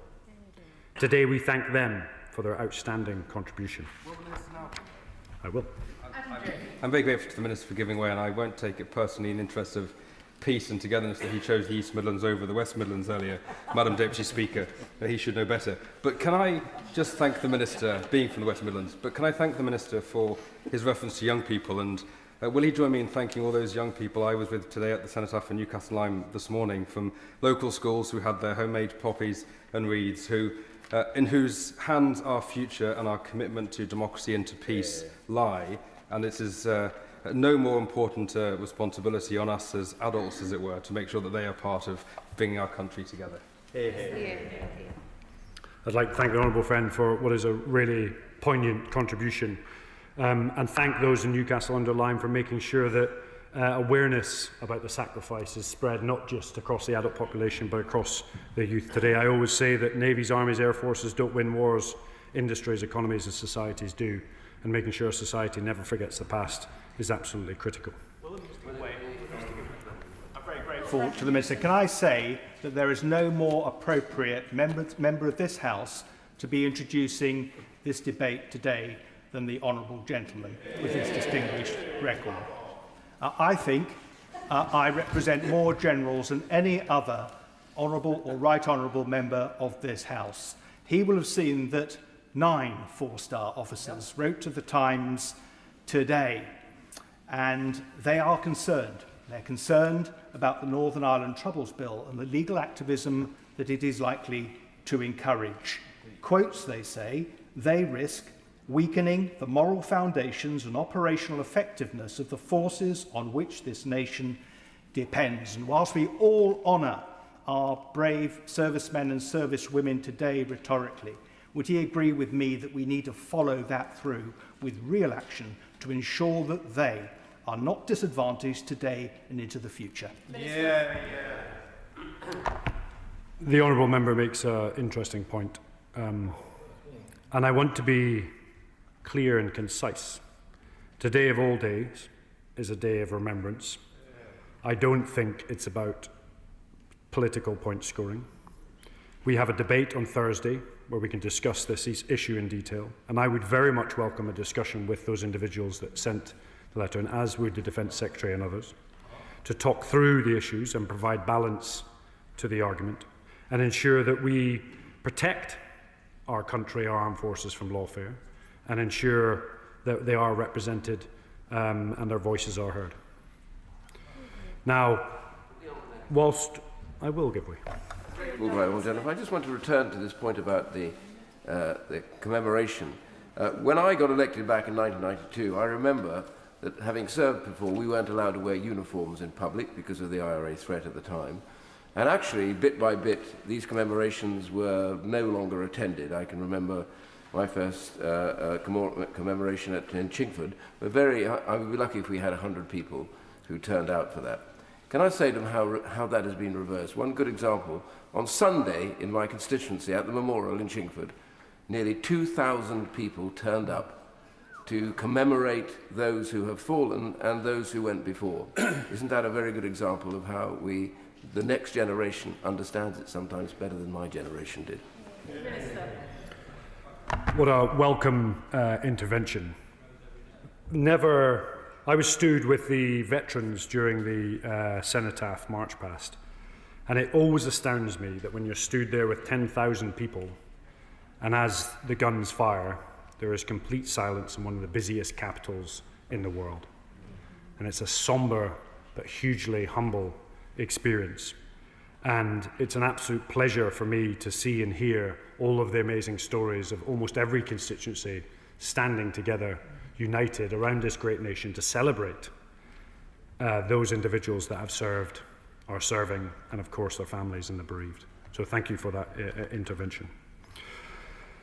Now, whilst we often focus on the individuals that have been lost, we must also remember those that were left behind. The mothers, the fathers, the brothers, sisters, partners, wives, and husbands who after one of those traumatic events all need to adapt to a new way of life. We need to remember them and remember them all and acknowledge that whilst the loved ones perhaps paid the ultimate sacrifice, it's not just the individual that serves, but the whole family that serves, and they often suffer in silence long after the event. And I will. I thank the right honourable gentleman for giving way, and he's right to acknowledge not just the veterans, but those that have loved them. And today my son had the privilege of reading names at our local cenotaph of those that were killed in World War II. And also of my best friend, who was a Royal Marine, who died in 2012 in Afghanistan. And it was an incredibly proud moment for me that my son got to read his name and remember the sacrifice that those that have loved and lost made for us to live our lives. So thank you to the Minister for acknowledging those that have loved and lost. Well, thank you for such a moving contribution. And may I say, in jest, you have a very good choice of best friends. And I know his memory will live long into the future. And it's a delight to hear that your son was taking part in that commemoration. Now, importantly, we must look after bereaved children. Madam Deputy Speaker, if you don't mind, I'd be delighted to highlight that following our little jaunt up Everest that we did earlier on this year, we've managed to raise £500,000, just under, for veterans' charities and the specific needs of bereaved children, which will go to help those loved ones across a whole plethora of different charities. Now, we show our eternal gratitude too for those families which have cared for members of our armed forces after returning from service, those who often bear the physical and mental scars of the conflicts that they've experienced. And I think the reason that this year's World War II commemorations were especially poignant was because they were likely the last major events to feature veterans from the war in any great numbers. Even the youngest of those veterans who graced the ceremonies in London are now well into their 10th decade. One of them, Mervyn Kirsch, 100 years old, who took part in the D-Day landings and then went on to Belsen a few weeks after it was liberated, laid a wreath at the cenotaph. And the whole House can be proud that he'll be watching PMQs tomorrow from the gallery. What an honour it will be to welcome him here. The living connection that Mervyn and his comrades provide to the war is a priceless asset, particularly at a time when the bloodiest European conflict since the Second World War continues to rage in Ukraine. They understand the cost of conflict because they lived through it, but they also understand that the privileges we inherited after the war, 80 years of peace, prosperity and freedom, can never, ever be taken for granted. We must be prepared to defend them in an increasingly dangerous world, and today a new generation of servicemen and women is doing precisely that. They are heirs to the veterans who proudly paraded on May the 8th, and they're guardians to that cherished inheritance. So today we also pay tribute to our serving men and women, working around the world to deter aggression, to safeguard British interests, and to stand shoulder and shoulder with our allies, showing Putin will not divide us.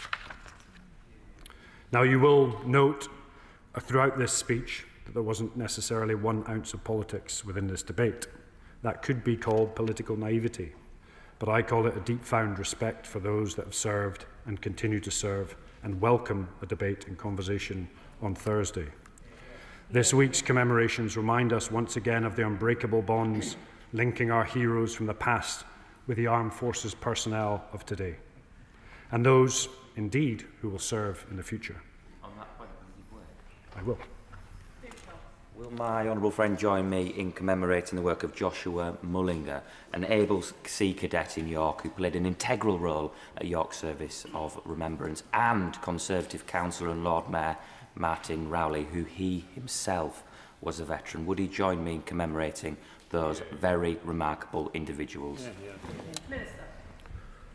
I thank the honourable friend for his contribution. The cadets play such an important part, and the Sea Cadets right at the very forefront. To see Joshua thriving in that environment is absolutely superb, and to hear of Martin Rowley excelling after being in service is hugely admirable. I'd like to thank him for his service in particular. Now, as we remember the generations who have sacrificed so much, their testimony lives on, inspiring us to be strong in the face of adversity, to be resilient during difficult times, and to stand up for values that we believe in. That's the way we'll remember our military heroes best, and that's how we'll ensure their priceless legacy of peace and freedom will endure. The question is that this House has considered remembrance and the contribution of the armed forces. Shadow Minister Mark Francois. Thank you, Madam Deputy Speaker. It's also a privilege to open this debate for Her Majesty's opposition on the 11th of November, Armistice Day, a date on which the nation pauses and gives thanks for the sacrifice of our armed forces so that we can still live in a free country. It's a pleasure to follow on from the Minister for the Armed Forces, and I wish to endorse his comments about the value of our armed forces and the vital role that they play in the nation's contribution to remembrance. We all thank them for their service. The Minister rightfully also paid tribute to the operational role of our armed forces, who remain as vigilant as ever around the clock, keeping us safe in the 21st century. Nevertheless, perhaps you'll forgive me if in my contribution this evening I too also take something of a historical perspective on the vital role our armed forces have played in the defence of our nation down the years. I was privileged to attend the Royal British Legion Festival of Remembrance last Saturday evening, which remains as moving an occasion as when I first attended as an MOD minister over a decade ago. I should like to pay tribute this evening to the extremely valuable role that the Royal British Legion plays, both in shaping our whole concept of remembrance and also in supporting our veterans, some 2 million or so of whom are still living today.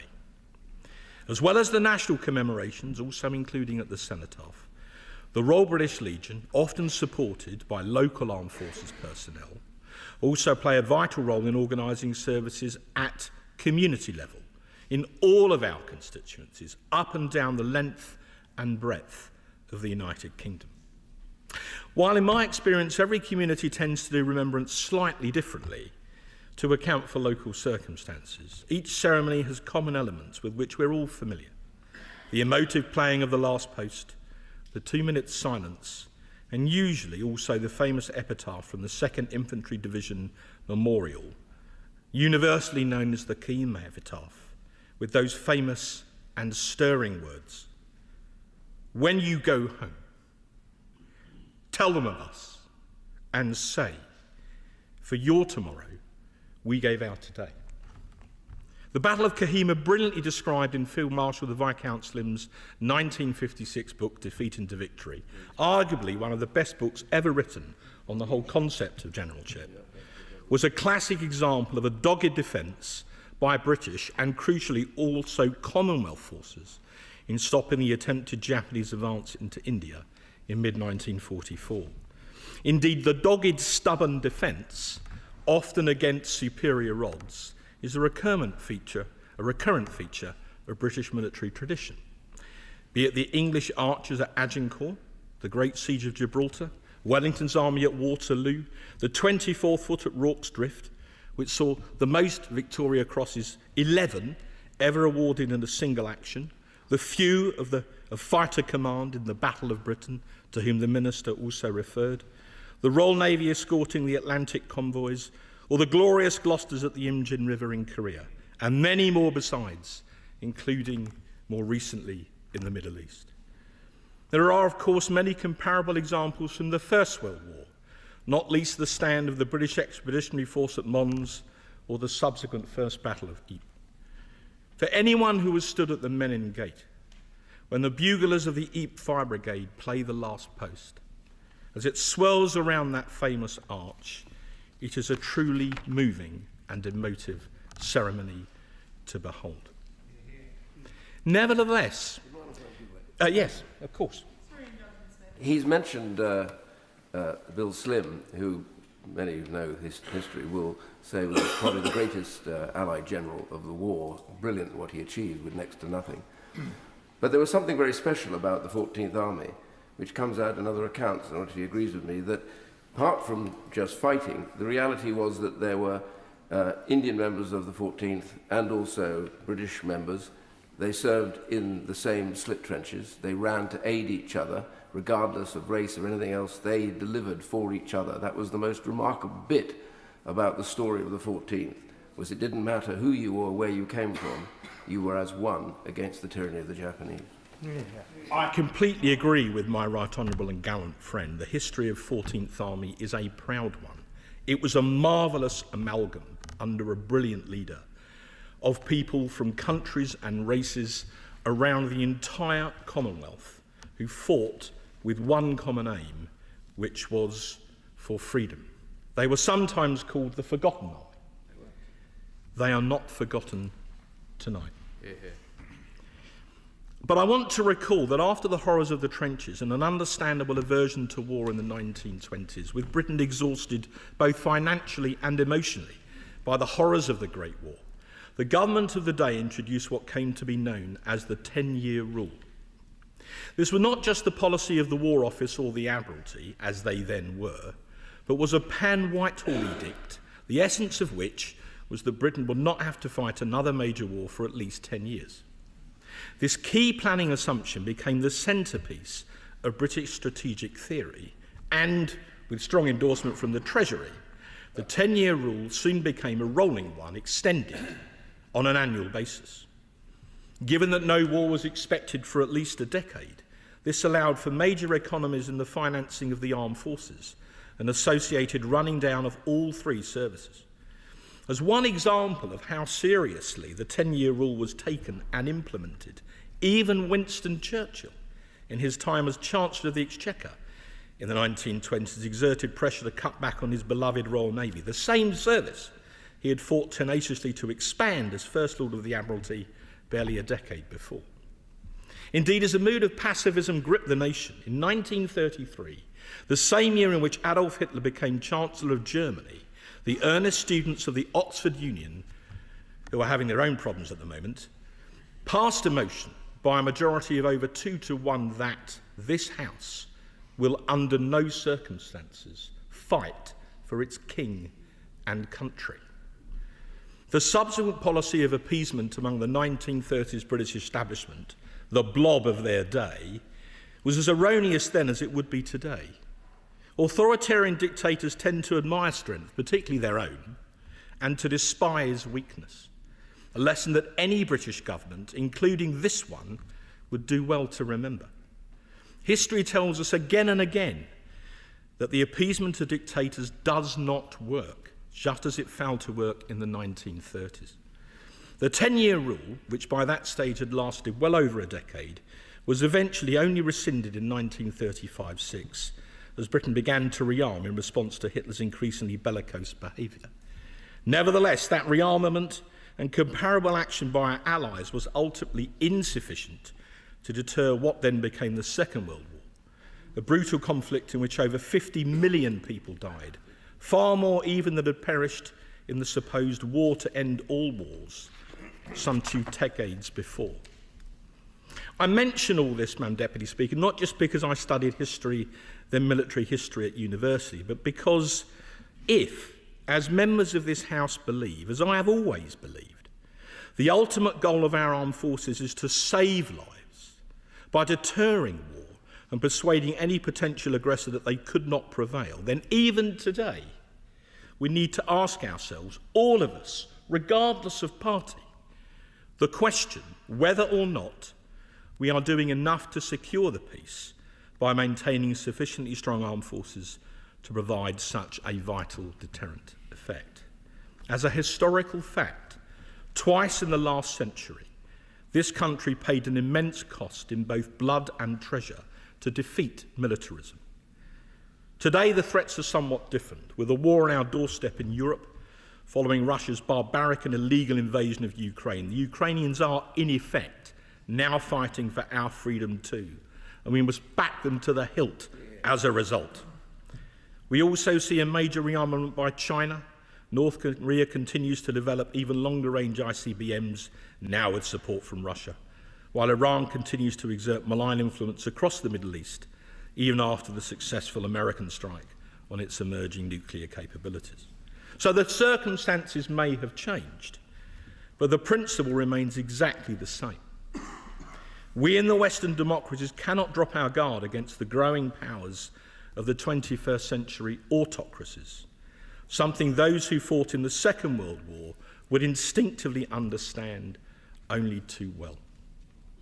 So whilst bearing in mind the Minister's caution, I was genuinely concerned to read one passage of the government's recent Strategic Defence Review, its seminal defence policy document, where on page 43, under the heading of Transforming UK Warfighting, the document states this: "This review charts a new era for defence, restoring the UK's ability to deter, fight and win with allies against states with advanced military forces by 2035. I say to the Minister, in all sincerity, there seems there to be an echo of the 10-year rule of the 1920s. Whilst there was a great deal of good in the SDR, not least the intention to speed up our highly bureaucratic procurement system, about which the Minister knows I've always held firm views, I nevertheless do worry, given increasing threats from Russia and now also from China, whether the Ministry of Defence today displays the genuine sense of urgency that is required to meet the challenges which we now all clearly face. Now, before I'm accused of selective quoting, within the same paragraph of the SDR, it does go on to say, this vision could be achieved more quickly, should circumstances demand it, and should more resources be made available. Notwithstanding those words, with much of the new money in the SDR unavailable for at least 2 years, and a multi-billion-pound programme of in-year efficiency savings now underway, I merely ask, have we really learned the lessons of the past century as well as we might? In conclusion, we in these islands have always, ultimately, been prepared to make great sacrifices to uphold the freedom of Europe, and indeed of the wider world itself. That's why, given our history, we should never forget that the first duty of government remains the defence of the realm. In response to the philosopher Edmund Burke's famous challenge that all that is necessary for the triumph of evil is that good men do nothing, twice in the last century, our own good men and women across the nation stood up to and defeated such evil. In a moment, with our armed forces in the lead, a sacrifice which we rightfully, solemnly remember each and every November, including in this House tonight. I'll gladly give way. Thank the Shadow Minister. And while we're celebrating and remembering we talk of the greatest generation, we also have the ability tonight and the potential to build our young people into being the best generation. And perhaps maybe we should be focusing upon that as well, looking back but looking forward. I think the Minister said that. And I think what we must try and do as well is there is a generation of young people proud to be British, proud to stand against repression, proud to undertake to be inclusive. Would the Honourable Gentleman agree that's what we need to build for? As a young person myself, Madam Deputy Speaker, having recently turned 60, I would like to say in all seriousness that I too, at the remembrance services that I was at this weekend, I'm sure like many honourable members and right honourable members across the House, was really struck by the number of young people, people from the Cubs and the Scouts, the Brownies and others who attended those services and often participated and laid tributes and wreaths and crosses of their own. I took great heart from that, and I believe there is hope yet. I wish to conclude, but I would just say there would be no greater betrayal of the sacrifices that we have been debating this evening than if we, as a House, with all the other matters that we have to consider, somehow became so distracted or complacent that we failed to act with sufficient clarity of purpose and determination to deter a future major conflict, perhaps even a global one, from breaking out again in our lifetimes.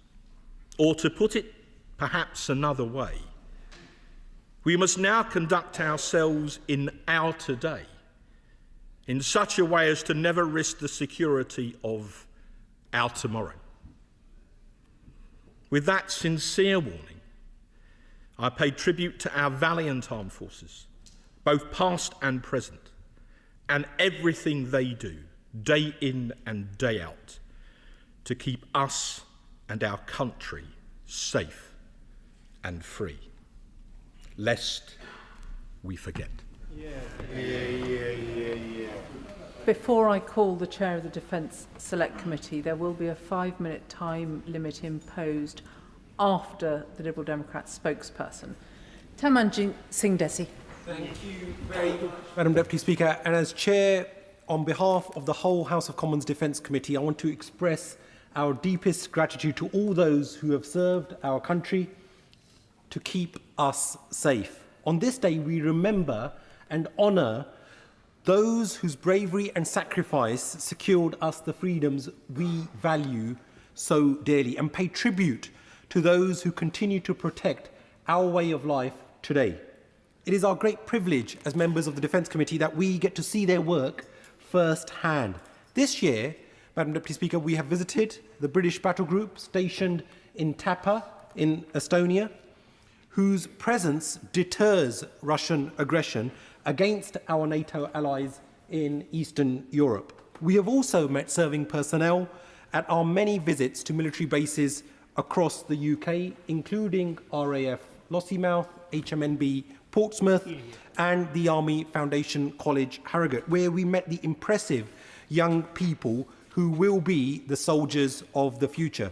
Meeting these remarkable individuals reminds us that the work of our armed forces never stops.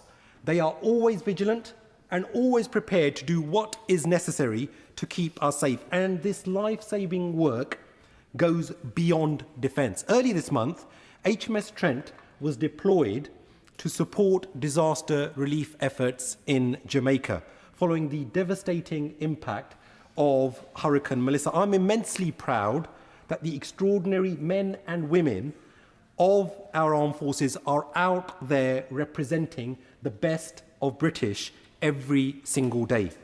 One of our missions as a committee, Madam Deputy Speaker, is to speak up on behalf of these exceptional people and to raise the issues that matter to them. When the committee was appointed last year by the House, one of our first priorities was to complete the previous committee's work on service accommodation because of how important this is to serving personnel and their families. The standard of housing in which we expect personnel to live has been unacceptable for some time, and that must be addressed. We are encouraged to see the government is focused on the overhaul of defence housing, and we will be scrutinising the new defence housing strategy as it is rolled out to ensure that it delivers on what has been promised. Another area, Madam Deputy Speaker, we continue to scrutinise is the treatment of women in the armed forces. More than 16,000 women serve our country in the military, but there are still unfair biases to their participation. And sadly, many examples of bullying and harassment. This must change. We have agreed to hold an annual public hearing with MOD and the single services to drive them to improve and stamp out discrimination for good. Madam Deputy Speaker, we want to make sure that all members of the armed forces community are fairly treated. That is why this year we hold an inquiry on the government's plan to update the Armed Forces Covenant.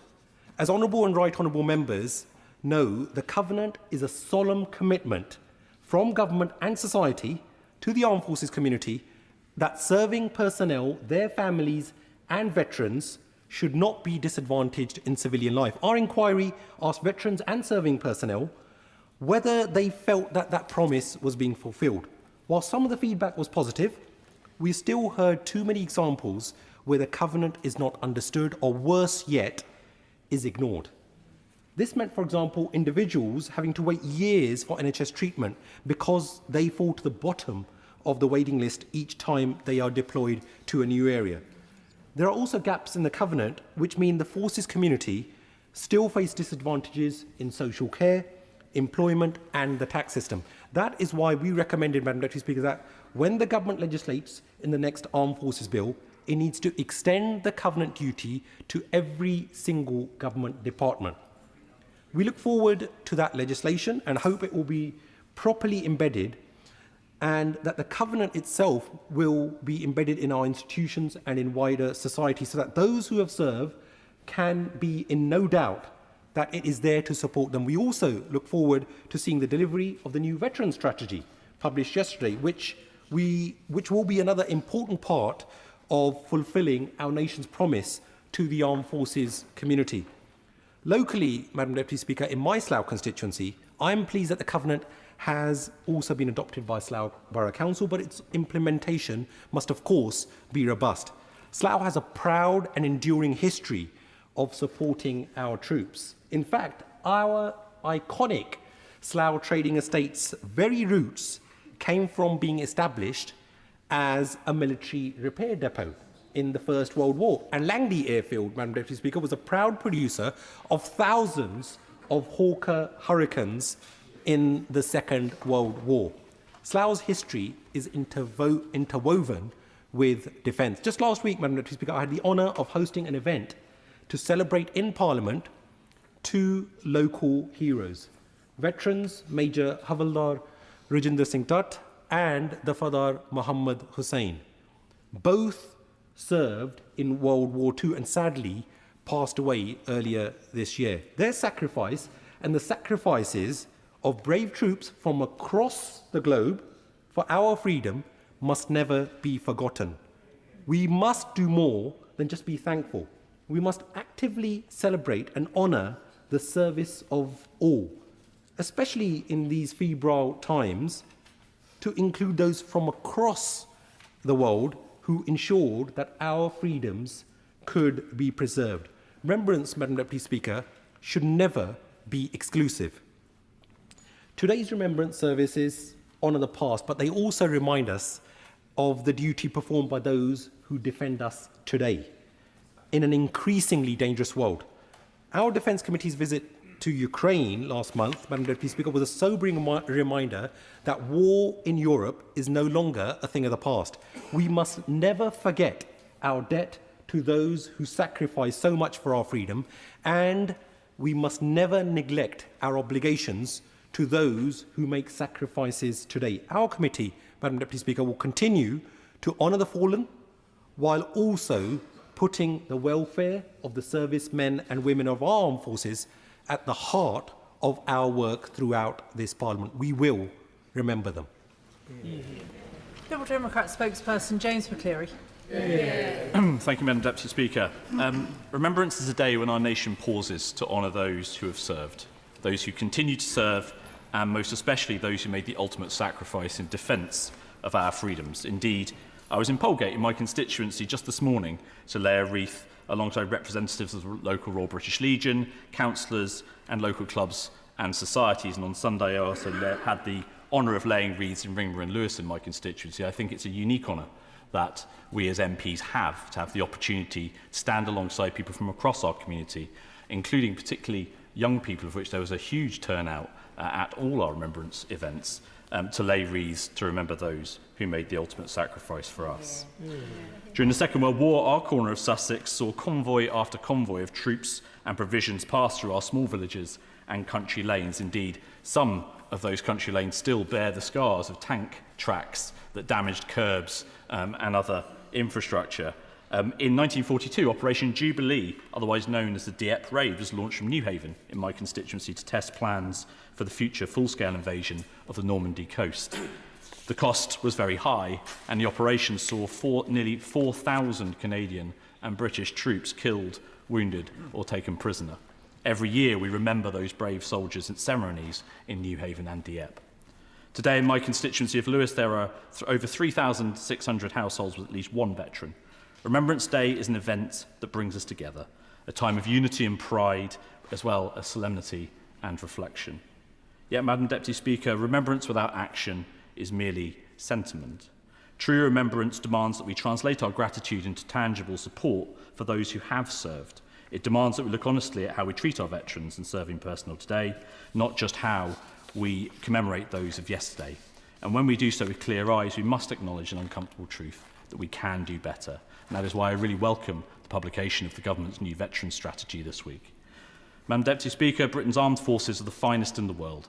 Our servicemen and women possess unparalleled skill, courage and dedication. And this is the legacy we must uphold.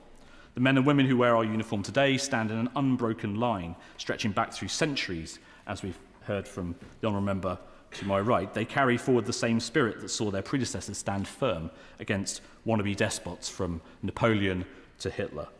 But excellence requires investment. Defence is not simply another department competing for resources, but the fundamental obligation of the state, the bedrock upon which all of our other freedoms depend.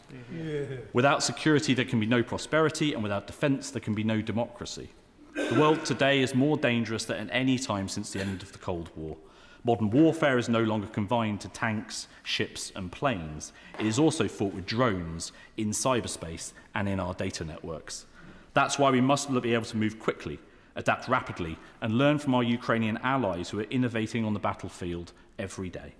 Britain must be ready to absorb and integrate these lessons and ensure our own armed forces are ready. This is not the time for retreat. It is not the time for isolationism. This is the time for Britain to lead in Europe, stand firm alongside our allies and to ensure our armed forces have everything they need to defend our nation and our values. The current government's commitment to boost defence spending to 2.5% of GDP is welcome, but it isn't enough, and we need cross-party talks to agree on a rapid path towards 3%, and I would really welcome the Minister's views on how we can work together going forward to achieve just that. We have the most capable military in Europe, so as the US continues to draw down its forces across our continent, as it has recently by withdrawing a division from Romania, let us be under no illusion that it will be the UK that will be looked at to lead on stepping up. We need sustained long-term investment in our armed forces, not reactive gestures driven by an electoral cycle. Investment, as we've seen in the Strategic Defence Review, will need to be long-term over a sustained period of time. Madam Deputy Speaker, on this Remembrance Day, as we honour those who served before, we must also stand beside those serving today. Recruitment and retention are in crisis. More people leave our armed forces than join. The Haythorne-Thwaite report identified family impact as the most common reason for departure. 1/3 of military spouses say they would be happier if their partner left the service. We have failed to provide decent housing. We have failed to support military families adequately. 3/4 of all personnel live in service accommodation, yet barely half remain satisfied with its condition. I welcome the government's announcement of £9 billion for military housing, but we need to be clear that this is not generosity, it is catching up on years of neglect. The housing crisis for veterans extends beyond their time in the service. Thousands of households containing someone who served in our armed forces are assessed as homeless each year, and that figure is rising, shamefully. Veterans on our streets in 2025 is a profound dereliction of duty to them. Madam Deputy Speaker, I was very pleased to hear the Chair of the Select Committee mention women and the treatment of women in our armed forces, which is a major concern, I'm sure, to all of us. We are all very familiar with the terrible case of Gunner Jaisley Beck, who took her own life at Lark Hill in Wiltshire, and the bungled handling of that case by the Army, which has come to light subsequently. They did not listen to her, and nobody listened to her. And the failure to take appropriate action was, the inquest found, a direct contributor to her death. The Atherton report revealed the scale of the crisis. The majority of women who responded reporting experiencing bullying, discrimination, harassment or sexual assault during their service, sometimes at the hands of senior officers. The Ministry of Defence has introduced reforms, but these reforms are not having the impact on the ground that was hoped. We must implement every recommendation of the Atherton report. We must ensure that the new independent Armed Forces Commissioner has responsibility for handling serious complaints. We must do more to improve conviction rates for sexual assaults within the armed forces. How can we expect women to put their lives on the line to keep us safe when their voices are still not being heard within their own ranks? Madam Deputy Speaker, mental health also represents another critical area in which we have fallen short. More than half of our veterans report having experienced mental health problems, yet when veterans seek help, they face long waiting times, inadequate provision, services that fail to understand their specific needs. We must provide comprehensive mental health support with easy-to-access professional help. We must offer regular mental health assessments at key transition points. We must fight the stigma surrounding mental health so that asking for help is not seen as a weakness, but as a strength. The global security landscape is more volatile and unpredictable than it has been in a generation. Russia's invasion of Ukraine has shattered the relative peace on our continent that for decades we have enjoyed. An emboldened Kremlin seeks to undermine Western democracies through disinformation, cyber attacks, and attempts to influence our political processes. We have seen evidence of Russian interference in elections across Europe, attempts to sow discord through social media manipulation, and sustained efforts to weaken NATO from within. China expands its military capabilities and asserts increasingly aggressive territorial claims. Instability spreads across the Middle East, Africa and beyond. Authoritarian regimes grow bolder whilst democracies appear hesitant and at times divided. So our commitment to NATO must remain the cornerstone of our security. Only a few weeks ago, Portsmouth-based HMS Duncan was deployed under NATO command to shadow the Russian destroyer Vice Admiral Kulikov through the Channel. It was a striking image of an alliance in action, British, French and Dutch forces working together to protect our shared waters. The ageing Russian vessel, limping westward, stood in stark contrast to the cutting-edge capability of the Royal Navy's Type 45 destroyer. It is proof our strength lies not in isolation, but in standing together with our allies at sea and beyond. Far away.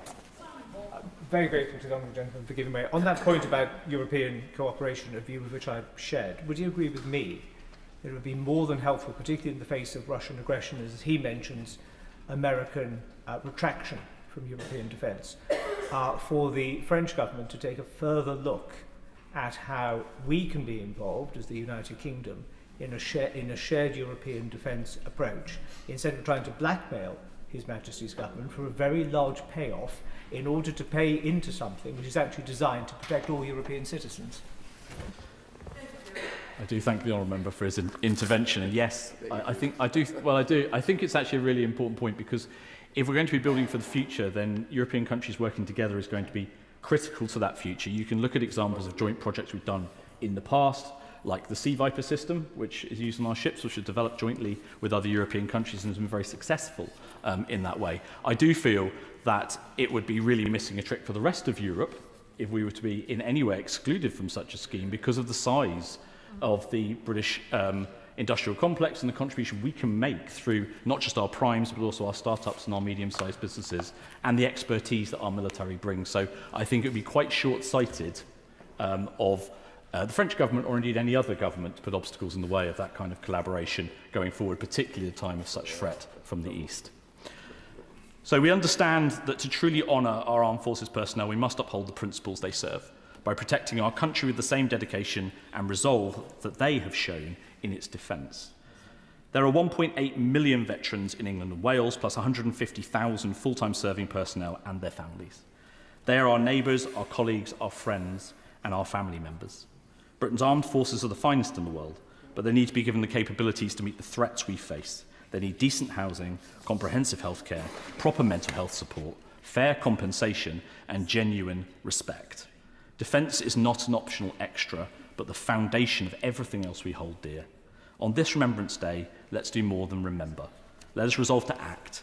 Let us commit to providing everything our armed forces community deserves. Let us prove ourselves worthy of the sacrifice made by those who gave everything so that we can live in freedom and security. Madam Deputy Speaker, they stood for us. Now we must stand for them.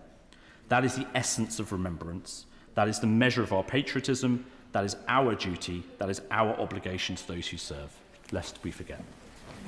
Jessica Morden. Thank you very much for calling me Madam Deputy Speaker. And like all honourable members, I had the honour this weekend of being part of our remembrance service. And as always, Newport Cenotaph was hugely well attended by veterans, by service personnel and residents from across our city who all came together to pay our respects to those who have served our country and to those who continue to serve today to keep us safe, and we thank them deeply.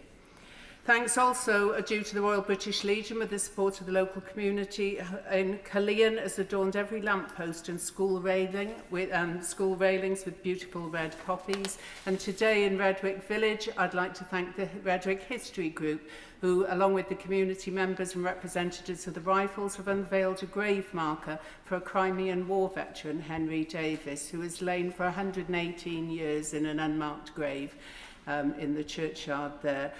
Now, as well as honouring sacrifices, remembrance also, I think, means listening to those who are still seeking justice. And ministers will be aware veterans of the Falklands War from the Welsh Guards in Newport and across Wales continue to campaign for the release of papers relating to the Board of Inquiry into the bombing of the Sir Galahad in 1982. It's 43 years since the attack in which 56 died and many more were injured. And ever since, survivors and their families have sought transparency about what happened, but they need those documents declassified, some of which are scheduled to remain closed until 2026, which is a long, long time to wait.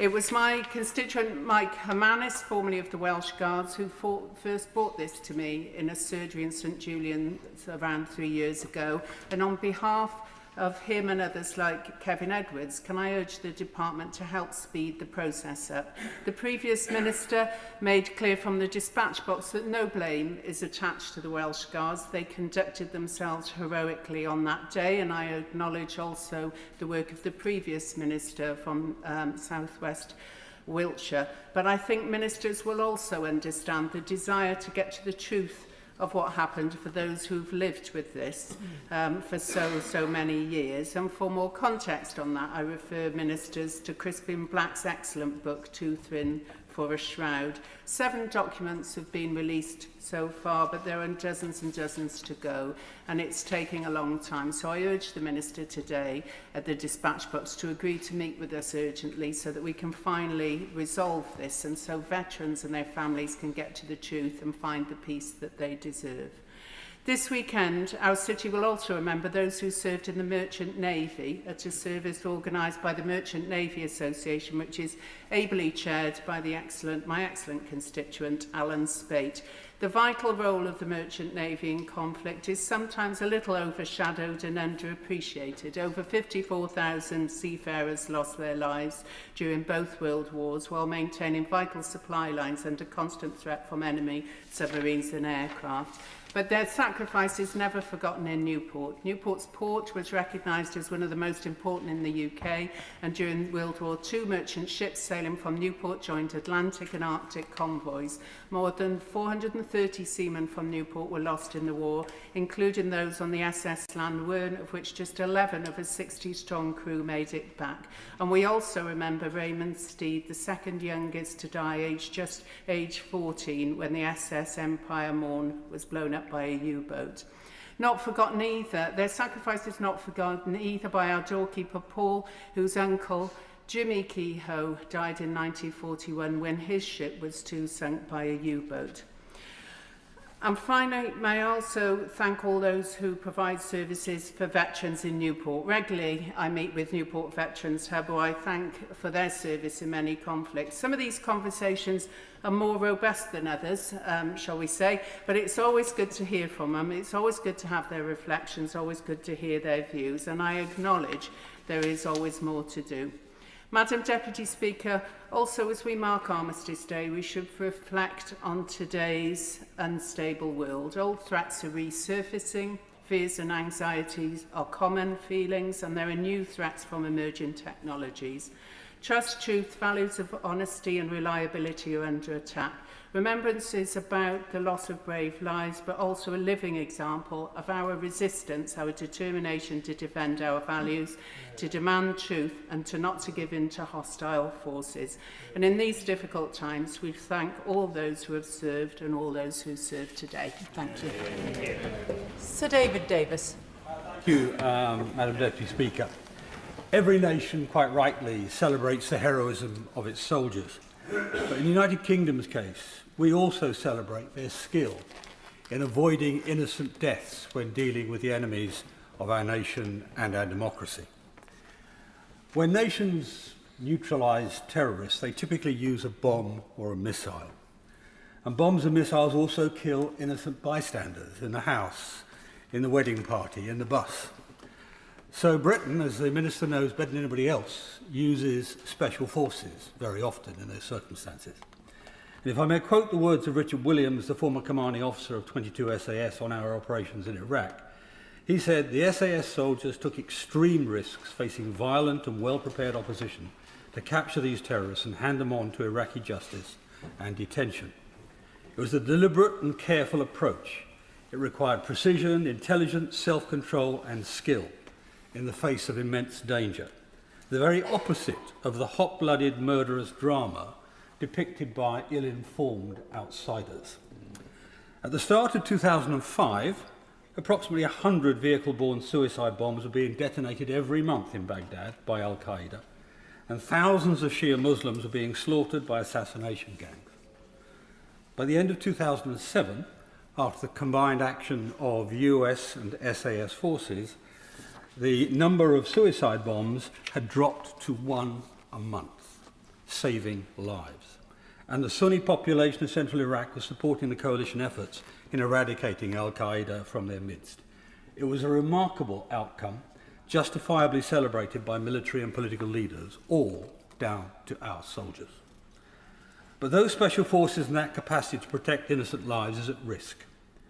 Only today, and as the Honourable Member for Westbury, South Wiltshire, said earlier, only today we've seen 9 retired 4-star generals warning in the Times of the damaging effects of lawfare.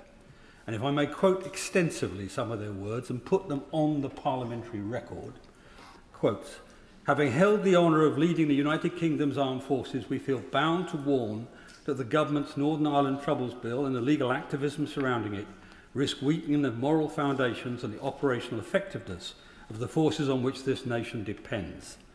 Presented as a route to justice and closure, the bill achieves neither. It will not bring terrorists to account, it will not heal division in Northern Ireland, and it undermines the confidence of those who volunteer to serve this country at its request and under its authority. This lawfare is a direct threat to national security." Now, contrary to recent ministerial assurances, I'm still quoting, highly trained members of special forces are already leaving the service. These are the men and women who quietly neutralise threats and protect lives every week. Their loss is significant. It's a direct consequence of legal uncertainty and the erosion of trust. This is a corrosive form of lawfare which now extends far beyond Northern Ireland. Today, every deployed member of the British Armed Forces must consider not only the enemy in front, but also the lawyer behind. The fear that lawful actions may later be judged unlawful will paralyse decision-making, distort rules of engagement and deter initiative. Am I right on offending that? I will, briefly. Francois. Can he confirm for the parliamentary record that of the 9 generals who have written this unprecedented letter, 3 of them are former chiefs of the General Staff, in other words, the professional head of the British Army? Yes, he's right. All of them, I think, have had soldiers serving under them in the front line at risk and had soldiers die under their command. So they're all people with very strong knowledge of what we're talking about. And I go on with the quotation. The distort rules of engagement and deter initiative.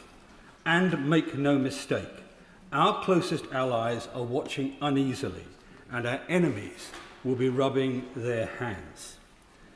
So, if we do not speak up to protect both our current service personnel and our veterans, the innocent, as I described earlier, will suffer because we will not be able to do what we've done in the past. And we'll find ourselves unable to defend our nation when called upon. Now, the Minister didn't like it when my honourable friend raised this issue before. And I understand it's an uncomfortable issue for a day like today. But it is important that we're not guilty of hypocrisy in this chamber, that we recognise that the people we are standing up for are facing a new threat which we have to deal with. And I have to say to the House, again in response to the Minister's probable discomfort on this matter, that I've been surprised in the last 2 weeks to have had, on 2 occasions actually in the last 2 weeks, to have a number of the people in the front line on this issue, if you like, quote Martin Luther King to me.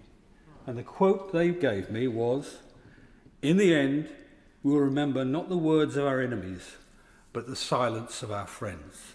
We owe it to them not to be silent on these issues." Yeah. Michelle Scroggin. Thank you, Madam Deputy Speaker. It's an honour to speak today on behalf of the people of Barrow and Furness as we mark this season of remembrance. Each year, when we pause to reflect of the courage, duty and sacrifice of those who served, including those who never returned and those who live with the cost of service every day. In Barrow and Furness, remembrance runs deep.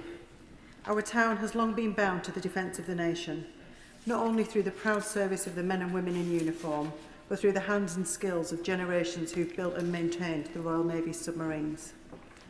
Every steel plate and rivet crafted in Barrow is part of a commitment to peace through strength. To the nuclear deterrent that's kept our country safe for over half a century, those who work in our shipyard and those who served before them understand that deterrence is not an abstract. It's the quiet assurance that our nation can protect itself and prevent conflict. Hear, hear, hear. Their work honours the memory of those who fought to secure that peace. And alongside that proud industrial tradition stands our Army Reserve Centre in Barrow, where local men and women train and serve with professionalism and pride. They embody the spirit and service that runs through our community. My late grandfather, Charles Arthur Biddell, served in the Second World War.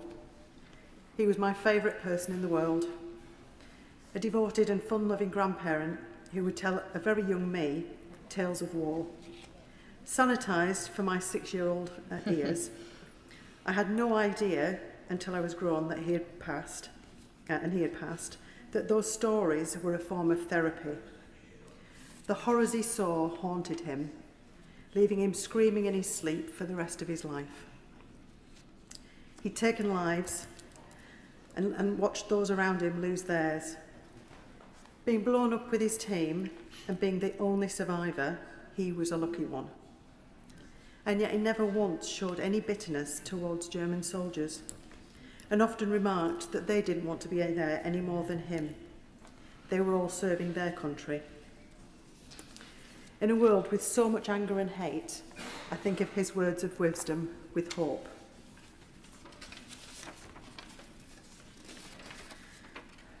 Remembrance is not just about looking back. It's about the duty we owe to today's veterans, reservists and service personnel. It means ensuring the success of the Armed Forces Covenant, those who serve our country and deserve not to be disadvantaged for their service. I was proud to sit on the Armed Forces Commissioner Bill to create an advocate who's to ensure those who have served are never left behind. Today, let us ensure that our commitment to peace and security continues through the work done in my constituency, in constituencies across the country and here in Parliament. We will remember them. Ben Obsejecti.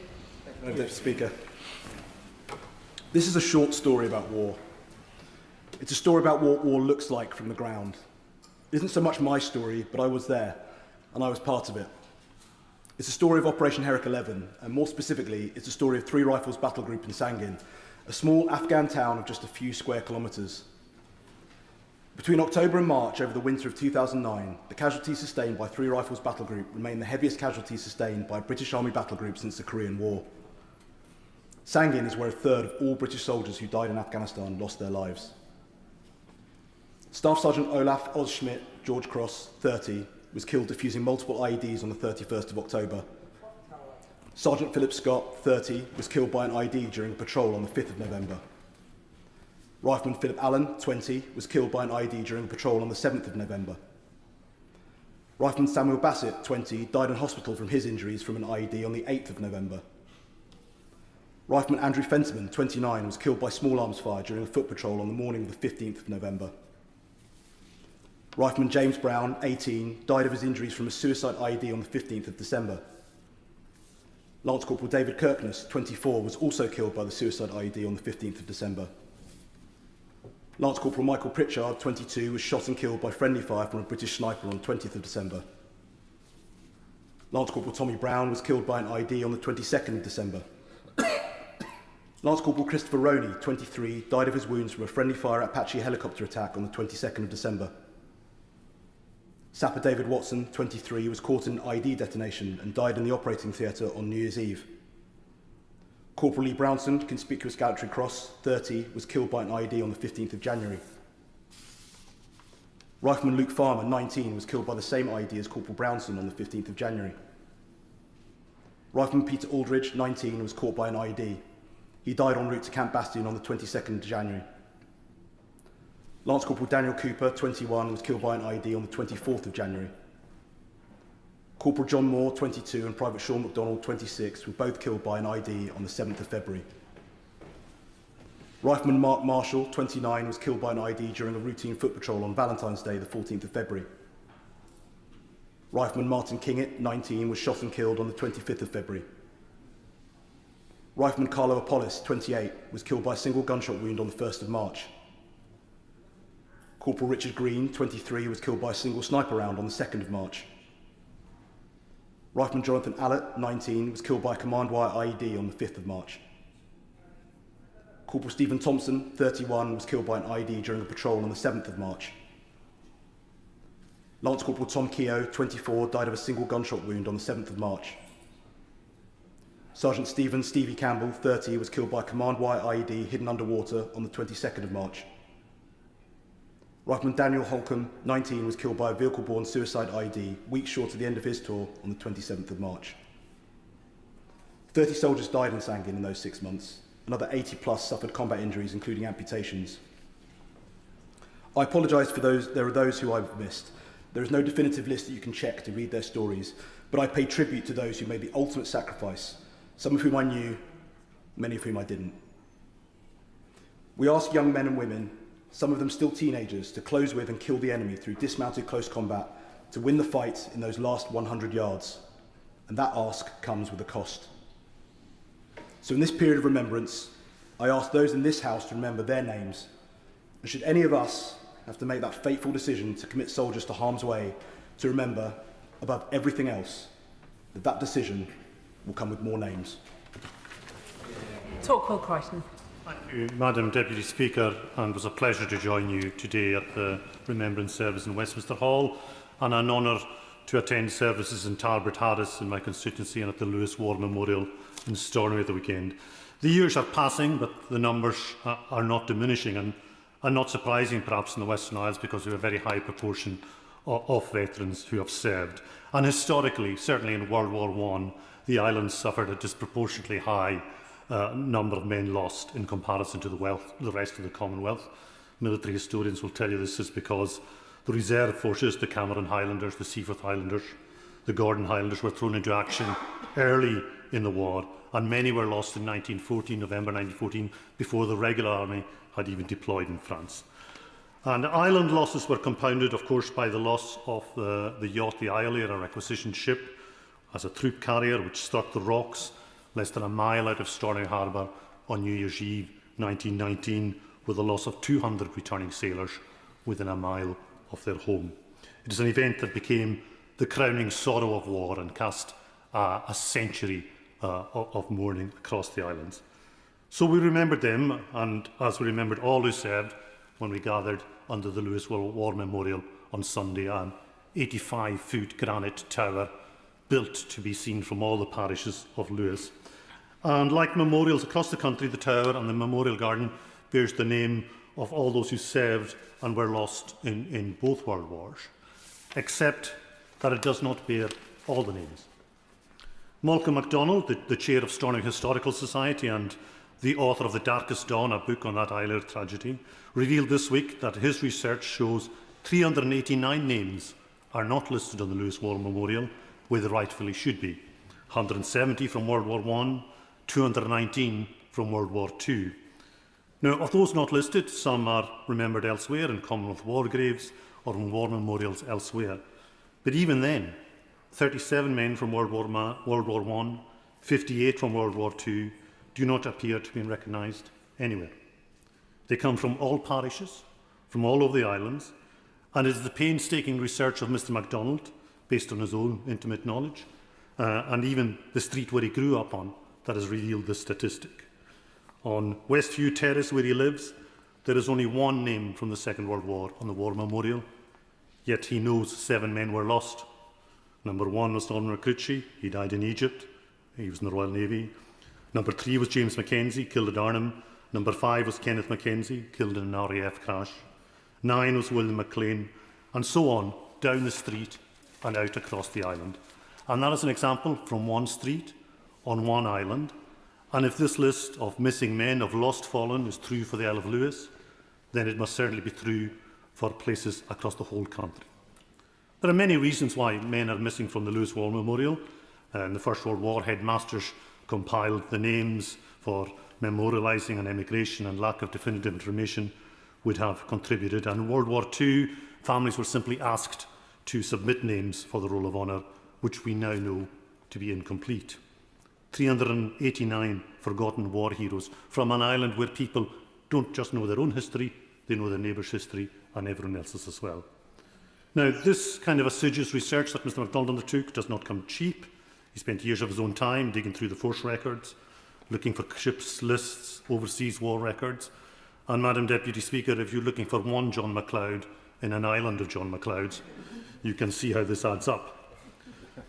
And so, 3 things struck me about this. One was that I welcome, of course, this week's announcement of £2 million of funding for the restoration of war memorials across the UK.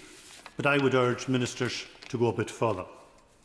We could find funds to help communities complete their rolls of honour by discounting or reimbursing research costs. But not every community has Stornoway Historical Society, and not everyone has a Malcolm MacDonald to hand. So looking for the forgotten fallen across the UK is a much bigger task, but one that we could, with the cross-fertilisation of existing lists, archival research, and the innovative power of artificial intelligence, could become a project that would recover the legacy of service and sacrifice and correct the draft of history inscribed on these stone memorials across our country. I hope the names of the Lewis men are inscribed in a new plaque or in some kind of accessible form, digital or print, so their losses can be recorded and they can be accorded their rightful status amongst their comrades. I hope the same can be true of people across the UK, and that we can make it a reality, and that the government could step in with an AI project to scour the archives, correct the records, bring back the names of all those who gave their lives for their island home. Order. Lest we forget. Ian Room. and it is a privilege to be able to say just a few words about the vital contribution our armed forces continue to make to the act of remembrance.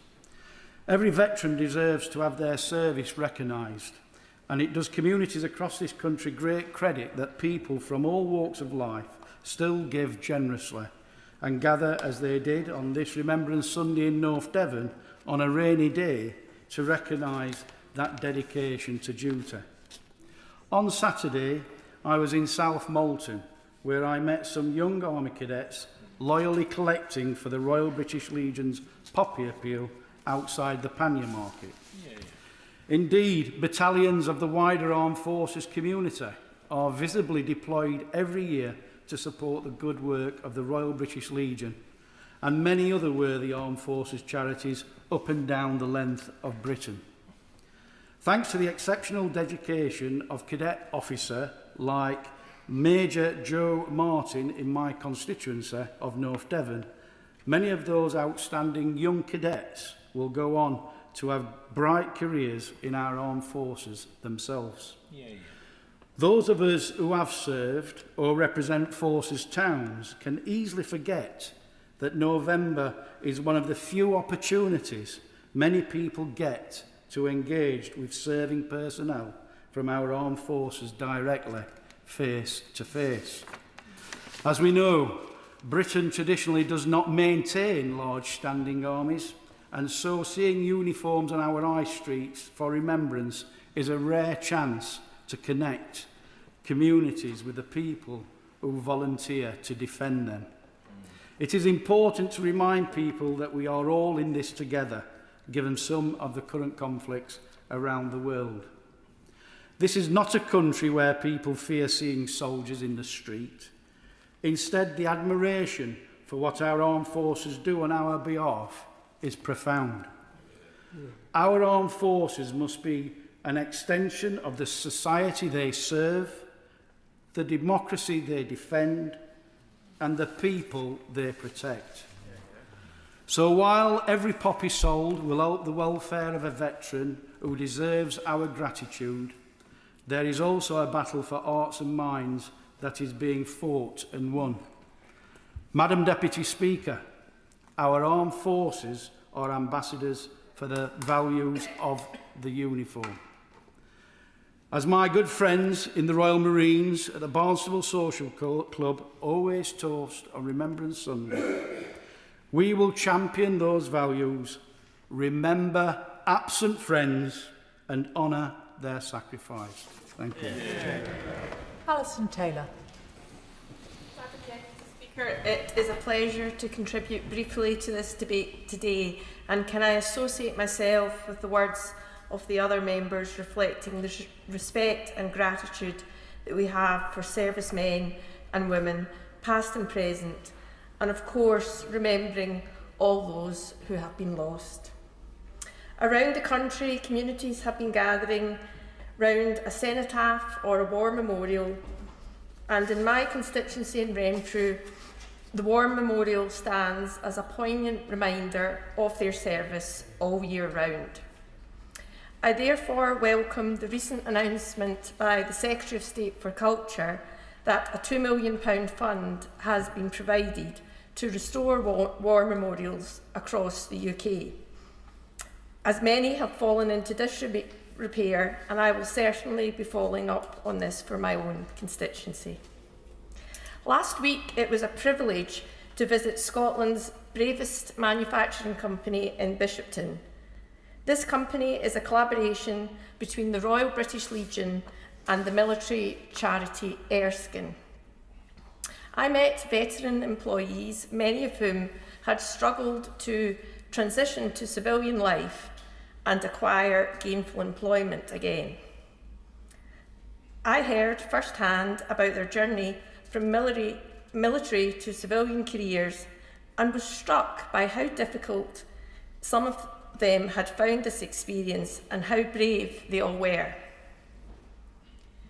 The military charity Erskine was established in my constituency in 1916 and provides care, employment and housing to many ex-service personnel. Today, I wish to honour them and on behalf of all of my constituents, thank Erskine for all that they do. Madam Deputy Speaker, my constituency sits on the River Clyde, a strategic target during World War II and still home to many strategic defence assets and military personnel. I want every young man and woman who make the choice to serve to know that their service is respected and we owe them a debt of gratitude and honour. I simply say in closing, Madam Deputy Speaker, to all of them, thank you for your service. Lincoln Job. Thank you, Madam Deputy Speaker. This morning, 8 4-star generals and an Air Chief Marshal took the unprecedented step of writing to the newspapers. Their letter deserves to be heard in full and to enter the public record. They write, "Having held the honour of leading the United Kingdom Armed Forces, we do not speak out lightly. Yet on Armistice Day, we feel bound to warn that the government's Northern Ireland Troubles Bill and the legal activism surrounding it risks weakening the moral foundations and operational effectiveness of the forces on which this nation depends. Presented as a route to justice and closure, the bill achieves neither. It will not bring terrorists to account, it will not heal division in Northern Ireland, and it undermines the confidence of those who volunteer to serve this country at its request and under its authority. This lawfare is a direct threat to national security. No member of the armed forces received a letter of comfort after the Good Friday Agreement. What they relied upon was far stronger. The belief that if they acted within the law, under proper orders and in good faith, the nation would stand by them. This bill tears up that compact. Be clear, those who served in Northern Ireland do not seek immunity, they simply seek fairness, the recognition that there is a fundamental difference between legitimate authority and illegitimate violence. To erase that distinction weakens the moral authority of the state. By extending the same protections to those who enforced the law as those who defied it, the bill becomes morally incoherent. It treats those who upheld the peace and those who bombed and murdered in pursuit of political ends as equivalent actors in a shared tragedy. This is not reconciliation. It is abdication of responsibility. Trust between the state and the individual who serves it is the cornerstone of military effectiveness. If servicemen and women begin to doubt when they believe that lawful actions taken in the service of the Crown will one day be re-examined in the misplaced light of hindsight, then recruitment, retention and morale will suffer. Contrary to recent ministerial assurances, highly trained members of the Special Forces are already leaving the service. These are the men and women who quietly neutralise threats and protect lives every week. Their loss is significant. It is a direct consequence of legal uncertainty and the erosion of trust. This is a corrosive form of lawfare. The use of legal processes to fight political and ideological battles, which now extends far beyond Northern Ireland. Today, every deployed member of the British Armed Forces must consider not only the enemy in front of them, but the lawyer behind them. The fear that lawful actions may later be judged unlawful will paralyse decision-making, distort rules of engagement and deter initiative. We will lose our fighting edge at exactly the moment it is most needed. And make no mistake, our closest allies are watching uneasily and our enemies will be rubbing their hands. The Prime Minister and Attorney General must recognise that an ever-broadening interpretation of the European Convention on Human Rights is being used against those who act under lawful authority of the Crown. The state owes its servants more than political reassurance. It must ensure that those who apply necessary force on behalf of the nation are not left to face the consequences alone. The government must restore legal clarity, reaffirm the law of armed conflict, deviate from the application of the ECHR, the Human Rights Act and relevant international conventions, and ensure those who act under lawful authority are protected. A new, honest framework is required. The Troubles Bill achieves nothing, and ongoing lawfare risks everything. The letter is signed by General Sir Peter Wall, General Sir Mark Carlton-Smith, General Sir Patrick Sanders, General Sir Richard Barrons, General Sir Chris Deverell, General Sir Richard Shirreff, General Sir Tim Radford, General Sir Nick Parker, and Air Chief Marshal Sir Andrew Pulford. Unquote. And for the record myself, Madam Deputy Speaker, these are men whose boots I am not fit to polish. Thank you. Yeah. From after the next speaker, there will be a 4-minute time limit. Chris Kane. Thank you, Madam Deputy Speaker. On Sunday, I was in Stirling City Centre at the War Memorial to lay a wreath and to reflect. Stirling's memorial was completed in 1922. 692 names were recorded on the monument in that first year, and behind every name is a story of a life lived and a life given to war. Today, I want to talk about 3 of the names, but I want to start with a woman I have no doubt was in the crowd the day the memorial was unveiled. Her name was Margaret Fleming. Margaret and her husband John lived in Stirling. Margaret worked in a local grocer's shop. John was a sailor, a stoker on a steamship, travelling the world's oceans for months at a time, leaving Margaret to raise their family, including sons Thomas and Martin. When war was declared, the Fleming men, like so many in every town and village across the land, answered the call to serve. John joined the Merchant Navy, Martin the Argyll and Sutherland Highlanders, Thomas the Black Watch. On each of the days the men in her life left for war, I suspect Margaret would have helped them pack, prepared a packed lunch and walked them to the railway station. I think she would have walked slowly. As a parent, I know I would. In autumn 1914, the first of 5 battles of the war in Flanders took place near the town of Ypres. Ypres stood between the advancing Germans and the Channel ports, a vital line that the Allies could not afford to lose. 8,000 soldiers were killed in that battle, nearly 30,000 wounded, more than 10,000 missing. Along with the letters she craved, there was one communication Margaret would have dreaded receiving, a telegram. And amongst the telegrams that arrived in family homes across Britain that month, one would have found its way to Bank Street in Stirling, telling Margaret that her son Thomas had fallen on the 27th of October and been buried near where he died. A second telegram would arrive 3 years later. Margaret's husband, John, was serving on the steamship Batum, carrying vital supplies across the Atlantic between the USA and Ireland. John was a donkeyman working the small engine that pumped water from the bowels of the ship. It was a hot, hard, dangerous job. On the 19th of June 1917, the Batum was less than 6 miles from home waters. The crew could see the lighthouse at Fastnet Rock, a beacon of safety after a 4,000-mile voyage. But they never saw the German U-boat or the torpedo that struck the ship. 41 of the 42 crew survived. The only man lost that day was John. He stayed to tend to his engine, pumping water from the sinking ship to buy his comrades time to escape. And then in 1918, just 3 months before the guns finally fell silent, a third telegram arrived. In the last months of the war, both sides threw everything they had into one final push. 1 million men were lost. In August alone, 80,000 fell. One of them was Martin Fleming, killed in Flanders on the 10th of August 1918. He was 20 years old. Margaret had lost her husband and her oldest son and her youngest son. For those gathered at the memorial in that first year, it was a deeply personal experience for each of the parents and wives and children. Each name recorded was a son, a father, a husband and a friend, and all would have been personally known to someone in the crowd. The ongoing sacrifice of the families who are left behind by the devastation of war is more quietly marked than the sacrifice of the soldiers who died in the conflict. But we must remember the lives lost in war and the lives lived on with the pain of loss to war.